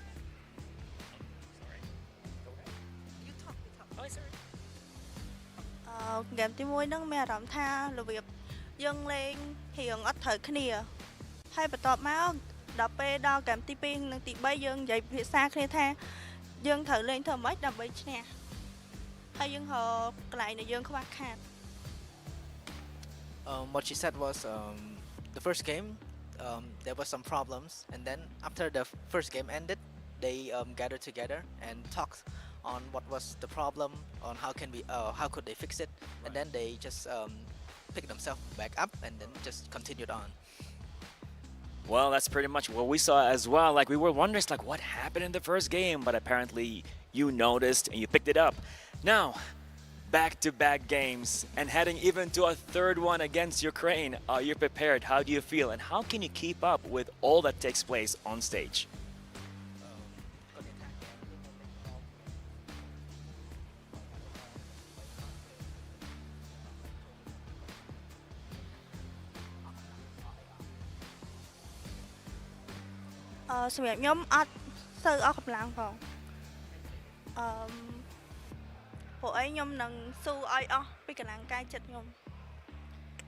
She said heading to the third match, even though it's the third consecutive match, she says she's not really tired and she will just keep pushing on. Well, we saw the spirit, we saw the courage, and the performance are taking place. And they're gonna go for a third match. Can you believe that, guys? Tell us what you think. Thank you so much, Bara, and congratulations to Cambodia for that reverse sweep against Saudi Arabia. So that means that they will be the team that will face up against Ukraine later on. And of course, thank you so much to Saudi Arabia, guys. You well played. It was a good performance. It was great. I think the drafts were exceptionally solid. What do you guys think about Saudi Arabia's performance in this tournament? Yeah, solid, surprising, and respectable showing coming in from the host country representatives in the women's tournament. It just boiled down to solid was beat by fluidity. Fluidity in the draft, fluidity in the in-game rotation, especially in the third one. I was telling both of you this behind the scenes. The chip strategy of just hanging around the portals, waiting for the counter punish, a little bit too passive for my taste. Doesn't work. Does not work. But at the same time, you also get it. The swerve of Cambodia, again, we called it also in the panel, where they would put that Gatot in the EXP lane and then bring up Tigreal, fourth pick. That was the kicker there. And once I saw that, I already thought, I played a lot of chips myself, and even with the nerfs on him, I was like, yeah, this is going to be a very tough chip game. Yeah, allow me to be frank. I'll still be Leo at the end of the day. The fact that the chip was passive and they drafted not around it but with it made it less of a power pick, because look, we did say it was a solid draft, it was good, but if you mince the details, you're literally playing with a chip, a Phoveus who does very little once you come through the portal unless your opponents move around in dashes, a Harith that, alright, fortunately contributes to the whole strategy, but then again it was capped off by a Ling and a Vixana. Those are two heroes that don't want to go through the portal. Those are two heroes that interact very little with Chip's main kit. So that alone made me feel like Saudi Arabia was going in this game with, again, less than a full deck. I think they were coming in half cocked, and that's what allowed Cambodia to all the more execute on their easily operatable draft. Yeah, allow me to be blunt, but I'm actually a pretty soft-hearted guy. That Phoveus would not do anything in this game, would not do anything against that lineup. That's not to the fault of Lyrics, though. Again, the swerve coming in from Cambodia, the fact that the Lunox that we didn't know if Yui Fendi had, she actually had it, and she's really freaking good with it, meant that the Phoveus, again, we talked about this before, earlier in the draft, Phoveus first pick, but there's a good chance, there might be a chance that the opposing team, if you got certain heroes who won't have the right damage profiles, they have the right damage profiles. How much Shuyo hurts, we know how much Lunox melts any frontliner, especially something like the Phoveus. It's a miracle that Yui Fendi died just once. Yeah. Just how capable Yui Fendi is with the Lunox. And of course, look at the KDA on Yui. She missed just one kill of the what is that, 21, well 17 for her team. That happened in this about 15-minute game. She only missed one. So that just shows how in control Cambodia was, how well they were getting away with what they wanted to do anyways, and how for a majority of this 14-39-second game, Saudi Arabia were the reactors. They were very passive. Again, that word does not ring well with a lineup that has a chip in it. Very aggressive and confident too, right? Lunox with the Sky Piercer as well, so Yeah. she was confident that she was not going to be taken down too much. She was confident that she was able to, dish out the damage and be the final say in a lot of these team fights, and the KDA did reflect that. So amazing stuff from Yui Fendi, and I love to see it, right? We were talking about Hero Pool, about all these players, and somehow, some way, they still have some picks up their sleeves, right? YSS, earlier on for Tegami, and then we get the Lunox for Yui Fendi as well. Yeah, not to beat on a dead horse, but Renmar, I think you were right. When going into Game 3, going into that draft, you were looking for something from Saudi Arabia. You were looking for that extra spice, and it did come in the form of a off-meta pick or a secret pocket pick or cheese. It came in the rather soft Ling on Rafa. She's an amazing jungler, but the Ling just wasn't the right pick for this draft. As well as the chip. I think any team that drafts a chip in this current meta should be happy, but if you come in with half of a plan and a composition that doesn't support that, then all the more it becomes worse for you. So maybe, yeah, that is something that Saudi Arabia can work on, like their pocket picks and the heroes that come in for specific strategies. Yeah, 3 straight drafts wherein Saudi Arabia was blue side, Cambodia the red side. Seems like after game number 1 and they fixed things up, and then they decided to flex their creativity with the last picks. Those were 2 straight games where Saudi Arabia just suddenly lost the second phase of the drafting because of the creativity of Cambodia. Again, for Saudi Arabia, I felt like they were also thinking that they were stuck into that picking up the Ling, what we thought we'd get, which would be Chip and friends, one side, Ling on the other. Didn't happen because the Chip ended up playing a older style of the Chip gameplay, which teams have read into, because the longer the time Chip was banned, teams were still cooking up ways that, hey, if ever the Chip comes through, what are we gonna do? And The I feel game like has that's what we just saw. evolved. Yeah, the game has evolved, and Cambodia evolved into a team that showed the world they know how to deal with the Chip. And them playing 3 series in a row on broadcast, I'm not complaining. Yeah. I'm gonna scream, oh my mao every time. Yeah, but going to the next one, both Ukraine and Cambodia would have played 3 series. They're each other's third for the day. Just back-to-back-to-back matches. And a quick throwback before we get into that. Let this sit with you guys watching at home. Ukraine actually beat Cambodia in the groups. Ooh. The revenge art, maybe? We don't know. I love these kinds of stories. Yeah. I love these kind of stories. We've seen back and forth coming into WEC, even in the MLBB men's scene. So we're going to see whether or not the same kind of thing happens here in the MLBB women's. But this does mean that we are down to our top 4 now, ladies and gentlemen. Almost one team away of getting to the top 3 prize pool. So with that, before we get into the final match of the series and unfortunately have to say goodbye to one other, we are going to take a short break. Don't go anywhere. Stay tuned for more WEC 2024 MLBB Women's action.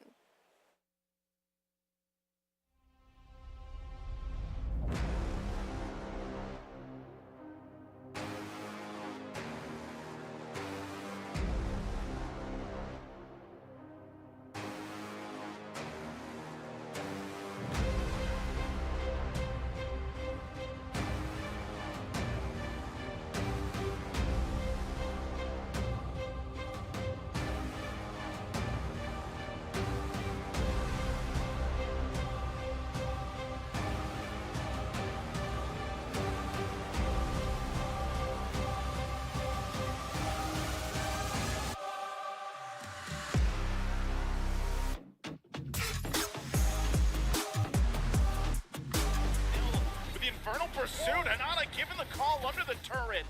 They might just go ahead and secure the turret here.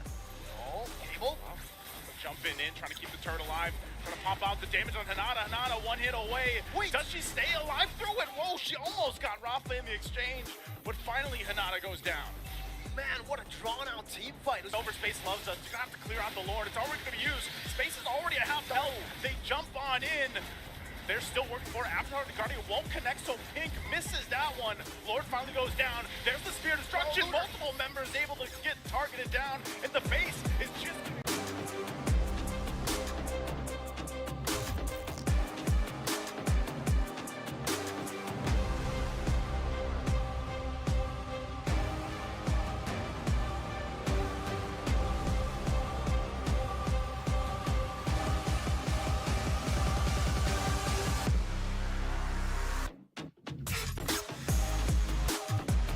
BTN delivered.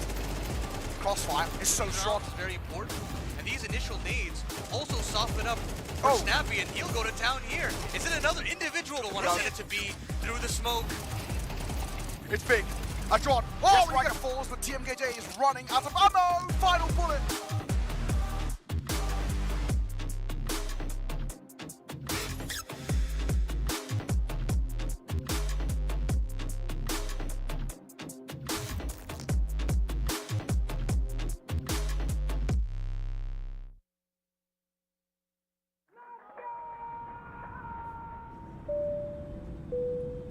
Good evening, ladies and gentlemen. We're landing in Riyadh, Saudi Arabia, for the World Esports Championship. In a world where victories can be measured in gold and silver, some things are priceless. Surely expected, and it is Baron will find him. Can shine for one with a quick trade from Impulse. Some things are not bought with money. The base is too open. Now Philippines is now taking the base of Indonesia. Remember their name. The feeling of standing alongside your fellow countrymen, the emotion, the home crowd, the weight of a whole nation on your shoulders. Sometimes I get emotional by the fact that I got chosen to be one of the representatives of my country. And yeah, it's just a dream, honestly. Here it's not just about the game, it's about the pride that unites us. Every match tells a story. Some missed shots. Sound picking up another one. Another headshot. No way! 4 kills! What has happened? From every corner of the globe. All eyes on WEC 24.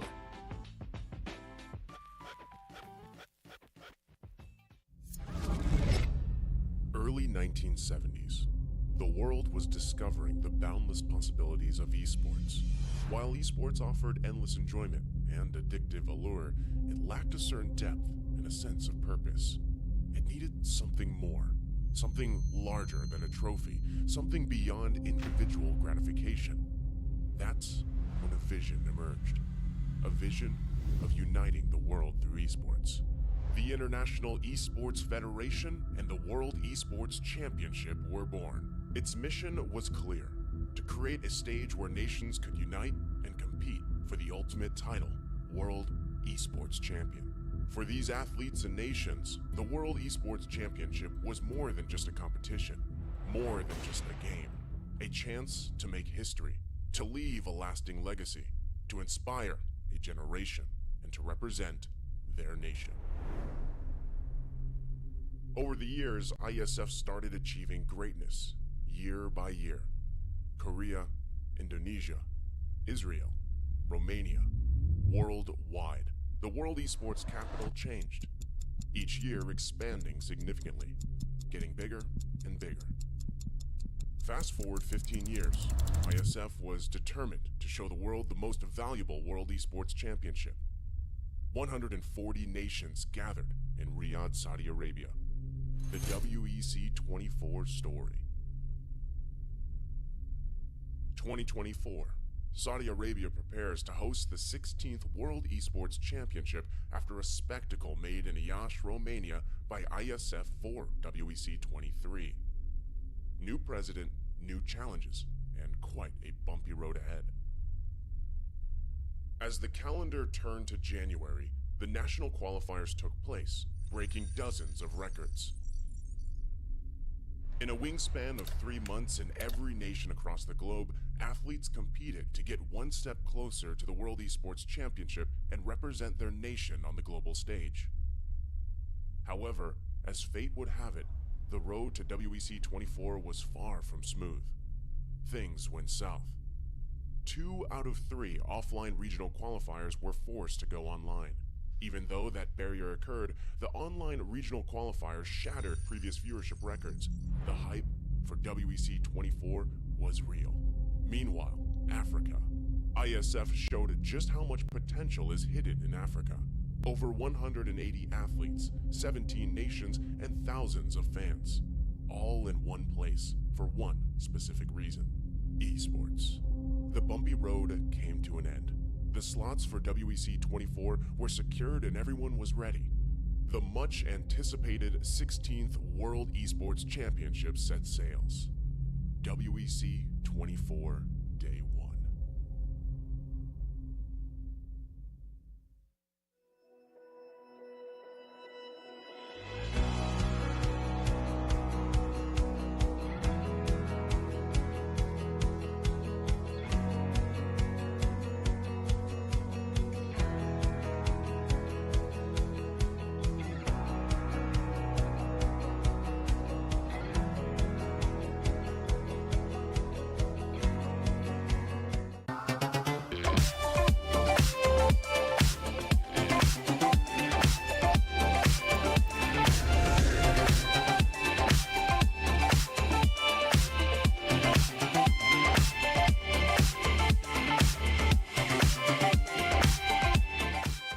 Ahlan bikum.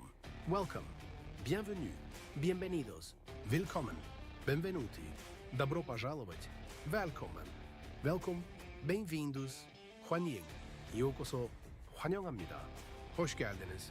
Καλώς ήρθατε. Swagat hai. Witajcie. Yindit nab. SEF Arena.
Well, there's no problem. If you had a gun, shoot him in the head.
can't help but this, cause they know they can never touch this. So baby, let me talk my shit, or I might just throw another fit. You know I can't help but this, cause they know they can never touch this. So baby, let me talk my shit, or I might just throw another fit.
It's finally time for some more MLBB action, baby. And my, oh my, what exciting games we've had thus far today, Barra. Yeah. Unfortunately, Saudi Arabia fell just a little short in the previous series, but you know what? I'm super excited for our next one. Oh, you got that right. The team who's going to get on stage right now, they've been battling it out back-to-back, non-stop. So, ladies and gentlemen, let's hear it for Team Cambodia.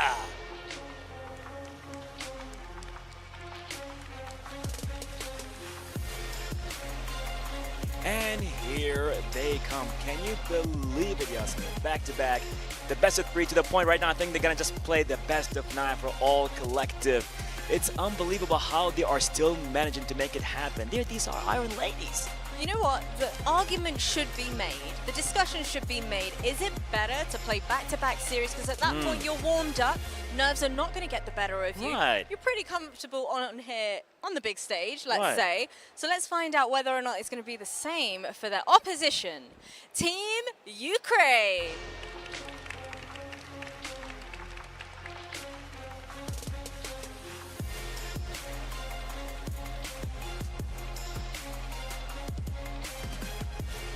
Now, Bara, for these ladies, it's quite the polar opposite situation. They've been playing many of their series back of house, which means their return to the big stage might have them crumbling, shaking in their boots a little bit. What do you think? Well, they look super confident and happy, and these beautiful smiles show otherwise. But you know what? Let's see what our amazing talents say at the analyst disc. Take it away. Thank you so much, Bara. Thank you so much, Jasmine. And good luck to Ukraine and good luck to Team Cambodia. I think there's a little bit of a mix-up. Oh, okay. They got it. There we go. Preparing to their battle stations, guys, for the lower brackets.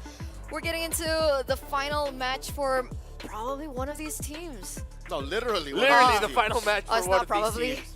Yeah, Is that not what probably means? Nah. We can be optimistic, but the truth is, the harsh truth is, one of them's going home. Yeah, and I just want to say already, I'm very happy we're finally seeing, again, Ukraine go up on the stage. The last time we saw them, we were like, oh, no, it might be rough for them in the group stage. Suddenly, they're in the top of Group B.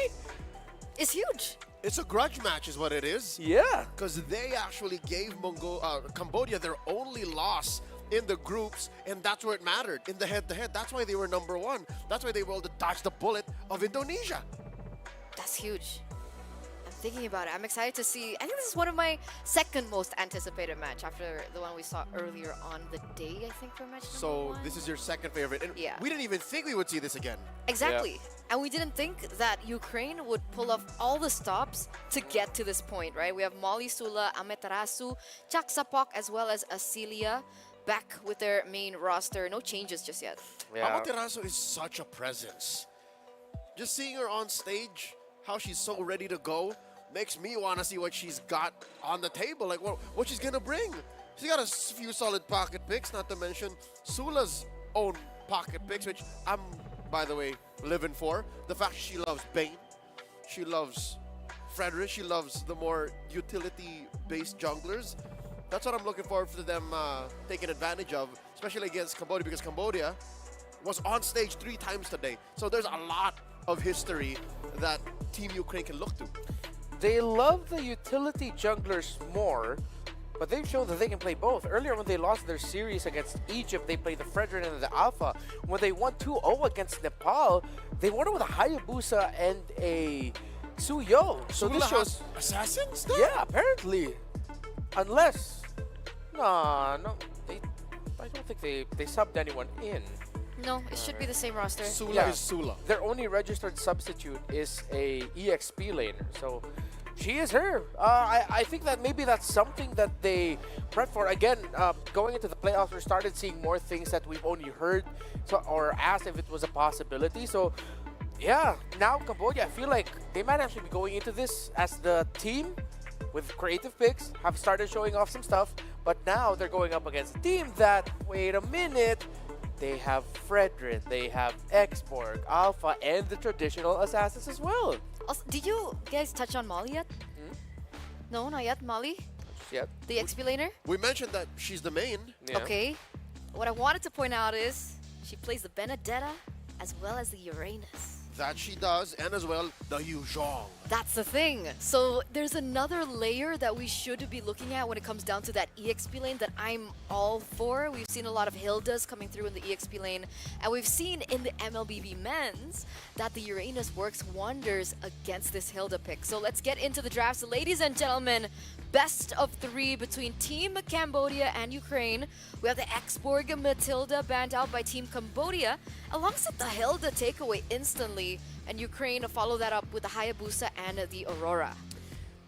I wish Ukraine actually would go into this packing out the Fredrin, bringing out the utility type of jugglers. I mean, the Alpha's still available. By taking out the Xborg, you do open up more of those tanky junglers. Yeah, exactly. So hopefully that's... You can tell that Cambodia has been thinking about that. They're still also respecting the Matilda. We could still default into the trade of assassins, but with Ju Shin gone, that's also another sign that maybe, just maybe, we might see Fredrin in this game. Fredrin popping up into the jungle. I'd love to see how that actually works out, right? How does the Fredrin space in the beginning? How does he farm in this current meta? There are big questions around that hero. You gotta make sure that your opponent's mid and their roam and maybe even their XP are safe for the Fredrin to interact with. So, that being said, with the pick still being hidden for now, I'd say if the Fredrin's gonna come out, it'll come out later, but Tegami's not gonna touch that, especially since the Suyo and the Bruno are early picked. As an old Fredrin main, I don't like it when there's a Bruno on the other side. That takes a while for me to get there. Yeah. And I don't know what the order of the Bruno pick is, but they utilized it back-to-back against their match against Nepal earlier on. So they're sticking with this. They did go back-to-back with it earlier. That's just Acelia getting comfortable. Yeah, and what I like about Cambodia's draft right now is with them prioritizing the Gatwa Gacha, if Ukraine decides to go into something like an Eve to properly support this Bruno, that would struggle. Cambodia's just blocking. They're blocking, and they get a power combo pick as well for themselves with a Angeling together. I've been throwing out this blue side double pick Angeling since the men's playoffs. Now it finally comes through. Does Ukraine have the answer? This is so powerful. These 3 alone, this will demand sudden movement, sudden even bans from Ukraine. Yeah. What is the answer though? Hopefully they're not thinking and considering Baksha right now. I would not like the pace of the game and the tempo for themselves if they decide to go into that. They do pick up a pick that I feel like answers a lineup that is very dive initiation reliant. They pick up the Tigreal. It responds well into it. It won't completely 100% answer it, but you mitigate some of the damage that Cambodia would want to do. I like this Tigreal pick because he dipped out of the meta with the entry of Suyo. Teams have been putting him into the second phase more. But Tigreal dominated the meta as the best roamer in the game for the longest time for a reason. And when it comes to team fighting, he's the best at messing that up for your opponents and making it good for you. I like also that they're targeting the mid laners for the side of Cambodia, but for Ukraine, they're going for the gold lane matchups that they don't want to go up against for that Bruno. Those are 2 heroes that do well with Angela in them. Exactly. Cambodia should go ahead and ban the Aurora right now. That's another hero in the mid that Banned by would Ukraine waste. Already. Oh, there you Aurora, go. yeah. So all the more easier. And there's a Phoveus, knowing that they couldn't get the Phoveus on the swing back, and it's still open for Ukraine. Does Ukraine go Hilda? Oh, it's banned out now. Oh, wow. Yeah. Both of these teams just doing their homework, covering their bases. They thought about it. Steps ahead. They thought about it, and the Uranus still does come through despite not seeing a Hilda being picked up here. What do you think the Uranus offers in this composition? Well, it's going to be annoying to deal with. Right now, you don't have the right damage profile to deal with it unless you're going to force a Lunox in the gold or a carry in the gold lane, which right now I feel like the Bruno might be a little bit happier dealing with. Maybe not the Lunox come level 4 because for sure Cambodia will be committing a rotation so that they get an advantage per Yui Fendi. I'm going to double down on the carry. I think the carry's decent. Against a Bruno though? You just have to survive that. You Yeah. can send Uwe to babysit. I don't think she's beyond that. Yeah, you have an Angela, a Ling, a Gata Kacha. But that might be too expensive in terms of like the rotations you would need to actually help the carry out. Assume that the Angela's going to Nabi. Then it's become less expensive. You just lack the damage output to take down the Uranus. But you make your bet that way. the Natan pickup is a safer choice if you have to choose between the carry and the Natan. What is your mid? Just go Valentina? Because there's an Edith on the other side. That's sound to me. Yeah. You're a very good team fighting lineup. The only real standout would be the Uranus, which can just bother the backline. Would you guys consider Veil, Ukraine? Because Veil? I wouldn't knock it. I mean, all my brain tells me that hopefully they don't go the evil 100% struggle here. The Veil at least has the crowd control and burst. I'm with Val. Whoa, Lunox That's mid. a mid Lunox. Whoa. It's an Amaterasu special. Oh, Ukraine. Very aggressive draft. Saves herself from a puppet on a string. Yeah. And she understands that she's laning up against an Angela. So she's going to make the most of the absence of clear damage. She wins that lane. She can bully the Angela. Yeah. Let's see which pokes will do better, the Gotcha Angela or the Edith Angela or the Tigreal Lunox. I hope Cambodia has reset. I hope they can reset from this. I think solid drafts. There's a clear winning condition for both of the drafts that we are seeing right now from both teams. But for Cambodia, I'm highlighting this especially because this is going to be the third match of the day for them in particular. They need the endurance. Like, on the other side, you can also make an argument that it's enough for them to get heated up. But let's see how it all pans down in the Land of Dawn. Ladies and gentlemen, as we throw it to our first game in this best-of-3 series between both of these teams. Mirko, Naisu, take it away.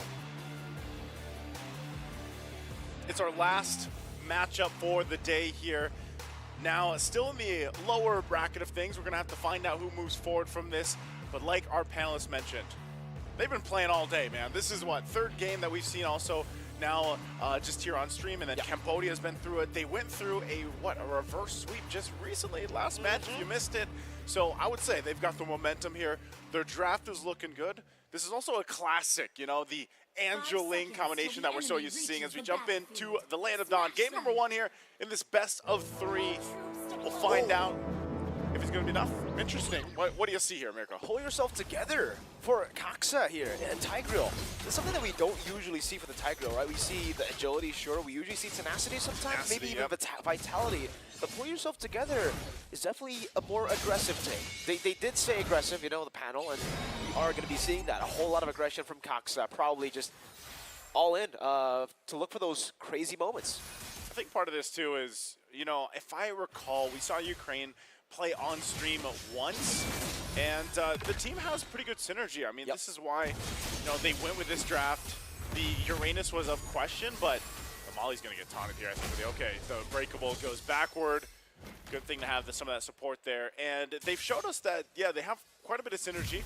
I think even when you talk about the Uranus, you're just there as a bulwark, basically. Like, you are that front line that can really kind of stay up front if you need to. You can go ahead and push some of the waves, proxy them the way you need to.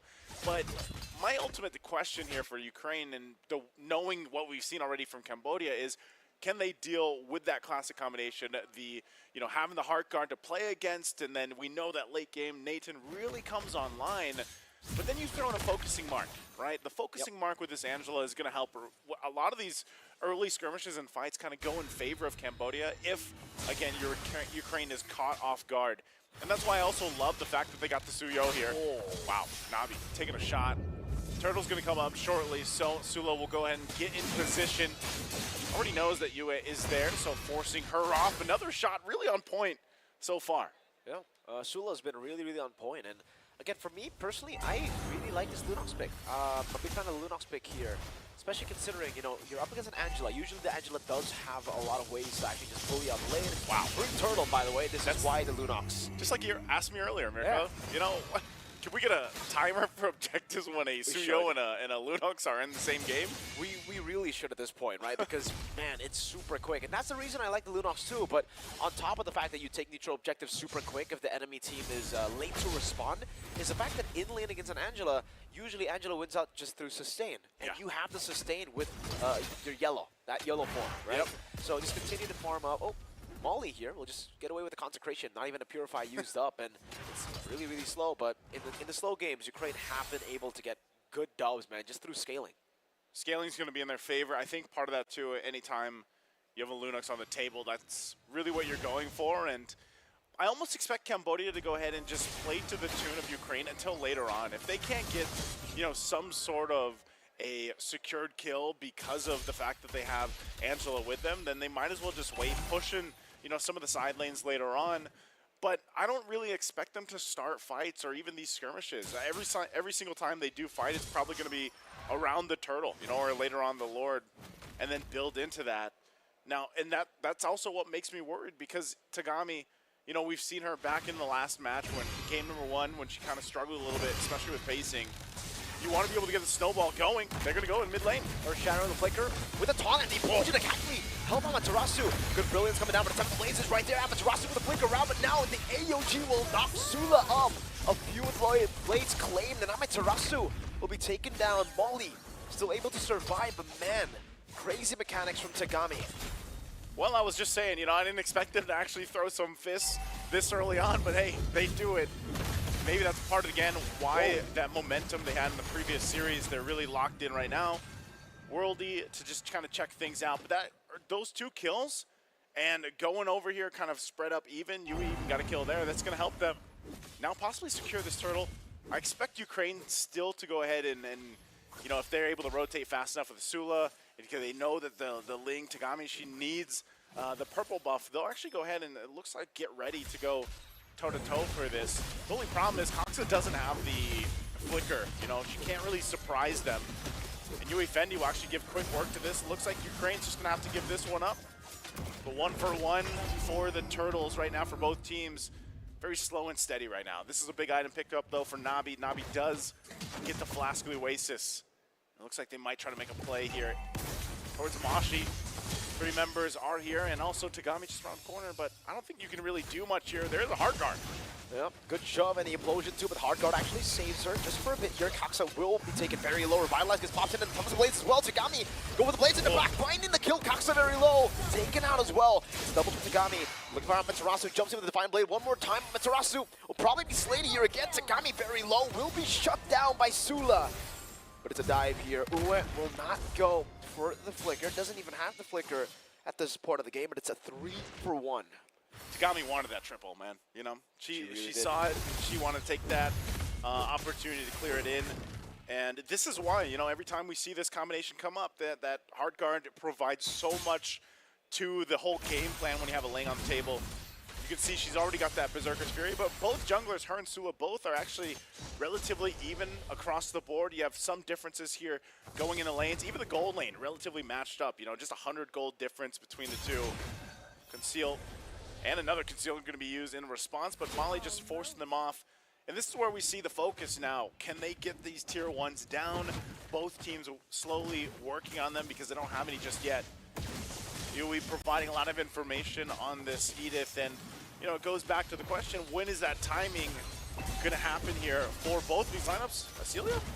The hard guard again, Divine Blades. Acelia very low. Good implosion to peel off. Uwe is going to be taken very, very low too by Amaterasu. Coxa going to shove over. Tagami still has it with the Blaze, and now Acelia slain under the turret. Amaterasu able to get a trade back, but Tagami is ruthless. It's a double, but now a double as well for Tagami.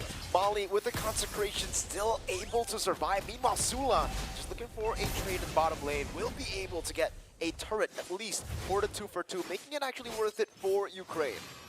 Sula grabbing that turret. You know, it almost makes you wonder. It is going to be a trade, though, again. Objective here, Cambodia will get this turtle, but, you know, even that last exchange, I was thinking Acelia would be able to survive, but maybe that implosion and then the swoop into the turret put them in range to go ahead and cap out the kill, but still, Ukraine does find some answers. Yeah. Mid lane, they're just so tanky, you know, no initiation is going to follow through, but now that Amaterasu is here, Sula, they'll go ahead and focus on these buffs. And, you know, mind you, all this happening, Acelia. Probably going to be slain again. Tagami, nice flicker. Ooh, Acelia, great moves away. Tagami, go for the blades again. Under the turret, Acelia still surviving. Oh, good stun from Sula. Coming from an off angle. Coxa earlier able to get the implosion and the shove back so that Moshi gets caught under that turret. Wow. But it becomes a 1-for-0. What an escape. I was almost expecting Acelia would just kind of go down. Good thing that she still had that flicker available. Maratu holding down the line up here on the top side.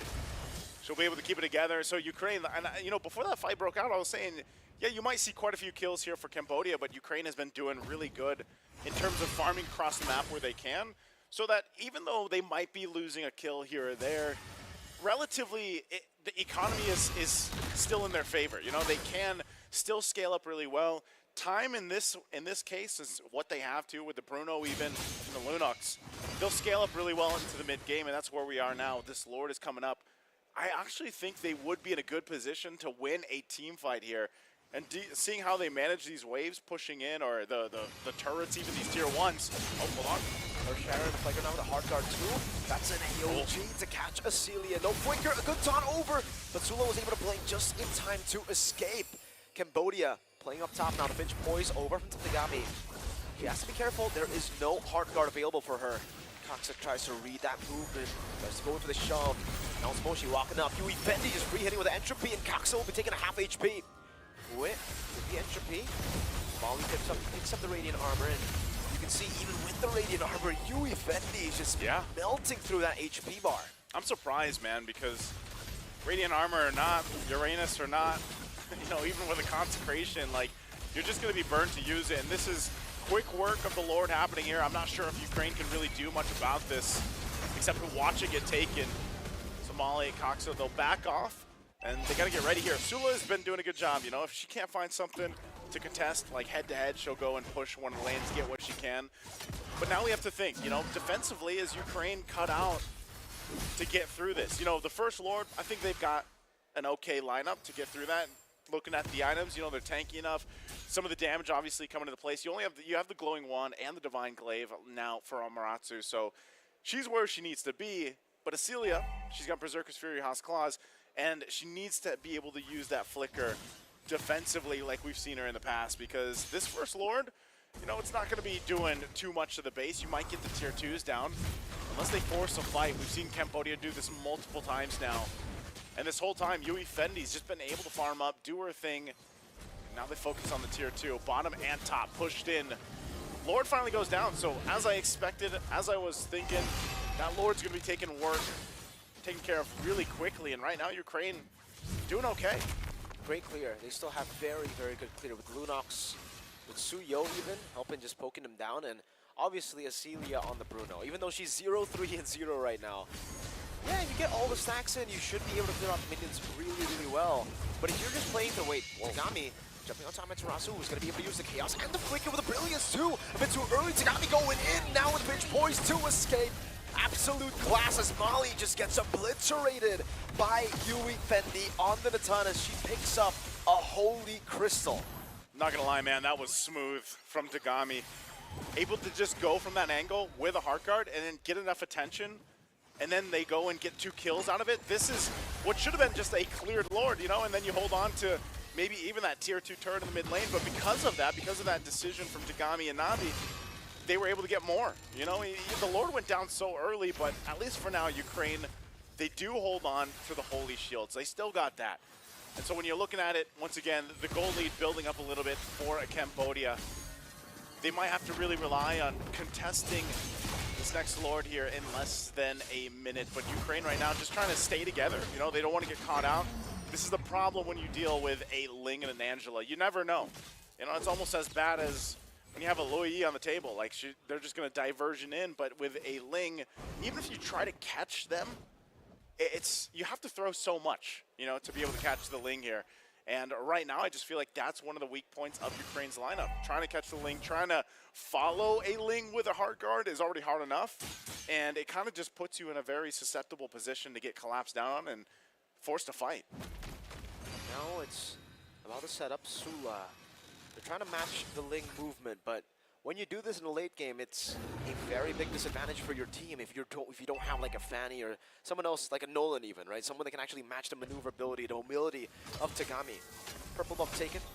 The Tandra and Ling maybe, you know, similar speeds to taking a Lord right now. You can see it just blitz down. Acelia will be able to walk up. Molly as well. Tagami wins it out. Coxa goes up with the explosion, but it will not be enough to take them down. And the wave will still be able to get used up. And Sula gets demolished by this Ling. Tagami will continue this onslaught of damage as Acelia will not be able to get through even the FOTO shielding. A little bit too much to handle here for Ukraine. Top turret's going to be worked on. Amatsu goes in.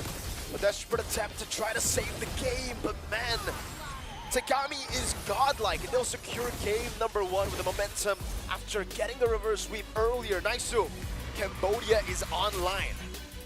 Man, they've been online, you know, throughout the day. They've felt defeat maybe once or twice here in terms of games, but momentum completely in their favor, and they showed it here in game 1 in this best of 3. Really, I mean, they might have took it on a little bit of time, but as soon as they had the hard card available, that's really the timing when they just started to find, you know, little spacing around the map, little moments where they can actually go ahead and contest some of those skirmishes, some of those fights, and then the objectives. And again, I like the draft that we saw here come through from Ukraine. I just feel like, and I think our panelists mentioned this, you know, is certain things were lacking from that game plan to deal with a Ling and an Angela, to deal with the fact that, you know, even with a Uranus, like, we know that that hero is tanky. You know that part of that is to just go ahead and maybe stay in the lane, make it a dead lane, be that front line for you.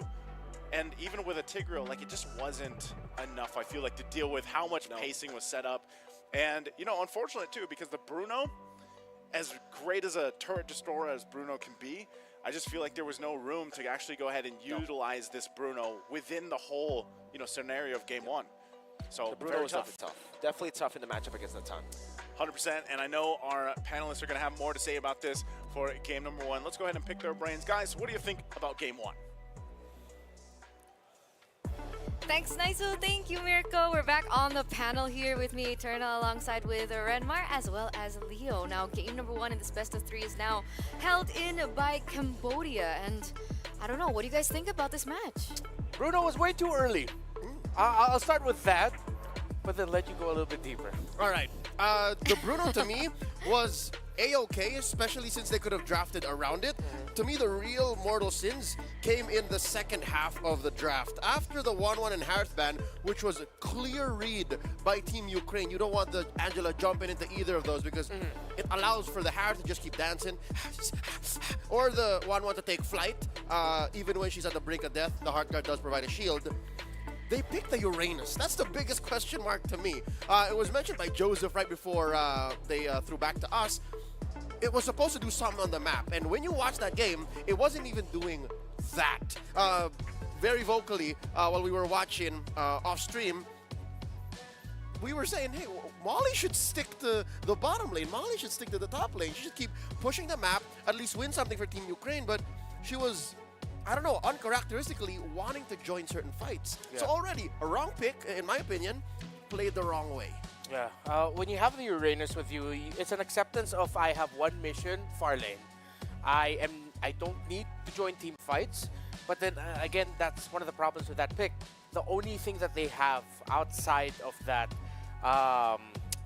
outside the Uranus, is the Tigreal in terms of a front line, in terms of a catch.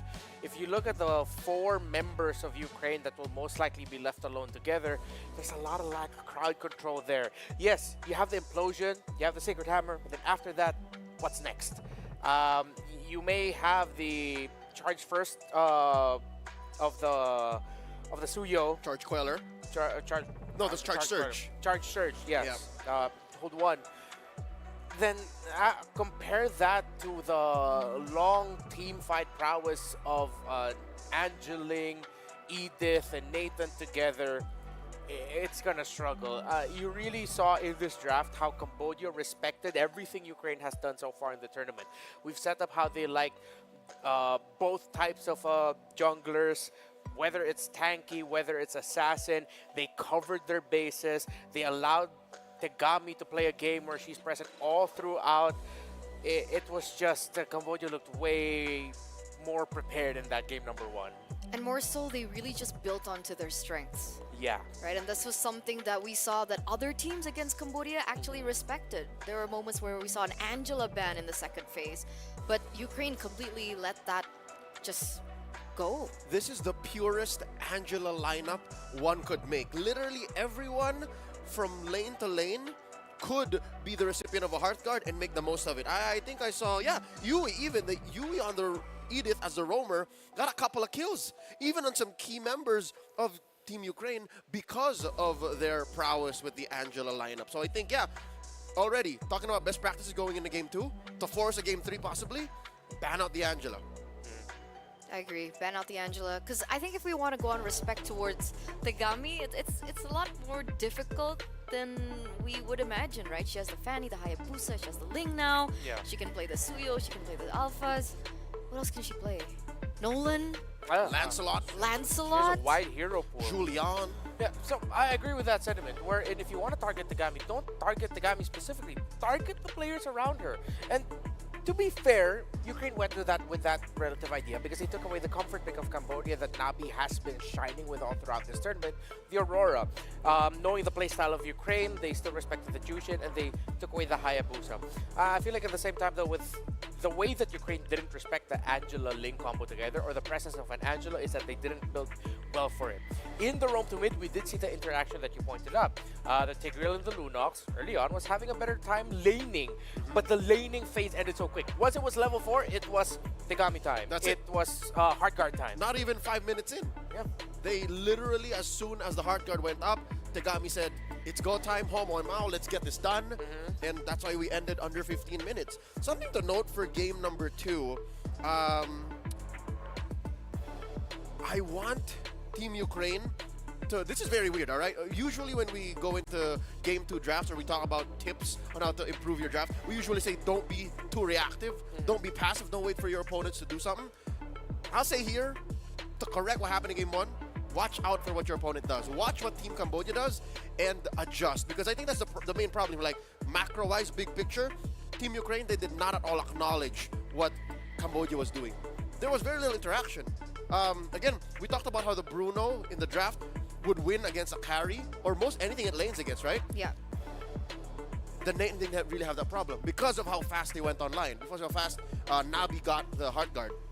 Also, that Uranus, usually when you're red side, that red 4 swing, that's usually a power pick right there. That usually dictates how the rest of the draft unfolds. That did not do anything to help Team Ukraine. So that's my pro tip here, my suggestion. Learn to react and answer your opponent's draft here. Yeah. I feel like if Ukraine wanted to do what they did like around Mali, if they wanted someone who is annoying with split pushing a lane, someone who could quickly join in the team fight, they've already showed it before. Why didn't they just pick Benedetta? It's not going to solve all of your problems, but it would have played better into the playstyle that Mali and Ukraine was going for around the EXP laner.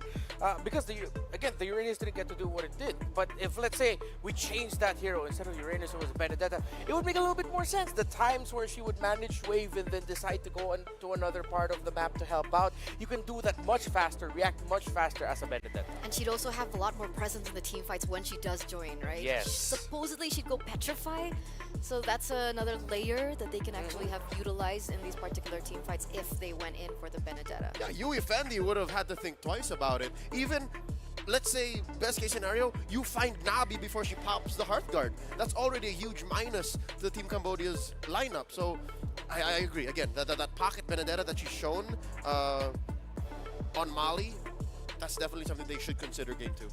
I like that. I like that. I like that. And I don't know, what do you guys think about this, right? Because technically, Ukraine drafted in a way where they should have had the winning gold lane matchup. Was it not? I mean, we saw that the Natan was struggling earlier on against the damage coming from Bruno. We saw the trades, we saw the forced errors. Yeah. Could they have worked around it better? Or was it just an inevitable thing because of the Ling and the Angela being able to rotate so fast around the map? That is definitely one of the factors. One thing I like though that Yui Fendi did in lane is once they hit level 4, every time she had entropy available for her, actually if you look back into the map, that's one of the reasons why the gold lane of Ukraine struggled, why this Bruno struggled. Acelia, every time, Acelia was like, all right, time to duel it out. Why did you use your ult? That's not fair. Fine, I'll go back under tower. Wait, there's a Gacha jumping in, there's a Ling, there's the Angela. There it is. That's what you call in the business a technical knockout. Yeah. You didn't die immediately, but your utility and your presence was nullified. So you might as well have just recalled, got knocked out, and then re-engaged. Great use of presence, great use of their whole kit. Team Cambodia, I wholeheartedly agree. They nullified that gold lane advantage, and there wasn't even a chance for Team Ukraine to actually bear down on Yui Fendi. there was always a response. And this makes this team one of the scariest teams here in the tournament, right? Just when you think that we've hit the threshold when it comes down to the amount of strategies, they pull out something like an Angel Ling. I mean, we saw the YSS earlier on. What else do they have in their kit? What else do they have in their arsenal? You could even say that the Angela and YSS could work. Oh yeah, I'm not against that. So I think the key really is just to ban the Angela. No, let's see. So they'd rather give the Jushin if that's the case. Just leave it open. I mean, it's not always going to be a sure thing that Cambodia is going to take it on the blue side. However, there is a high chance that Ukraine's going to be picking red going into the blue side going into the second game. If they decide to stay red side here, then it might be a change of one ban, a change of one priority pick, and then just do like what the Cambodia did in their previous series up against Saudi Arabia, which was just build up on the draft ideas that you already had and refine it. Yeah, for those of y'all who are wondering, Renmar was indeed pointing at the Bruno while he was saying one change of a priority pick. So I agree with you, man. I'll tell you right now, if Ukraine wants to go to Game 3, I'd say they hide Acelia's pick, keep it in the second phase. Yeah. We'll see if they do that as we get into the drafts, ladies and gentlemen, for game number 2. They're red again! Yeah, this time Ukraine still not opting to go for blue side, still on red side, and the bans are coming through. One thing that does change, though, is this Gatot from Ukraine. Different from their bans. Again, their bans in game number 1 were the Hayabusa, Aurora, Jushin. Now they decided, all right, maybe we're willing to consider giving the Angela again, but we do not like the presence of the Gatot Gacha just jumping around the map. That's how bad it was? Moshi's Gatot? Early. Okay. Oh, there we go. All right, all right. Oh, that's like double respect. At this point, I feel like you can stop there in terms of the respect bans. That's already solid because you have a lot of trades that's going to happen. All right, there really is only two approaches here. It's either you tech it or respect it. You tech it meaning you answer it clearly on the map, pick for pick, or you just respect ban it, which they did here twice. So that's how shocking and how rocking that game 1 was for Team Ukraine. That leaves out so many picks for Cambodia, though. It's a wide pool here. I mean, one of the drafting strategies that teams often discuss is just leaving open a lot of the power picks and just playing around that in terms of the trade. So it's Cambodia this time that bans the Jushin. I feel like for Cambodia, with the heroes that we're seeing, Harith Blue 2, Blue 3 might actually be viable for them if they want to build around their advantage in the gold lane. So that might be a consideration of a ban for Ukraine, but then at the same time, we can still default, again, with the Alpha Suyos of the world. And if not that, maybe, there we go, an assassin for Tagami, so they still respect the Hayabusa. Yeah, still not going to allow that to seep through the cracks, it appears. But this time, Cambodia, if they want, they have the Aurora in consideration, right? It's not banned out, it's open. But for the first phase, we have, what do we have? Phobia's Hilda, Alpha Suyo. Yeah, I think Cambodia. Chip even? I don't want to see the chip anymore. unless maybe Cambodia plays a very different chip. Cambodia just beat a chip lineup and they know what makes one weak. So I would reckon, they would respect that and build around it if this was a first pick chip. Yeah, that's true. One of the reasons why, so they decide to lock in the Phobias. They know they're up against a proficient Lunox player in Amaterasu. And Amaterasu was one of the bright sparks of the Ukraine lineup, although she was punished for a little bit, for a few moments of over-eagerness. But that's something that you can just change, like just slight adjustment. So this time, though, they're not going to see that. They decide to pick into the Aurora that Phobias from time to time doesn't like to go up against. They can go Aurora Suyo or Aurora Alpha, no matter what. Or they might even go Aurora High Loss, similar to what Cambodia does on the red side. Cambodia can still very much pick Eve right now, knowing that the Gata Kacha has no presence. Eve is a good pick for Cambodia later on. There it is! Benedetta, that's an early Benedetta, though. That could have been saved for later on. Yeah, I see Cambodia actually banning out the Benedetta come the second phase. But Ukraine not wasting any time. I feel like in that same spot, Renmar, in that same spot, Rachel, I'm pretty sure that could have been that's the prio pick switch. Personally now, I'm in your shoes, bro. I feel like that's too early. Yeah. Now Cambodia can adjust. And that they did. What could have been a Eve pickup and then responded to by a Benedetta became a Vexana pickup. Now the Benedetta will have to think twice and really sharpen up the entries and the Nolan in the hands of Tagami. What about that matchup though? Phobius and the Benedetta in the EXP lane. You're just there to clear waves, then get out. For the Benedetta. For the Benedetta, yeah. Okay. Don't want to stay lose. home. You Yeah. lose that trade. You're kind of happy, even though I've experienced this. If that's packing Vengeance, and you get a full-on Electro Final Blow onto him, that Phobius will survive and then continue to punish you afterwards. Oh, that's tough. That's tough. That's tough. We're working around lanes that aren't necessarily in favor of Ukraine as we get into the second phase of the drafts. The Iritel will, iron things out for the first phase. Very early Iritel as well. What's the idea behind that? Mobility not that easy to catch for the Nolan. Still catchable, but I think it's mostly just that. It's mobility, and then maybe it's also confidence coming in from Basilia. Not a lot of difficult matchups for an Iritel. Yeah, and I think since they were so confident with the early Benedetta, they expect that the gold lane might be less pressured. So that means Azalea gets to hit her power spike sooner. Get that gold lane experience. Are they considering a tank fighter in the jungle? Shouldn't be. They have to go assassin. I mean, Suyo's still open. Huh, they banned the 1-1. Does Cambodia ban the Suyo? Because, yeah, you're right. The gold lane picks for Cambodia shrinking. Oh. The jungle picks for Ukraine shrinking. They want the Suyo. They got me saying, Coach, let me fight the Suyo. Oh man, they called it. The moment that 1-1 came up, I was like, yeah, that looks like they're really setting up for Frederick. Cambodia said, nope. Good read by Cambodia. That's what I was wondering, right? Why the 1-1 ban? It turns out that was the idea. Because it should have been a good lane for the Iritel if they wanted to play around their gold lane like they wanted to in game number 1. The Tigreal comes through once again for Ukraine.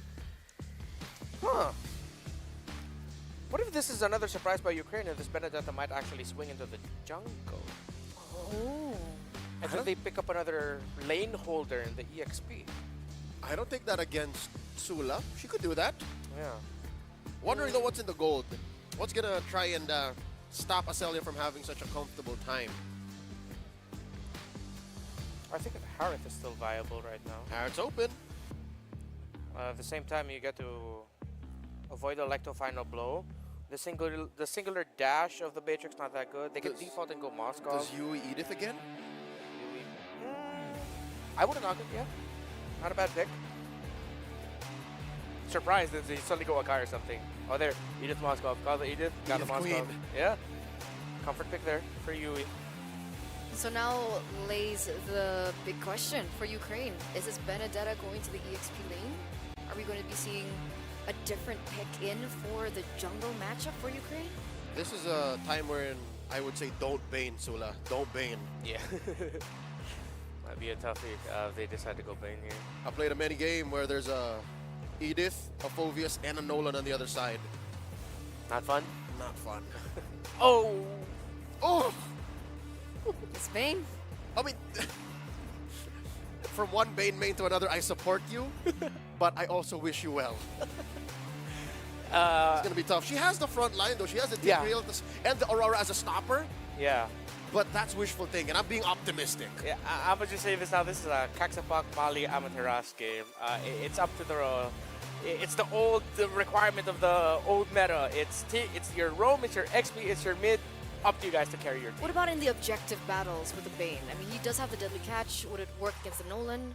All right, that's the one reason why maybe Sula got the green light. Why Team Ukraine was so okay with the Bane coming through, despite how in team fights it's going to be very difficult, very tough for her. Very few heroes actually come close to a Bane when the Bane has their eyes on an objective, especially when it's like a big team fight kind of objective taking. So with that said, as long as Ukraine stay on top and Ukraine are in the driver's seat, should be fine. All right. So there it is, ladies and gentlemen, match point. Will Cambodia be able to win this 2-0 clean, or can Ukraine force a game number 3? Because we're going to head over to our casters now. Boys, what do you guys think? Well, you know what? As someone who loved a hero that didn't have a place in the meta for a while, Bane's back. I know Leo was like, not Bane, not Bane, not Bane. This is not the time to pick Bane. Boom, it comes out. I think it's Bane in time. It's Bane in time. I think I like it, Mirko. What do you think? I don't know, I personally like it. It's a very safe pick, firstly, right? I mean, up against this composition, too, whenever Nolan wants to go in, whenever they actually want to get close range, get that Crab Claw Cannon in, get that Deadly Catch in as well. Great disengage tools for the Bane to take control of the skirmishes. So I guess we'll just have to see. Nice. So if the Bane can work, or just like Leo said, if this composition will be the bane of Bane's existence. Well, we'll see if it's going to be the bane of their existence right now, but I'll tell you what, man, we've got a game on our hand. We've got the last game. Do we now? Possibly the last game in this best of 3, unless maybe that Bane is part of the equation to bring it to a game 3. I'd love for it to be a game 3, of course. Yep. You know, going into this, because we know what's at stake here. We know that, you know, all these ladies, they've been through the ringer. You know, they had 2 days of group stage. Now they're here in the playoffs. Now we're jumping into the Land of Dawn here to see if we get to a game 3. Again, match point right now for Cambodia. They've played on stage multiple times today, and we'll see if they can maintain this momentum that they've got in their favor. Looking at the emblems real quick, too. I like to see it. You know, you're going for that lethal ignition. You've got the assassin emblem for Sula. And so, yeah, I think this is just a big green light where, yeah, at the same time, you're going to have to rely on those frigid glaciers to lock down the members and the implosions from Coxa again on that Tigreal. Okay, so we'll see this here. When it comes to emblems, it's actually the lethal ignition for Bane. So, I don't know if Leo thinks this is the thing right now, this is the way right now, because I personally have not ever gone for the lethal ignition Bane. So this maybe is going to be a full damage Bane, not the hybrid Bane that we are used to seeing, the like fighter Bane. What, like BOD Hunter Strike? Maybe. Warax BOD Hunter Strike. It's like my rank game Banes as well, you know? Every time we get a kill, just boom, bang, bada bing type of situation. And also, it's Molly with a lethal ignition. Yeah. So it's not the concussive blast revitalized meta that we've been talking about, that we've been seeing a whole lot of. This is like the old school Benedetta, right? Like the throwback. The good Benedetta. Let me put that right so there. You're more of a fan of her doing what she... Whoa! Talk about damage. That was lethal. That's lethal. First blood in the hands of Sula. So maybe, again, you know, this is all part of the plan. Even that flicker was burned from Moshi, so great usage. It had to be also with the Petrify. Molly used that to go ahead and secure Ukraine that first blood. So off to a good start. And, you know, that's a whole lot of gold actually going to the hands of Molly. Look at this. Working through that gold, the extra gold plating. And Moshi will get in a position where she's got to be a little bit safer, I guess, because you can see the attention still up there on the top side. Amaratu also there. They want to get these level 4s available for this first turtle fight, but I think this is just it. Whoa, a Celia too. So a little bit of an exchange, and it looks like they're just going to trade. A kill, objective, everything else going in favor right now, but for Ukraine, they'll pull a little bit ahead. Yeah, it does look like Yui Fendi will be able to get a lot of shots down into that turret, though. So very, very good for Yui Fendi, too. In terms of gold, you can see that it's actually Cambodia leading despite the turtle going to the hands of Ukraine. It's an XP versus turtle kind of game. Moshi in the mid lane, rotating as well. Just relieving a bit of pressure from Navi in the mid lane. And I don't know, right now it just definitely looks kind of slow. Doesn't really look like both of these teams want to go for skirmishes when there's no neutral objective. But I like what Cambodia's doing. I like the fact that, you know, they respect the Bane power. They respect the kill up top. They go straight into the bottom lane to look for trades instead of doubling down into that first turtle. You know, I almost think when I look at this and think about the future of fights that are going to break out, there's a lot of these like 1v1s happening across the map right now. Moshi, Sola's there. Is that level 4. She's falling behind though, man, of Molly. So Moshi's going to go ahead and just farm this up, do what you can. And that's the thing. I just think if you go face-to-face, at face value, Ukraine, they should have a better team fighting composition, you know, especially around the objectives later on. And I think that's why we see Cambodia kind of looking for those opportunities to get a kill with. And it looks like they get met here. Deadliest catch used, forcing Tagami off the initiation that they might have looked for. But right now, like you said, very slow start, very slow things happening. And it's one of those compositions, and why I say it's all team comp for Ukraine is they do the best if it's around the objectives. It's one of those instances where you don't have to fight if you don't want to. You're going to see a lot of focus gold lane or, you know, even the XP lane earlier on.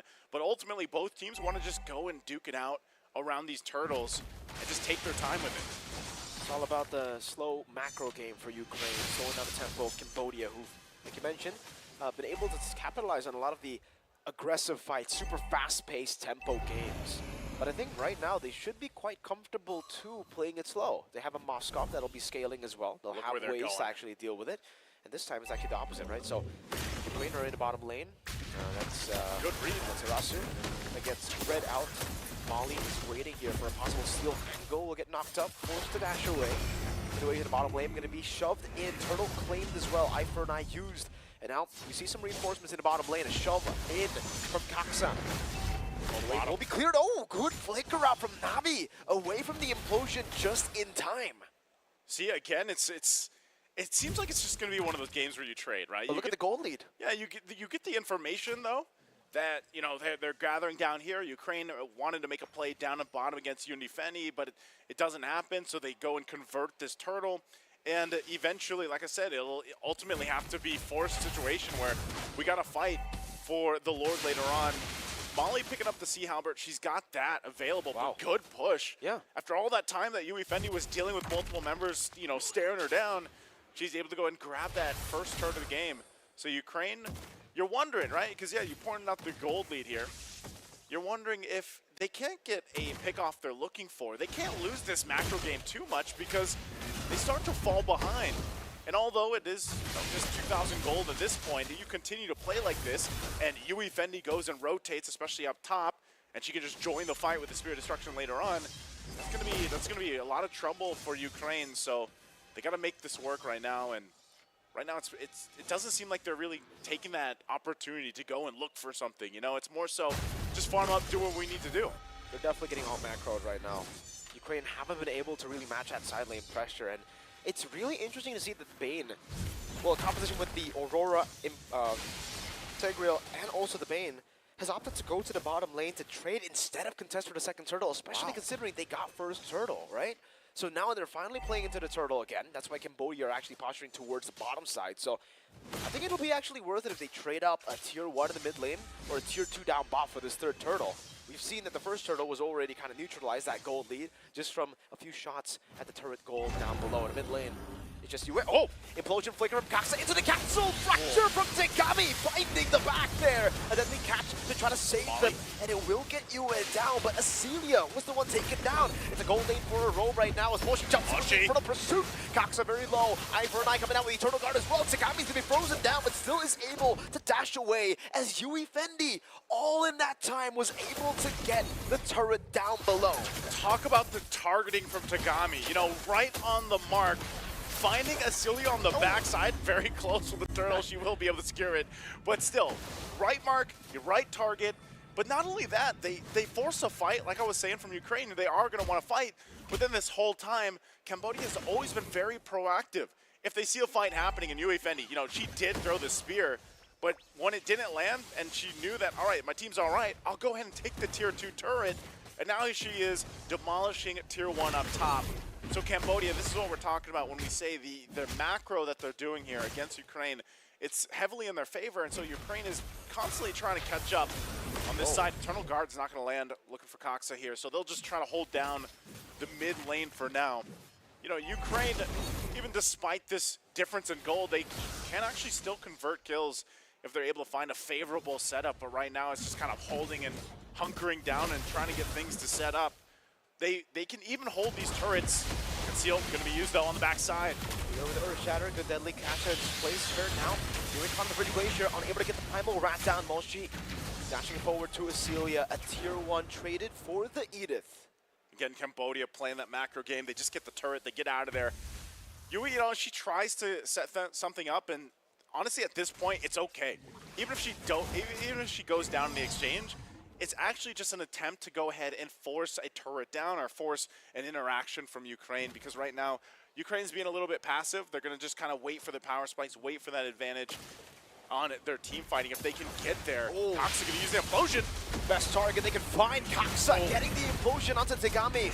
Now in the midst of it all, it's going to be the SOD connecting Fendi, dishing out some damage right now, going for the spear, and the spear of misery pins Amaterasu down. A purify out for the Frigid Glacier. That's the passive down for Amaterasu, but in the back line, it's Acelia taken down by Moshi as she continues to go for the Infernal Pursuit. It's Kaksa running away with the glowing wand taking her down. in the bottom lane, it'll be a trade at least. It's a tier 1, but still, 2 members of Ukraine have fallen, and even without their jungler, Cambodia will still be going onto the Lord. Yeah, they're going to start it up. You know, even using that primal form to just help take it down a little bit faster. But can Ukraine actually stall this out? Sula's just around the corner. They might contest this. Sula's walking up. Kaksa coming in with a shove as well. Sula deadly catching down the red tree. Will be Yue who takes it away. Yue Fendi will just get through everyone. SOD into the bottom lane. Does it land? It does at the Molly. And now the TP all the way down. Yue Fendi. She's locked in. What a shot. I mean, good placement with the Spear Destruction. Shows up for the fight. And that got a little dicey because I was even thinking, you know, Sula would have been able to go in there, jump in there, contest that Lord, but like you mentioned, man, it was secured by Yue. And now with this momentum in their favor, they'll go ahead and start to march in the base. And they've done already quite a bit of work across the map, getting some of the tier 2s down. Now the focus mid lane. Ukraine's going to have to defend this one.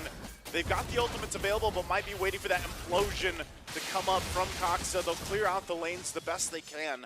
But right now, Cambodia heavily in their favor. Yue Fendi has been on point on the Moskov so far, and I know our panel talked about, you know, this Moskov hasn't been working out too well throughout the entirety of the tournament, but right now, Yue Fendi is locked in and making things work. She picks up the Malefic Gun, Molly. Uh-oh. Man, the eye for an eye will save her for a bit, but the minions will be the one to do the job. SOD to the bottom lane will not be able to land, so at least Ukraine can breathe a breath of fresh air there. Up top, though, Holy Defense already baited out. Sula with Conceal together with Kaksa. They won't be able to get any real initiation there. No flicker for Kaksa. They keep it together, they keep their base turrets, but the shields do go down.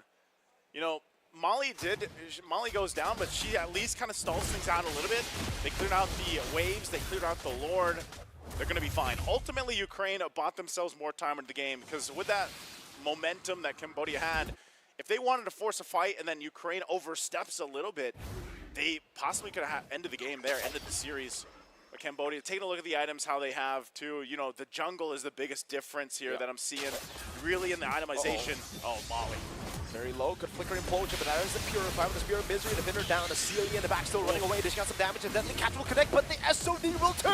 Yue Fendi just into the back, Kaksa will just be speared down as Moshi zones 4 members away from the rest of the team.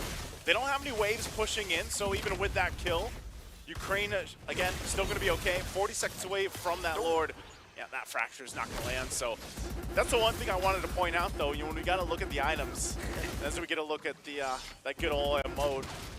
The thing here is just the amount of burst that Tagami can do, you know? And Tagami's not even popping the damage charts because she's just so calculated on who she goes for, and it's usually resulting in such a big, you know, it's either a kill or it's to the point where then Yue Fendi can just go ahead and clean up, or Nabi even, as you saw, top in the damage charts. Yue Fendi at this point in the Moskov, you got to be able to shut her down some way, somehow. That Purify, maybe you're able to get it out, maybe you can't. But even when you try to catch her, man, she's been doing really good on the positioning, and it seems very difficult here for Ukraine to find a window. Now that Lord, second one, secured. Spear, not going to land also. Could have possibly ended up on top for Acelia, but right now they'll just get ready for this march in the base. This is the one where Ukraine gotta kind of dig down, get ready, and brace themselves for this push in from Cambodia. All right, so the way that they're going to be tackling the siege will be shoving out the mid lane, waiting for a slow push up top. So it's going to be a built-up wave with the Enhanced Lord and even the bottom lane. I like this approach, actually, to try to get all of the base turrets, knowing that Ukraine still have ways to fight and defend. There's the next mini wave. Let's see what Cambodia do. So Ukraine, again, Kaksa leading it. She does have a flicker available. She might just try to hold them together. Like the final blow is already used. Kami using that retribution. Lord's going to charge on in. Ukraine, though, how do they defend this one? Spear lands. Molly will clear the mid. They might not force the fight just yet. The turn's going to be worked on. Yue with Earth Shadow Flicker, catching Acelia now. Frigid Glacier only catching one as Yue is still in the midst of it all. Catching the damage. Yue Fendi is spearing them down again. Everybody very low. And piercing damage gets through them. It's a double for Yue Fendi. Now with a Mistwalker again. Molly goes to petrify, but it's a triple for Yue Fendi as Cambodia will move forward and knock Ukraine out of WEC 24 Riyadh IESF MLBB Women's.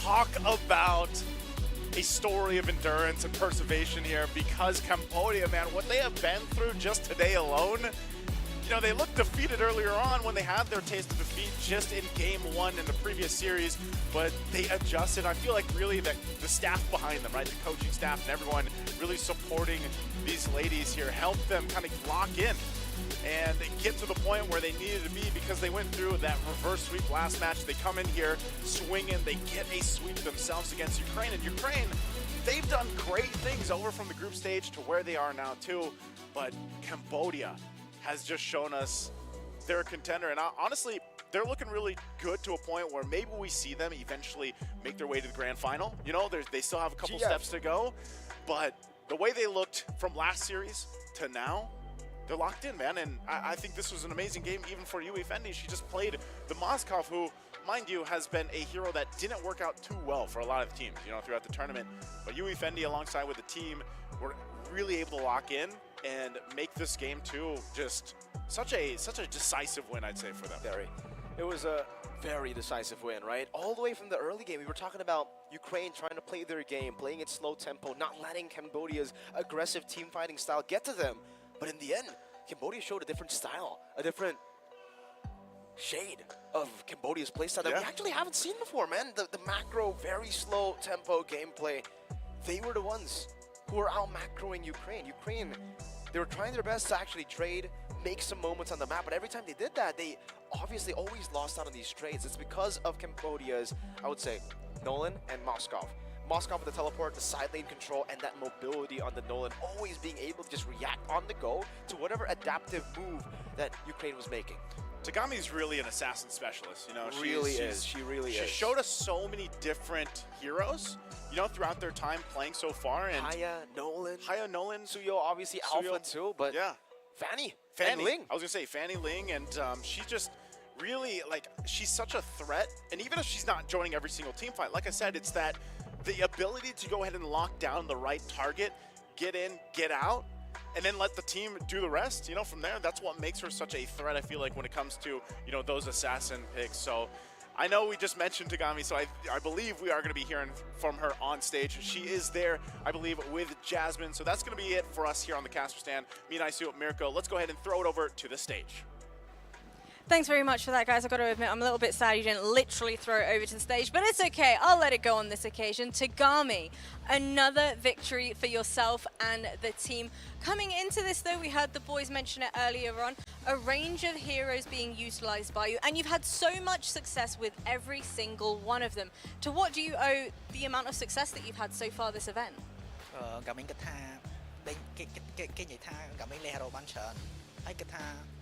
Lên hero បានច្រើនហ្នឹងអាចមកពីកត្តាអ្វីខ្លះ លេង hero បានច្រើនហ្នឹងមកពីកត្តាយើង com spam hero ដោយសារយើងគិតថាឧទាហរណ៍យើងចេះ 4-5 hero ចឹងគេអាចនឹងតាមបិទយើងបានទោះគេប្រឡែងយើងលេងក៏គេនឹងមាន hero ណាមកបាំងដែរចឹងយើងក៏ត្រូវ com spam hero ឲ្យច្រើនសួរលេង she's afraid that other people will try to ban out her heroes, so that's why she tries to play other heroes so that it's very hard to ban out her heroes. That's smart thinking, I like it. But coming into this series, having, you know, lost one of those games against Saudi Arabia, in game 2 against them, my goodness, everybody was on the edge of their seats. It was a very back and forth affair. What was the moment that kind of clicked for you folks heading into it and thinking, you know what, we can win this now, and then turning around that series completely?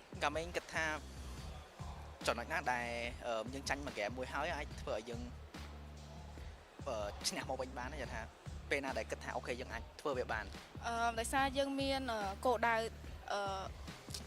ខ្ញុំពេលចាញ់ហ្គេមមួយក៏រៀងបាក់ទៅក៏រៀងស្ដាយហ្គេមមួយអញ្ចឹងក៏គ្នាជួយលើកទឹកចិត្តឲ្យឲ្យខំឡើងអញ្ចឹងយើងក៏អាចយកឈ្នះហ្គេម2បាន She said the moment she lost the first game and also it's because they all have the same goal, like to be in the top, and that's how they managed to pull themselves back together and fight back. And coming between, you know, the Saudi Arabian series and now this one, winning it so dominantly, you got to explain to me what was the discussions behind the scene, the team talks that took place as well. តើមានអីខ្លះដែលចំណុចអីខ្លះដែលខុសធ្វើយ៉ាងខុសគ្នាពីការលេងមួយអារ៉ាប់មួយប៉ះអ៊ុយក្រែននេះហ៎ដោយសារតែពីអារ៉ាប់យើងហៀងពិបាកដល់ពេលមកអ៊ុយក្រែនយើងវាយហៀងធូរ ចំណុចដែលវាខុសគ្នាហ្នឹងគឺខាងសាអូឌីអារ៉ាបៀហ្នឹងគឺរៀងខាងគេរៀងតឹងក៏រៀងពិបាកវាយដែរហើយគេក៏ចេះលេង hero លឿនៗដែរយើងក៏ពិបាកចាប់ទៅហើយបើខាងអ៊ុយក្រែនវិញគេលេង hero របៀបយឺតៗយើងក៏អាចចាប់ flow គេបាន She said that her opinion is that the Saudi Arabian team is a little bit stronger. They play better, and so that's why we had a tough time with them.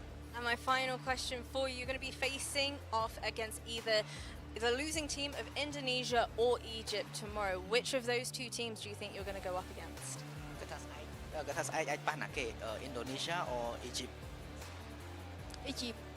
Can I ask why? Can I say it? Just និយាយថា Indo better អីចឹងទៅ I think Indonesia is stronger. Okay, well, you know what? Congratulations again, Tagami. I'm going to let you go celebrate with the rest of the ladies and throw it back over to our fantastic talents. Thank you, Tagami. Thank you for that. Thank you for that answer. Did you hear that answer? Quite the revelation. Indo better region. Someone's happy. But I still love Egypt, you know, honestly. You Soft do. spot for velvet names and, you know, the girls. Oh, yeah. Panel host Eterna really does have a soft spot for Egypt after hearing that Indo better. It's like, Nothing to lose. you know, you can love two people at the same time, can you not? Not in the same way. No, Not in the same way. We don't go there. It's like yaoi. So let's not talk about that. Anyway, congratulations to Cambodia. Ignoring that, congratulations to Cambodia for moving forward into the playoff stage, where again, like Jasmine mentioned earlier on in the interview, they will be waiting for either Indonesia or Egypt. But of course, thank you so much for the participation from Ukraine up until this point. We are excited for what else you have in store for us in the future. Yeah, I like their very varied playstyle, their nature of their draft. They can both go tank fighter, they can go assassins. I just feel like, again, like with a lot of regions that are still developing their maturity in the MLBB esports space, just refinement. Here's one example. So for Ukraine, a little bit too aggro with the priority with the full damaged Benedetta. And moments like these, they decided to pull the trigger and try to just get something out of that. At the same time, you already have the Benedetta pushing the bot. You losing that would be a big loss. This one was just them not realizing that your XP laner isn't that front that can get vision. You're going to have to, every entry of the Benedetta or the Tigreal has to be an instant win, catch, we burst someone down. That wasn't the case, and they played that as if they had a different type of EXP laner. However, again, respect what they tried to show here. They were just outplayed by a much more experienced and, at the end of the day, stronger team. At the end of the day, that Benedetta, as hopeful as we were that it may be the game changer for Team Ukraine, I think was the big question mark. Something I've been doing since we started here in WEC was a simple check or a question mark in every single draft pick.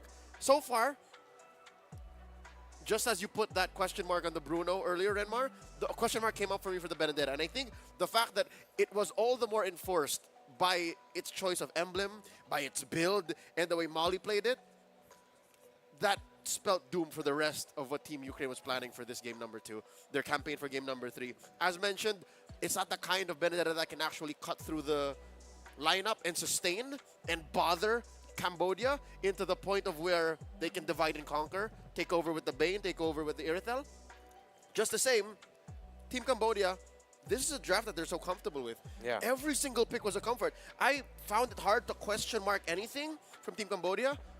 Even that Moskov. I only really put a question mark there for the sake of maybe Moskov is cursed in IESF, in WEC. But no, the way that Yui Fendi played it, spotless, literally bulletproof, deathless, 8-0 and 3. Yeah, it's as if she was telling us, what do you mean cursed? Cursed? I don't believe in curses. I'm Yui Fendi. Don't take that like word for word. I don't know if she actually said that. But yeah, a little adjustment. If that Benedetta was something that was tankier and had revitalized, again, it may be crazy to some, but it is a viable strategy. Then you had something that could have set up for the Tigreal, not just be dependent on the Tigreal to set up for her. Yeah. That's one of the things, again, important in this meta is the trading of responsibility between the EXP laners. There are moments where the EXP laner can be the roam to initiate, and vice versa. Allow me to be courtside analyst, well, literally. Courtside coach, maybe, for Team Ukraine. That second pick, I don't know if Mali has it in the hero pool, but could that not have been a high loss? Would that not have been a better high loss? Oh yeah, it would have matched Right? very well with Hylos, their eventual vein. yeah, Hylos was not banned in this draft at all. So if that was their plan all along, I'd say that would have been the better spot for the Hylos. Yeah. To be fair, I think they were also looking at the matchup, and we have to credit Mali for controlling the Phoveus for a good amount of time. One of the early kills that they got was on the Phoveus because Mali kept pushing into the Phoveus, and Moshi in the beginning did not have a fun time up against the Benedetta of Mali. It's just, however, as the game got longer, that's when Ukraine really started to feel outside of the laning phase that full damage Benedetta struggled. Which is why I asked you, right, when we were getting, backstage. I was like, is the Benedetta supposed to win the lane against the Phoveus? Why is the Phoveus struggling here? Yeah, that was just Mali just flexing her comfort It's pick nice. at that point. So that's respect to Mali for pulling that off. That was really cool to see. Keep the flavor, girls, right? Yeah. Keep it and refine it, and you're gonna go to amazing lengths in the future. And speaking of that, we're gonna take a look at the updated brackets to see a little bit of a recap of what we handled today. Ladies and gentlemen, we had 3 matches that were on stream, but a few also off stream as well. And 3 of those broadcasted matches, the Kamai showed up. Sure, they were dropped to the lower bracket early on by Team Indonesia, but what did I say? We pity the team that has to go through that war path down in the lower bracket, and with that, we have our top 3. Hell hath no fury like a woman scorned. That's a saying. Preach. This is the moment where I'm supposed to say something smart. No. I don't have any quotes on me other than Love is blind. Yeah. Take the road less traveled. Cambodia is also blind as to who they're going to be going up against. But I agree with what Tegami mentioned, that most likely it will be Indonesia, Egypt that they go up against in the lower final. But what if? Just what if we're in that timeline where it's Egypt making it to the grand finals first, Come and on, it's names. the 2 teams in the grand finals that we thought would face off in the grand finals, fighting off in the lower final. Egypt has made it this far. They can proudly say they are at the least a top 3 female MLBB team in the world. The development that they've had since last year, it's crazy. And also why you appreciate the run that Ukraine made. Top 4 in the world in the women's scene. So whatever happens tomorrow, even if Indonesia becomes a grand champions, I feel like it's a great start and a great precedent, great bar set by the ladies so far here in IESF. We've already made women's. strides Yeah. throughout each day of the playoffs in the competition. And a throwback to why maybe what you're saying is possible. Prior to Cambodia, Indonesia, Indonesia's best challenge yet was Team Egypt in Group A. I agree. And our top 3, it also reflects that these 3 teams are the most experienced, I would say, right? Oh yeah, that's true. Cambodia on the international stage, check. Egypt on the international stage, check. Indonesia, of course, we don't have to talk about that. So again, it just also relays the experience that all the other teams that don't have as much experience as these top 3 teams might want to hold on to and utilize that as just fuel to add to their fire that is currently now burning. So a very eventful day. I think, was it expected for you guys? There were some surprises there. Again, Ukraine can say they're a top 4 team in the world. Cambodia, well, we did expect. That was one of the stories that we posed, that the Cambodians might actually go in that lower bracket Cinderella run, and they just need one more to make it into the grand finals. But the teams that they may potentially face are no easy challenge. I'm proud of Team Ukraine. I'm proud of every single team that made it to the playoffs. Yeah, of and course. whatever happened in the groups already is quite the showstopper. So, full sail ahead. I think whatever happens tomorrow will be what will be written in the history books and will be what we remember as the very first WEC 24 MLBB Women's Championship. I'm here for it. So let's let the queens rest before they get into tomorrow. Ladies and gentlemen, we have the upper bracket finals as well as the lower bracket finals and then the grand finals. So 3 matches tomorrow. these girls need to, recalibrate. So we're going to let them do that. And that marks the end of the day, the end of the show for today. So thank you so much, ladies and gentlemen, for tuning in at WEC 2024 for the MLBB women's scene. It's been me, Eterna, alongside with Renmar as well as Leo. We're going to be signing out for the day, and we'll see you next time. Bye, guys.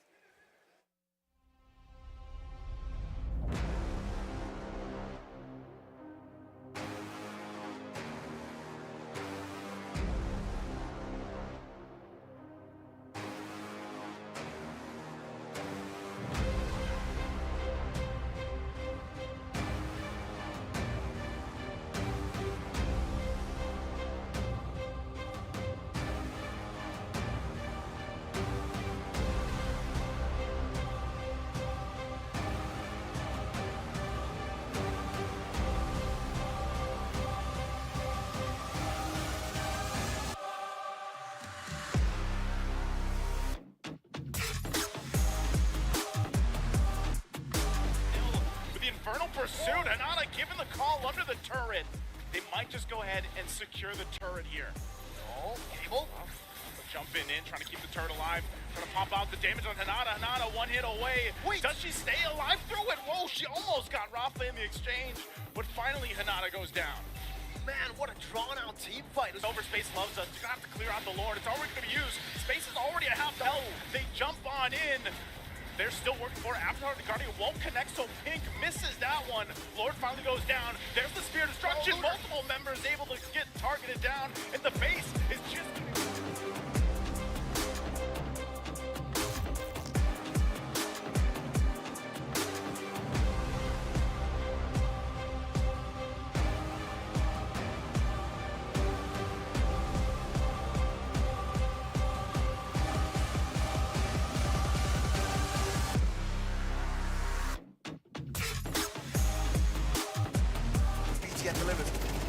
Crossfire is so strong. Is very important, and these initial nades also soften up for Snappy, and he'll go to town here. Is it another individual to want to send it to be through the smoke?